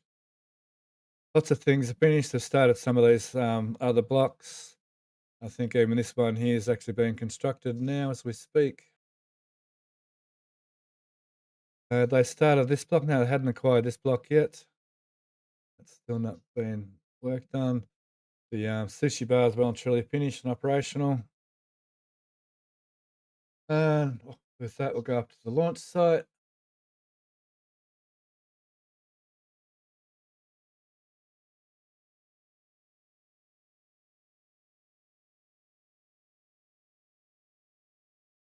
Let's just start at pad 1, I want to say. Yeah, so pad 1, we start seeing the destruction of pad 1 with the big berm to start with being torn down to give them access into this area. Of course, since then, a lot of this has come out. Quite a few things have changed actually in the last, where are we? October, November, December, the last 2 months. Yeah, this area has significant changes, but yeah, this was the very start of the decommissioning of pad A. Crap.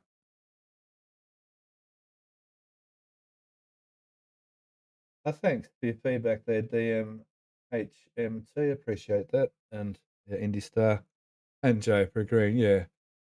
As quickly as I can try and get through this has taken a lot longer than I thought, which is fine. I was actually really wrapped that we've been able to fill the time so well, and you all seem to be quite interested in how it's going.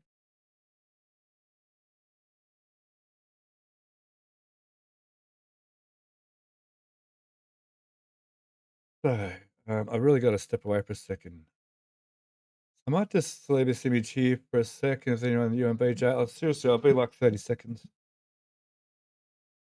But yeah, here we can see the beginning of the SpaceX crane getting put back together. We'll be seeing here future with the preparations for the SQD arm getting its owned boom back on there, and it's extended to reach as high as they can.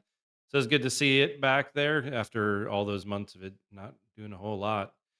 Um, we can see down there at the base of the tower as well, continued work on the areas that concrete work that was done around the tower. Uh, Definitely getting all of the little bits and pieces around the site covered up, ready to go.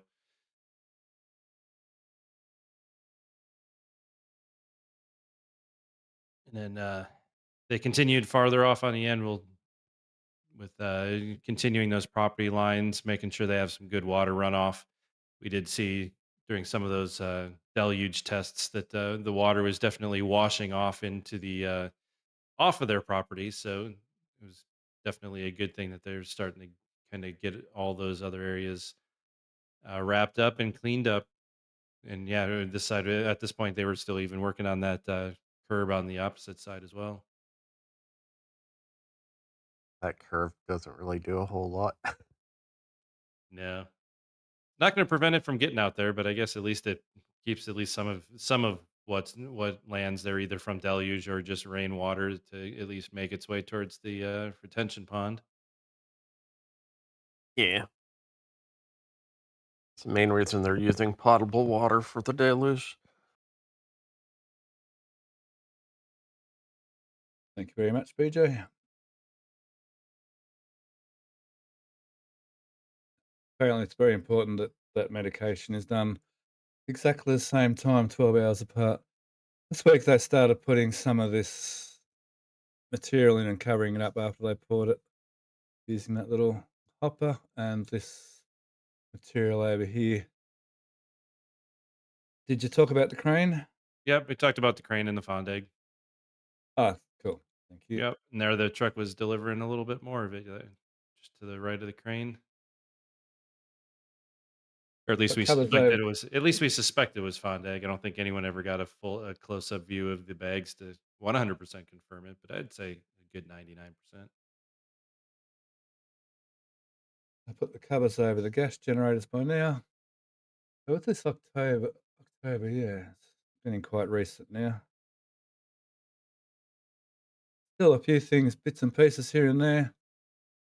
But they had put their little expansion or whatever joint that is in there. Is that an expansion joint or just a join?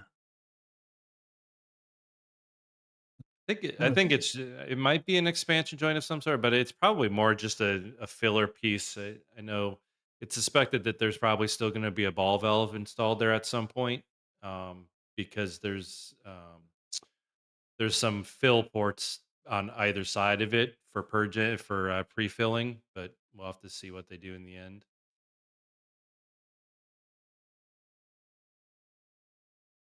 Yes. This photo will show it. Yeah, down in here, there's some equipment down in here. Yeah, you've got a couple of pump systems there, and then you've got fill ports on either side of it. Kind of like how the weirs have the same thing on the lower end. They have some bypass pipes that allow them to pre-fill the pipes ahead of time.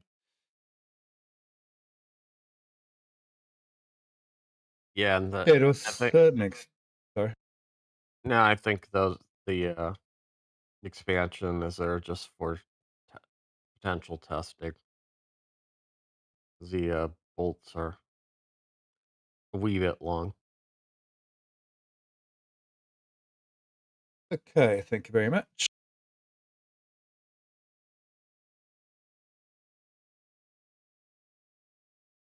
Oh, so I've lost track. Have we done Pad A on this month? We have, haven't we?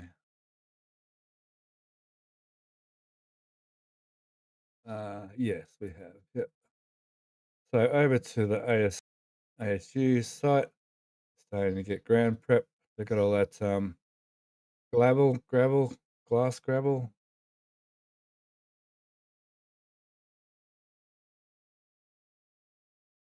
Yeah, that was, yeah. So yeah, it looks very different now. We're still very much guessing what was going on here, but it was starting to take shape at least.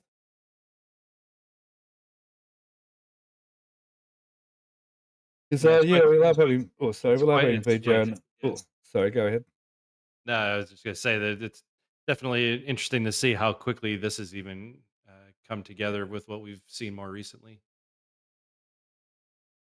Yeah, I got to agree with you, Zada. We love having BJ on the stream. He's very knowledgeable, far more knowledgeable than I am. But yeah, and Alex, it's awesome to have you both on the stream. I always enjoy having you both on the stream. Makes my job a lot easier. Don't sell yourself short. You're very knowledgeable too. Yeah, Charles, I forget things quickly. Comes with age, I guess. One of my frustrations at the moment. I learn something, I forget it. I learn something again, and I'll forget it, and then third time I'll remember it fully. That's why I appreciate patience of people like yourself and Alex when they're explaining things. But thanks, I appreciate your feedback too. Okay, let's go to. I think we head to November, and we won't be far off finishing then. So I'll run out of. Looks like I switch over to my hard drive in a minute. I mean, my internal solid state drive. Sorry, which would be good. Hey, Massey. So, if there's any questions you want to start throwing around in chat, it'd be nice. We're probably going to be winding up in the next half an hour. Yeah, so far so good on the questions. Between event dudes and you guys, we've got them all answered. Oh, good on you, Ben. Dudes, really appreciate you being around as well. It's another one of our very, very valued members for finding answers to many questions, especially to do with some of the stuff around the sites as well. Event Dudes has been very valuable.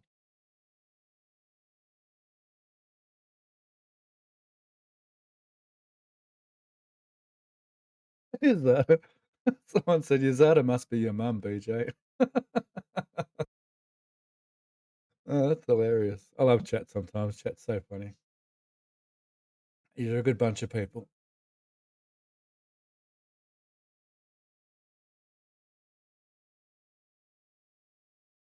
Methane, yeah. I don't know. Tomato. The Aussies don't necessarily. Some Aussies pronounce tomato, some tomato, Newcastle.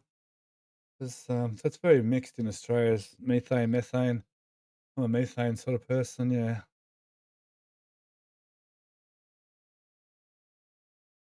Hey, the blast well's sort of two-thirds way finished in this week. Where are we? 15th of November. Starting to put the fill lines in for the methane. Should I say methane/methane?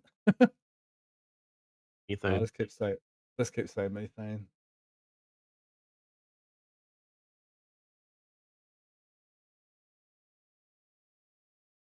Event dudes, I think it's pronounced CH4. Oh, very good. They've started to refurbish this tank. Not quite, no. Maybe the next fortnight or so. There's still only, hang on, let me think. Oh, it's 18.3 still there. The ring here's been finished off. This ring came and went, so I'm not sure it probably maybe went back to the factory for yet another test article, hopefully. Yeah, I remember the night of that conversation when we saw Yeah. when we saw it go in there. I'm pretty sure. I think the evidence speaks that it did go to the factory. So it'll be good to see what kind of test article it comes out with. We're seeing the ship quick disconnect. The ship cryo station getting fitted out, ready for um, the ship. What is it? 39.1. What is that test tank? 19, is it? I believe. Mm-hmm.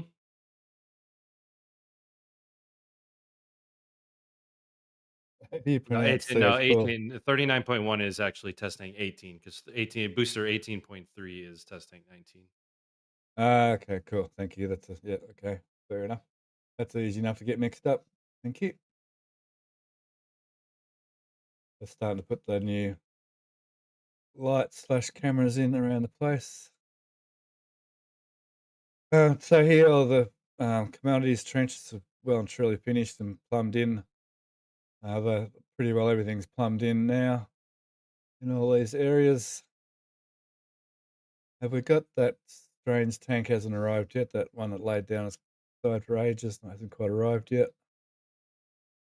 All this concreting back here has been reconcreted after running the line over there. for concreting your favorite berm. Yeah. The QD gantries Starting to get, it's got the QD plate on it, starting to get some of the plumbing pretty well in place. Still no flex lines yet at this stage. We're starting to see some extra bits of concreting starting to get formed here around this area here. So this whole area here is still a bit skeptical as to what's happening or not happening up in here yet, whether it gets covered or not. I sort of think there's going to have to be, I mean, the 36 happen again. I don't think they're ever really going to be able to protect like the very near vicinity of from here back would be a massive bonus to protect from here back. But I don't think from there forward such a big deal if they would happen to destroy that little bit of plumbing there. With a I mean, they're 36 of it. they're making that sloped wall. Yeah, they'll run up to the roof line. Still nothing to see sort of protection for this area just yet still. We may see something yet. We might happen. Sure. Doubtful, because if you look at that structure for the gantry, I mean, the other blast knocked the old gantry over. Yeah, well and truly, yeah, I don't think there's any way to protect at least that gantry. There's pretty well no way to protect that. Or this bit of plumbing at least here. So like I said, it's a huge bonus though to have from here back protected. I think that's obviously, 99% of all the equipment infrastructure we're very much protected from a 36 event ever happening again. And I think, yeah, a little tiny bit of what do you call sacrificial sort of plumbing is fine, well and truly within the realms of okayness. That's a thing, the realms of okayness. That's an actual thing. Trust me.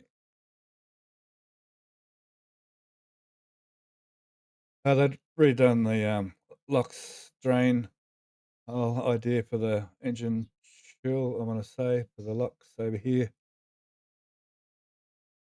Still no concrete. They did put some concrete here for me. That was nice to see.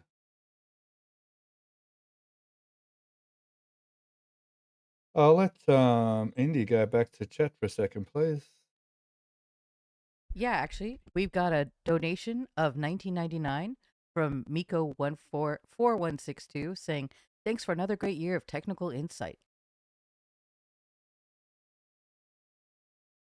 Very much appreciate all the positive feedback. It's a good for our confidence. I know my confidence struggles some days, but yeah, I really, really appreciate that wonderful feedback. And for all our commentators and Zach as well, everybody, we all very much appreciate at least that sort of feedback.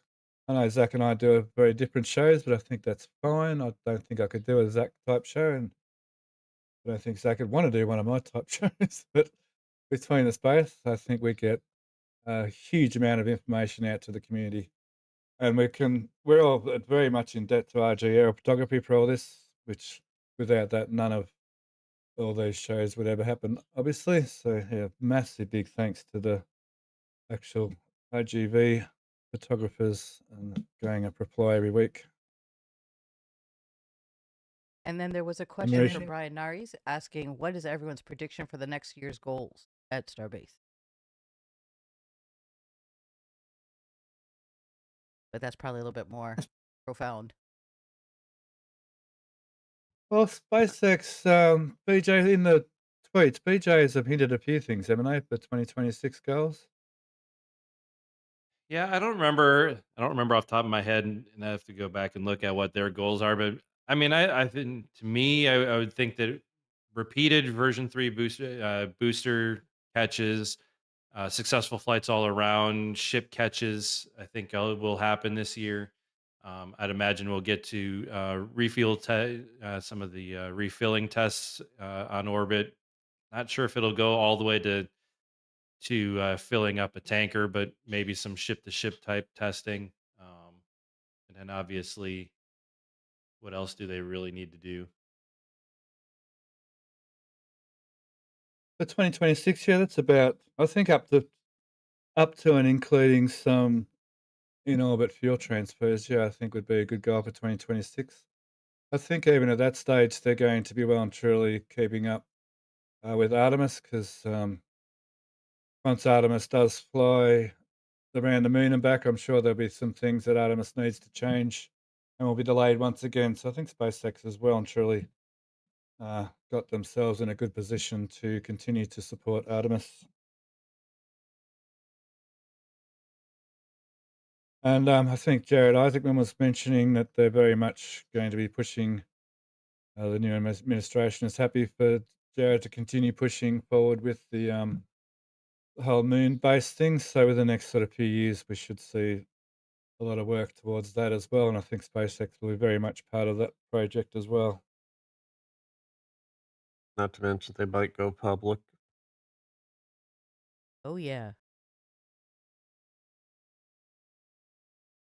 Yeah, I would imagine that would be some pretty decent investment. I mean, SpaceX have doing nothing but well and truly powered forward as far as in the rocket industry. They've pretty well left everyone behind them. There's pretty well nothing like SpaceX has ever been before. The amount of launches and the amount of mass to space is quite incredible. And once Starship's up and running, that those numbers once again will be well and truly surpassed.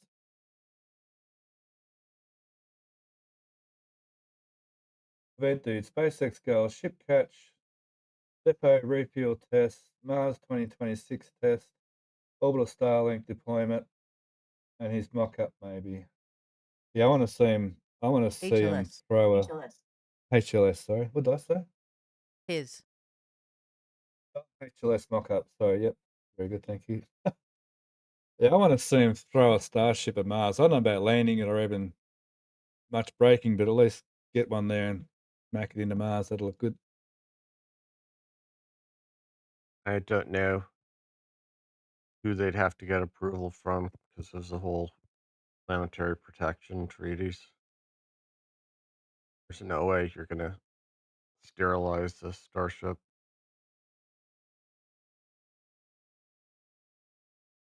But not just being in space for so long sterilize it. Nope. There's bacteria that lives on the outside of the ISS. Actually, they found that with one of the cameras that came back from the moon, didn't they? When they opened it up, they found bacteria inside one of the camera cases. It had Yeah. travelled to the moon and back. Okay, we're at Sanchez, 11th of November. The beginning of Booster 17's demise. Uh-huh.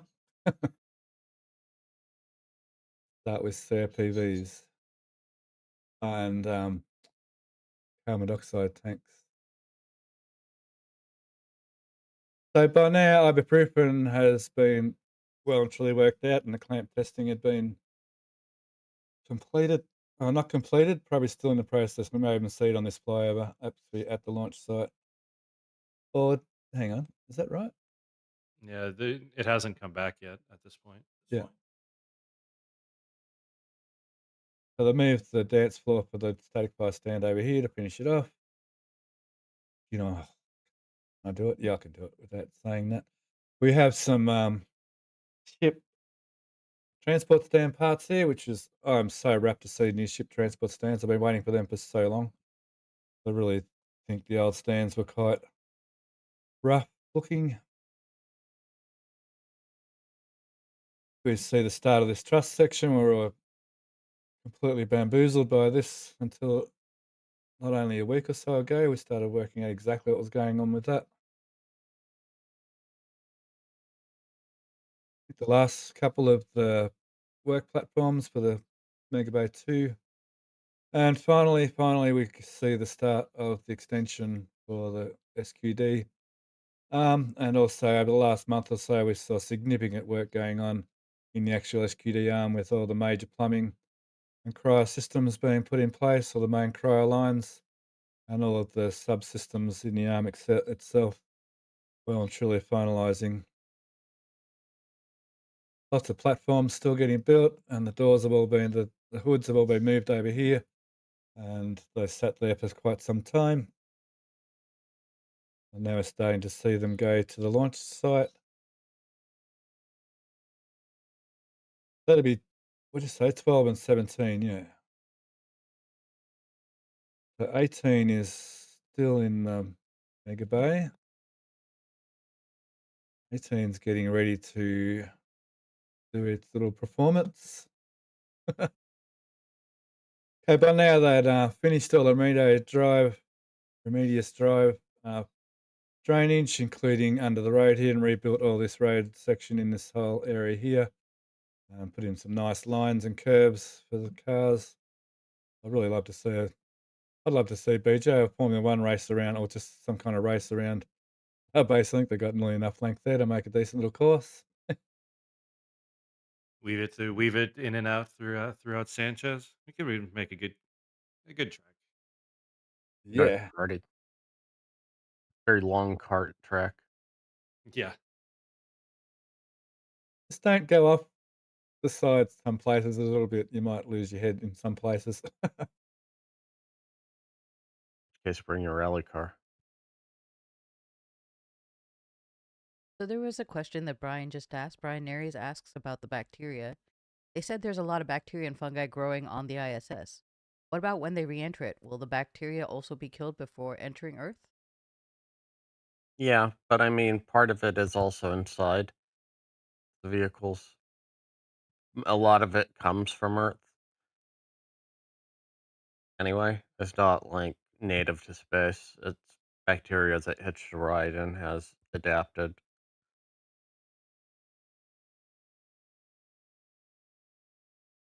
Maybe that's how we start life on Mars. Send a bit of single, not simple cell type bacteria from Earth to Mars, and then like how many millions of years later there'll be some kind of humanoid.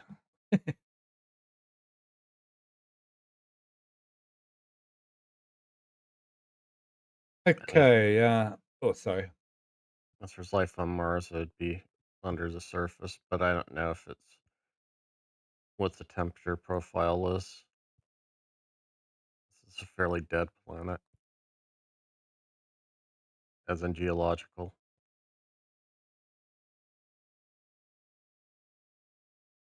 Okay, moving on to Giga Bay. We're starting to see a lot more steel in place, BJ. Yeah, we got this at this point. We had all four cranes working and assembled and kind of working the whole footprint, which was kind of the big milestone, I think, in terms of the beginning of steel construction, getting everything going in all of the corners.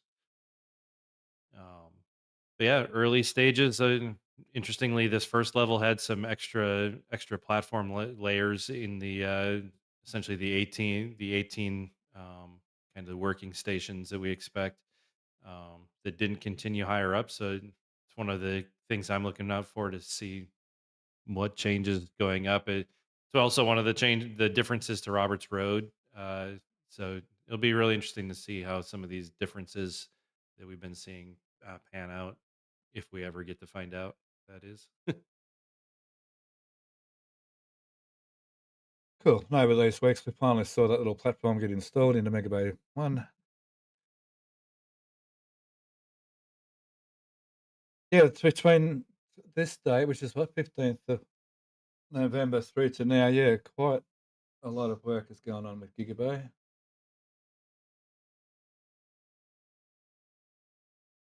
Yeah, it only was 10 days after this flyover they started the second level.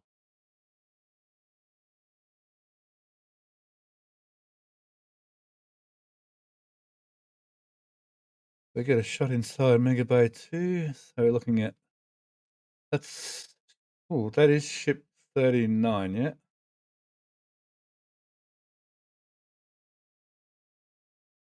Yeah. Checking my notes. That that actually looks. Was it? I don't remember. Well, 38's plane. There's only one ship of can be is 39. Yeah, I was trying to think. For some reason, I was thinking it was something non-flight hardware, but yeah, that sounds right. Kind of looks a bit dinty here, doesn't it? It might just be. Oh, that might just be reflections. Yeah.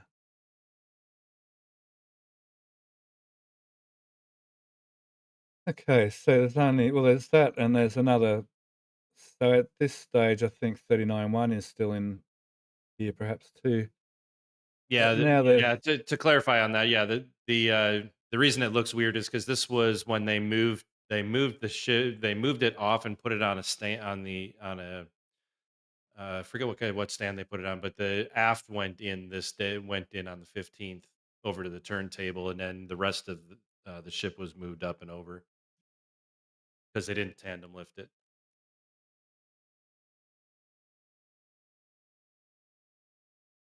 or or they did and they were temporarily sitting because the down the transfer tubes were dangling down underneath it. oh, that's right. Yep, remember now. I was getting my context back into my mind.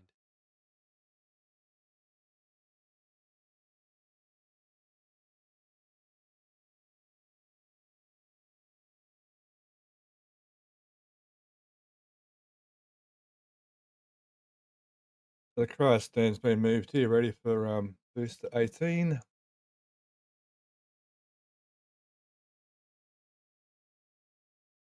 Yeah, I saw a quick thing in chat about a slideshow through all the different areas. I had two choices coming into today's show. Just go month by month, like what I'm doing from site to site, or sort of do like say the Gigabay through the weeks and just show the bigger Gigabay through the weeks. But which I thought was a better idea, but it just was ended up being too much work in the time I had. So I decided to default back to what we're doing this way and just doing month by month.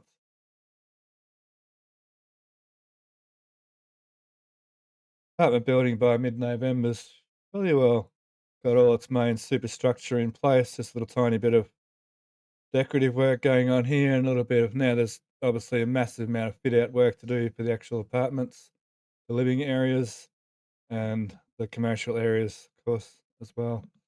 Quite a bit of fit out to do there.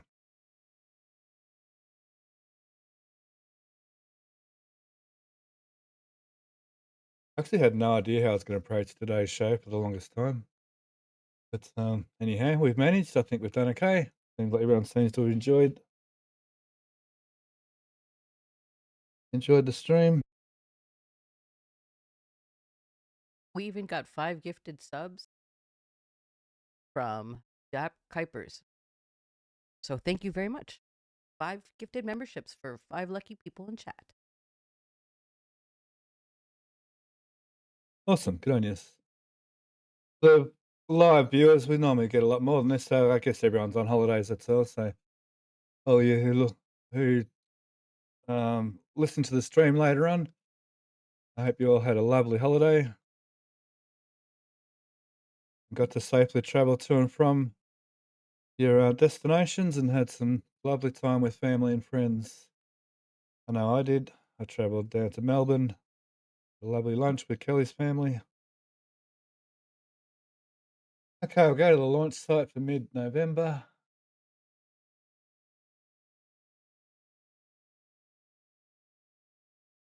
It's all becoming quite recent memory now, so I don't have quite as much to say on things. And also, I've noticed over the sort of last few months, things have been sort of finishing off. There's sort of less and less to sort of talk about, but the new Pad A going ahead is going to give us a lot of things to keep an eye out for over the next little while. Now the pumps still hadn't got here yet. No, not this fortnight.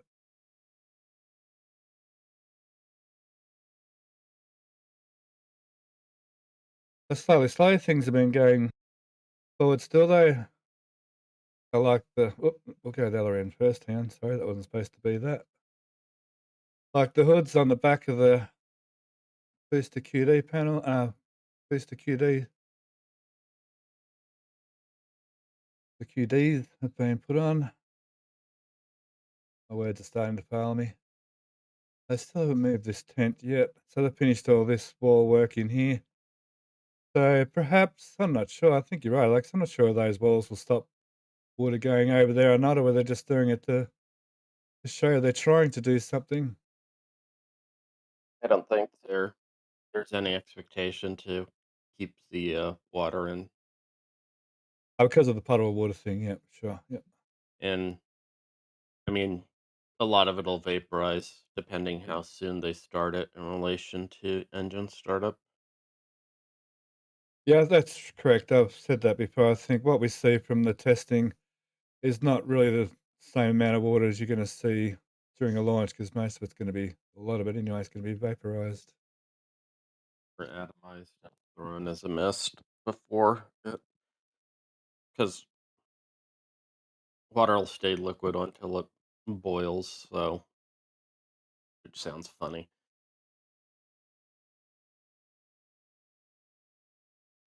but I wouldn't be surprised if they actually get that chunk of land in the future.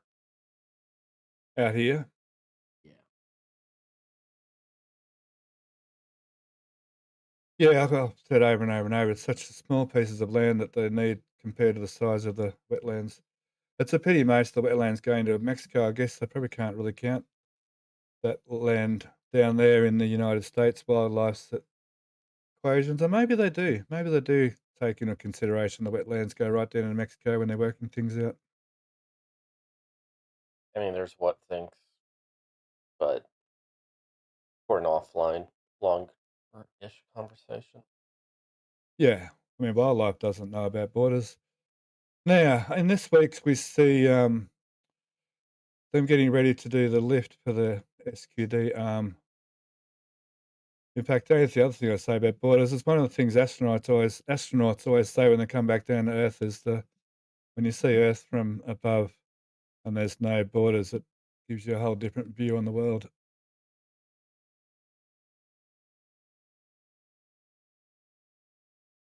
Okay, so I noticed over these sort of months that by now they'd added these few extra. Um, it's sorry, my words aren't working. These extra bits of equipment over here and plumb them all in. Starting to put covers over things. Finished off the blast wall. Sort of tidying up all the last little bits and pieces all over the place. And then over at pad one, the excitement's just beginning. Over here, they're starting to get rid of the old fluids bunker. They're taking retain the wall down completely, blast wall. And this is about when we start seeing them. We'll start seeing them tear the legs down sometime soon. So we've gotten rid of most of the OLM ring. All the BQD is not quite removed. I haven't really started digging so much yet.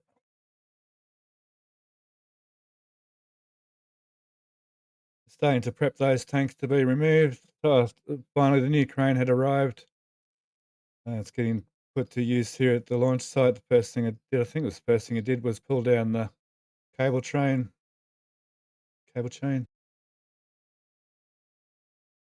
Yeah, that's really the only project that it did here was the removal and installation of it.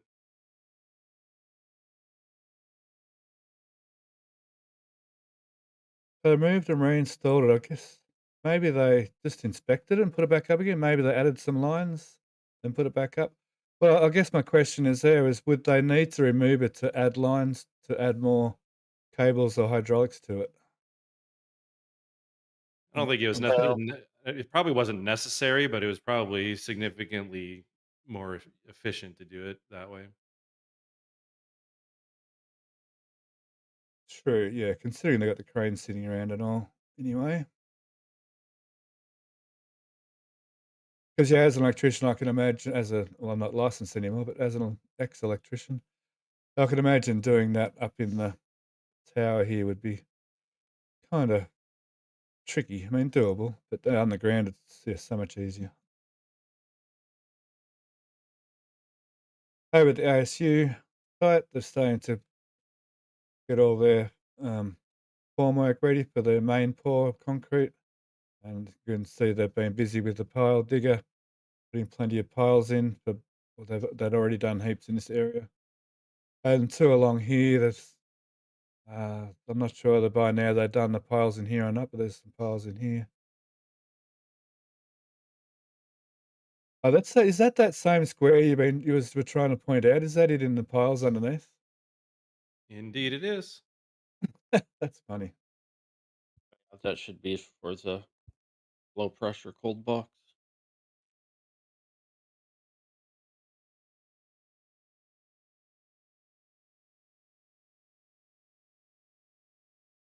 Okay, let me just change drives here.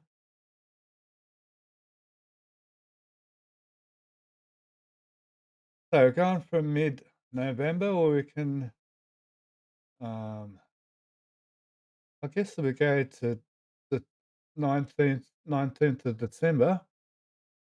We should be all caught up.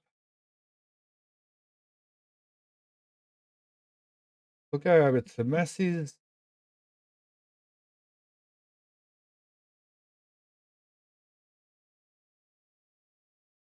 Just the big news at Massey's of recent is the new framework that's going up.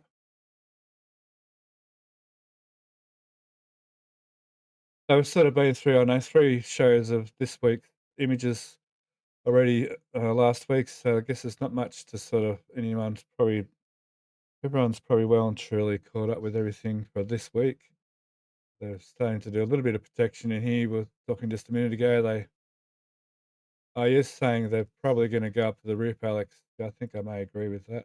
So these boxes maybe always been there to keep the fill out.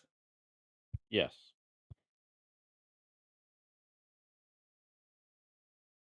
That Uppers. makes more sense. Even from when they first put them in there. Yeah, because So if that you looked makes at how they weren't.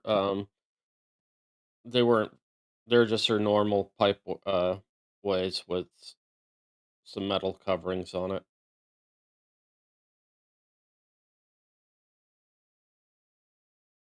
Which don't get me oh, wrong. I mean, like yeah, these. You mean these frames? yeah. I Yeah. mean, don't get me wrong. Those are, I think, 6-inch square tubes, so they're quite strong. But it's more as an That anchor gives point. that gives them even more sort of blast protection against. I mean, that you'd think that wall would be enough, but anyhow. It's to get rid of the right angle corner that would tend to sort of amplify since you Uh, have a fixed focus where the shock wave is going to sort of stagnate, just sort of like the Raptors hitting the flat plate. So it'll vastly increase the temperature and pressure. you mean this this 90-degree down here? Yeah. Yeah, internal corners are absolute, like for any sort of pressure situation, even wind.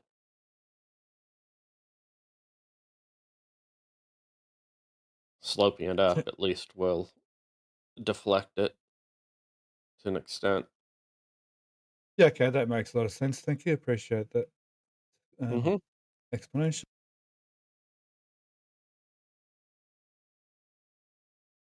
So yeah, the big frame are all debating what's going to happen with it.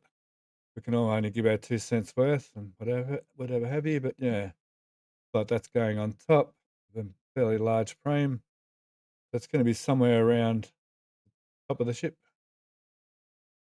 And Like yeah, a I'm not sure 500. whether it's going to be just for a few of the first ships just to test the design and then be gotten rid of, or it's going to be permanent. I'm kind of thinking it's going to be temporary, to be honest.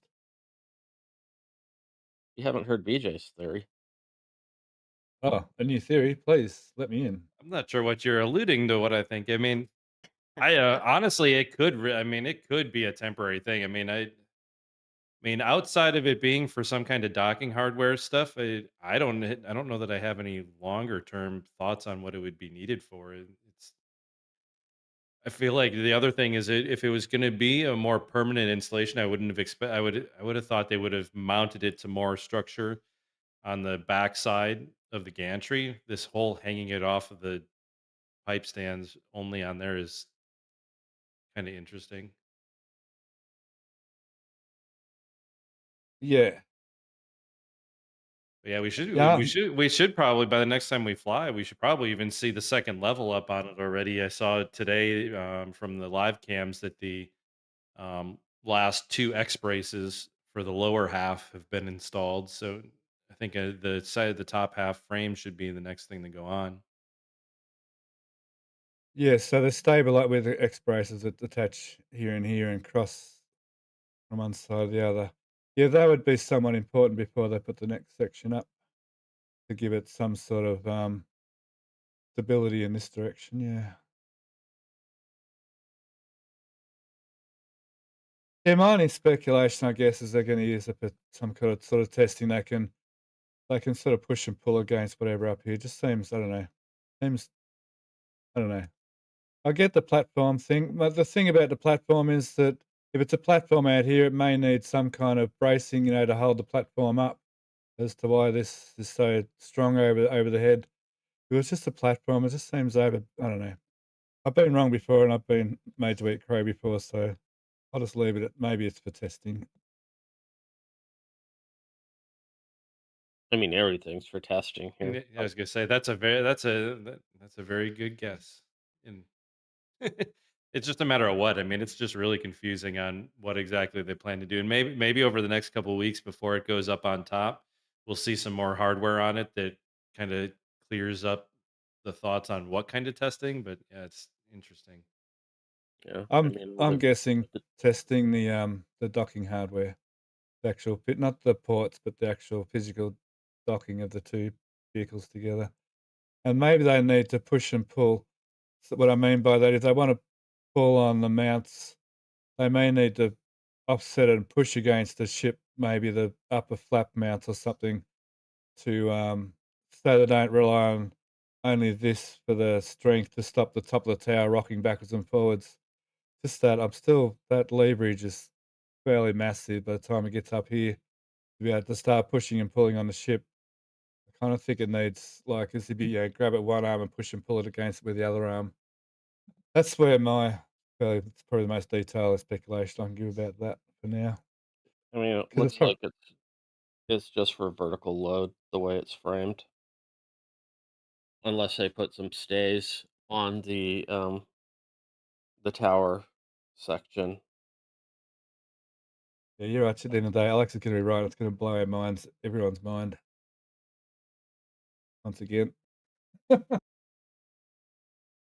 And since Hey, we're so looking at since your that whole, oh, sorry, Andy, go ahead. COPVs, yeah, there was a question Yeah, about the COPV structure right there, the testing structure. DMHMT asks, have they already used those COPV test stations?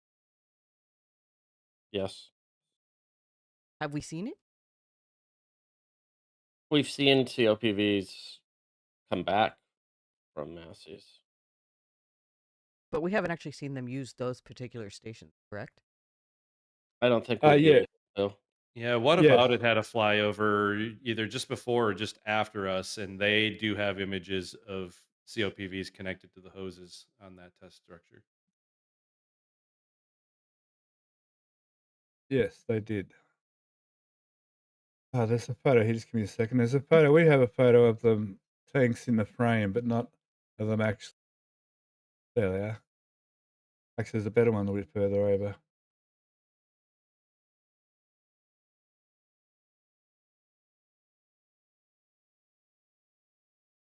Maybe I should have stayed with the one I had. So here we can see the actual frames. This is what we saw in that other flyover. These frames with the four hoses hooked up to COPVs. Also, though, hang on, let me just go back. Sorry, let me just go back a week.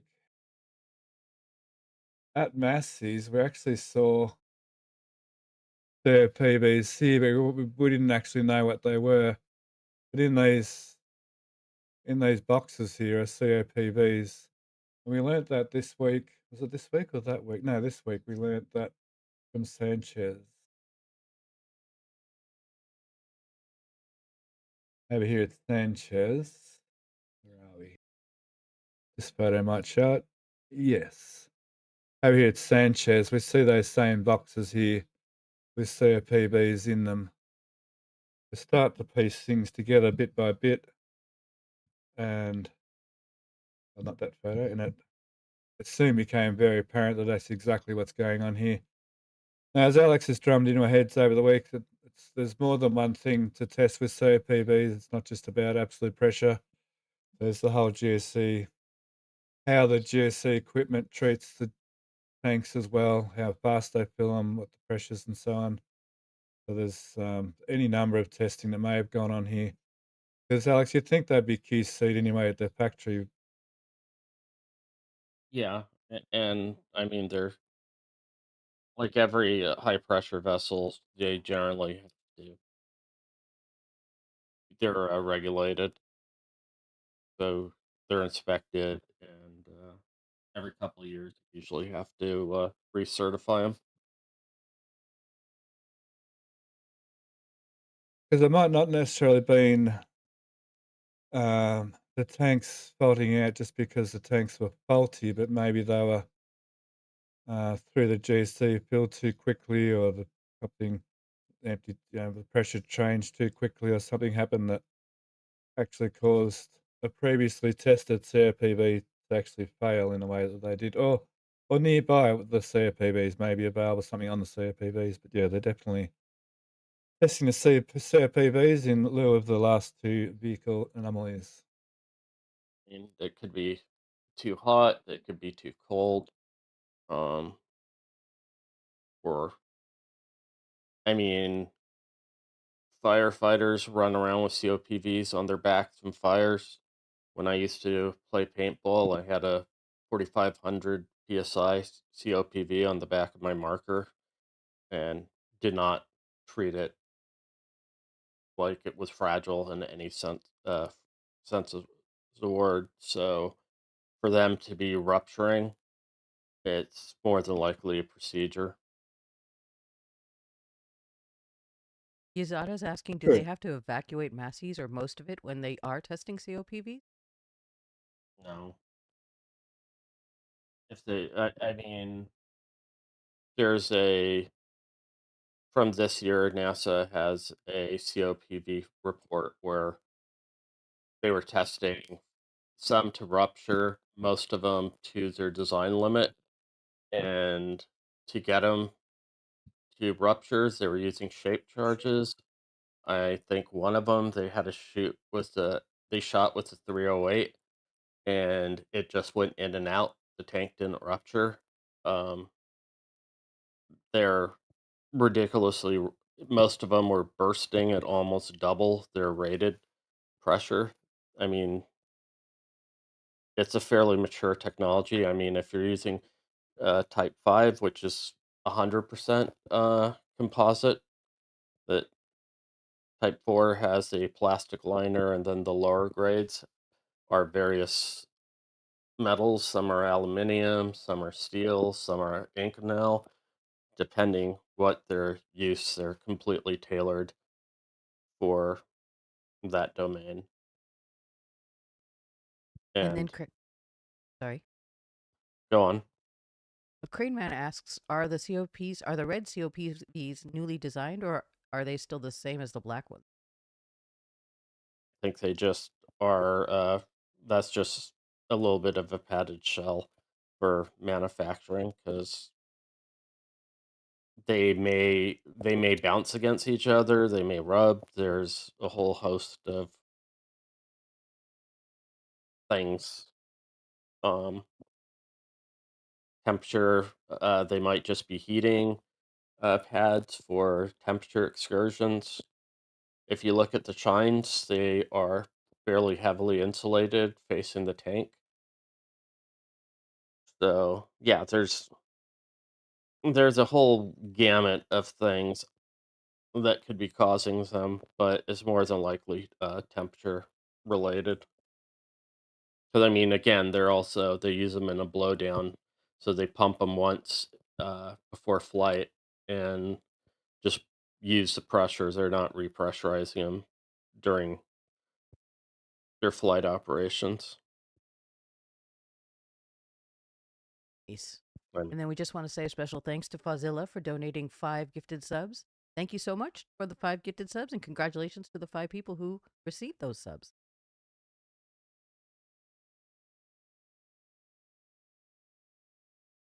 Absolutely. Thank you very much. Yes.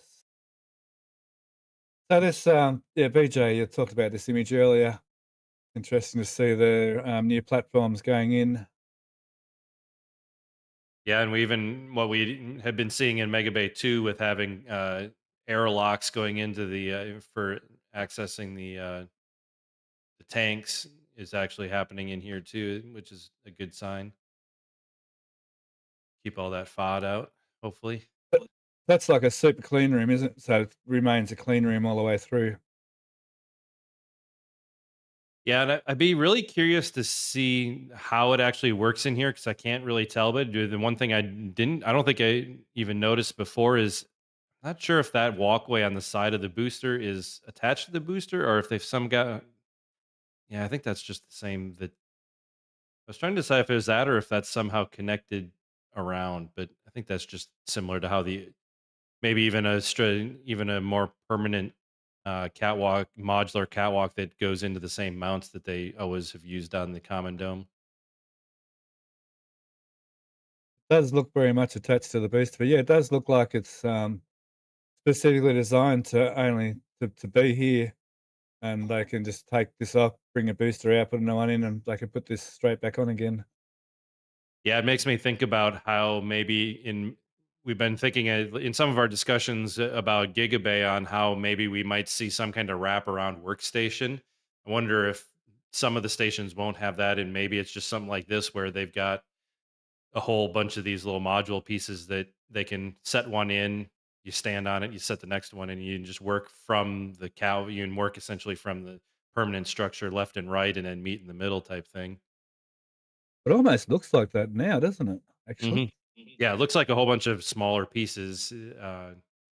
So kind of an upgrade of the temporary scaffolding type ones, but not necessarily something attached to the building itself. even the guardrail's not connected through. Interesting. But yeah, You can see it. when we saw that at Christmas, I didn't even notice that one on the front until just now when I was looking at my screen. And these are those lift up. Can we see them lifted up over here? Oh no, they're down here as well. These little lift up sections, which we see in Mega Bay 1, 2, sorry. They one lifted? No. Very nice. Is there, can you see the Chines elevator system in behind here? I can just see a And rail. yeah, I mean, I can see the two. You can see the two for the two chines that are close to each other there, and then there's one hidden in the back, and then on the left you can see the other one for the short ones. So the tall ones are there on the right, the short ones are on the left. Yep. And this is what these cranes are specifically for, yeah? Yeah, the Yeah. pedestal cranes are for putting chines on COPVs, all that kind of stuff that works underneath those. Yep. And above it, there's a much larger crane on the left. Yeah, it's fairly high up. There's a winches for it, those blue drums. Well, Oh, the blue drums are the Mega Bay door drums. Are you- are they? Yeah, you're right. Yeah, the two lines go up to the top. They go up to the top to that head block and come back down. I thought they're connected to that upper But sort there of is a but there is another pedestal yeah. crane, or well, I said more of it. That's actually a jib crane off the side of the building. Yeah. Yeah, I thought they were connected to that. I didn't realize I thought they installed those motors on top originally. Nope, I thought they were down. they were always halfway down. I remember when we got the first view during I forget what the which view, but we had an X post a while back just after the doors were installed where you could see them there. Okay. Yeah, because the top hardware was fairly confusing when it's open because of all the flaps, folds in the But doors. just in case anyone else was disorientated as I just was for the longest time. So this is the left-hand turntable, and that's the main front door, obviously. For some reason, I thought we are looking in the back left corner then. Sorry. So yeah, so this is where they're joining the two halves of the booster together, obviously. So they've got Chine hardware. It's just that I'm a bit confused. They've got Chine hardware actually here on the turntable side, the Mega Bay 2. I thought they were only at the back 3 stations. No, they didn't. I'm trying to remember. I think in the past they didn't have actual. They had an elevator on the front wall, but it was like that whole half of the wall wide, and it only went up and down. It didn't. It was a different configuration, but they did do a lot of that install Oh, in yeah. there. But they installed it differently. Yeah.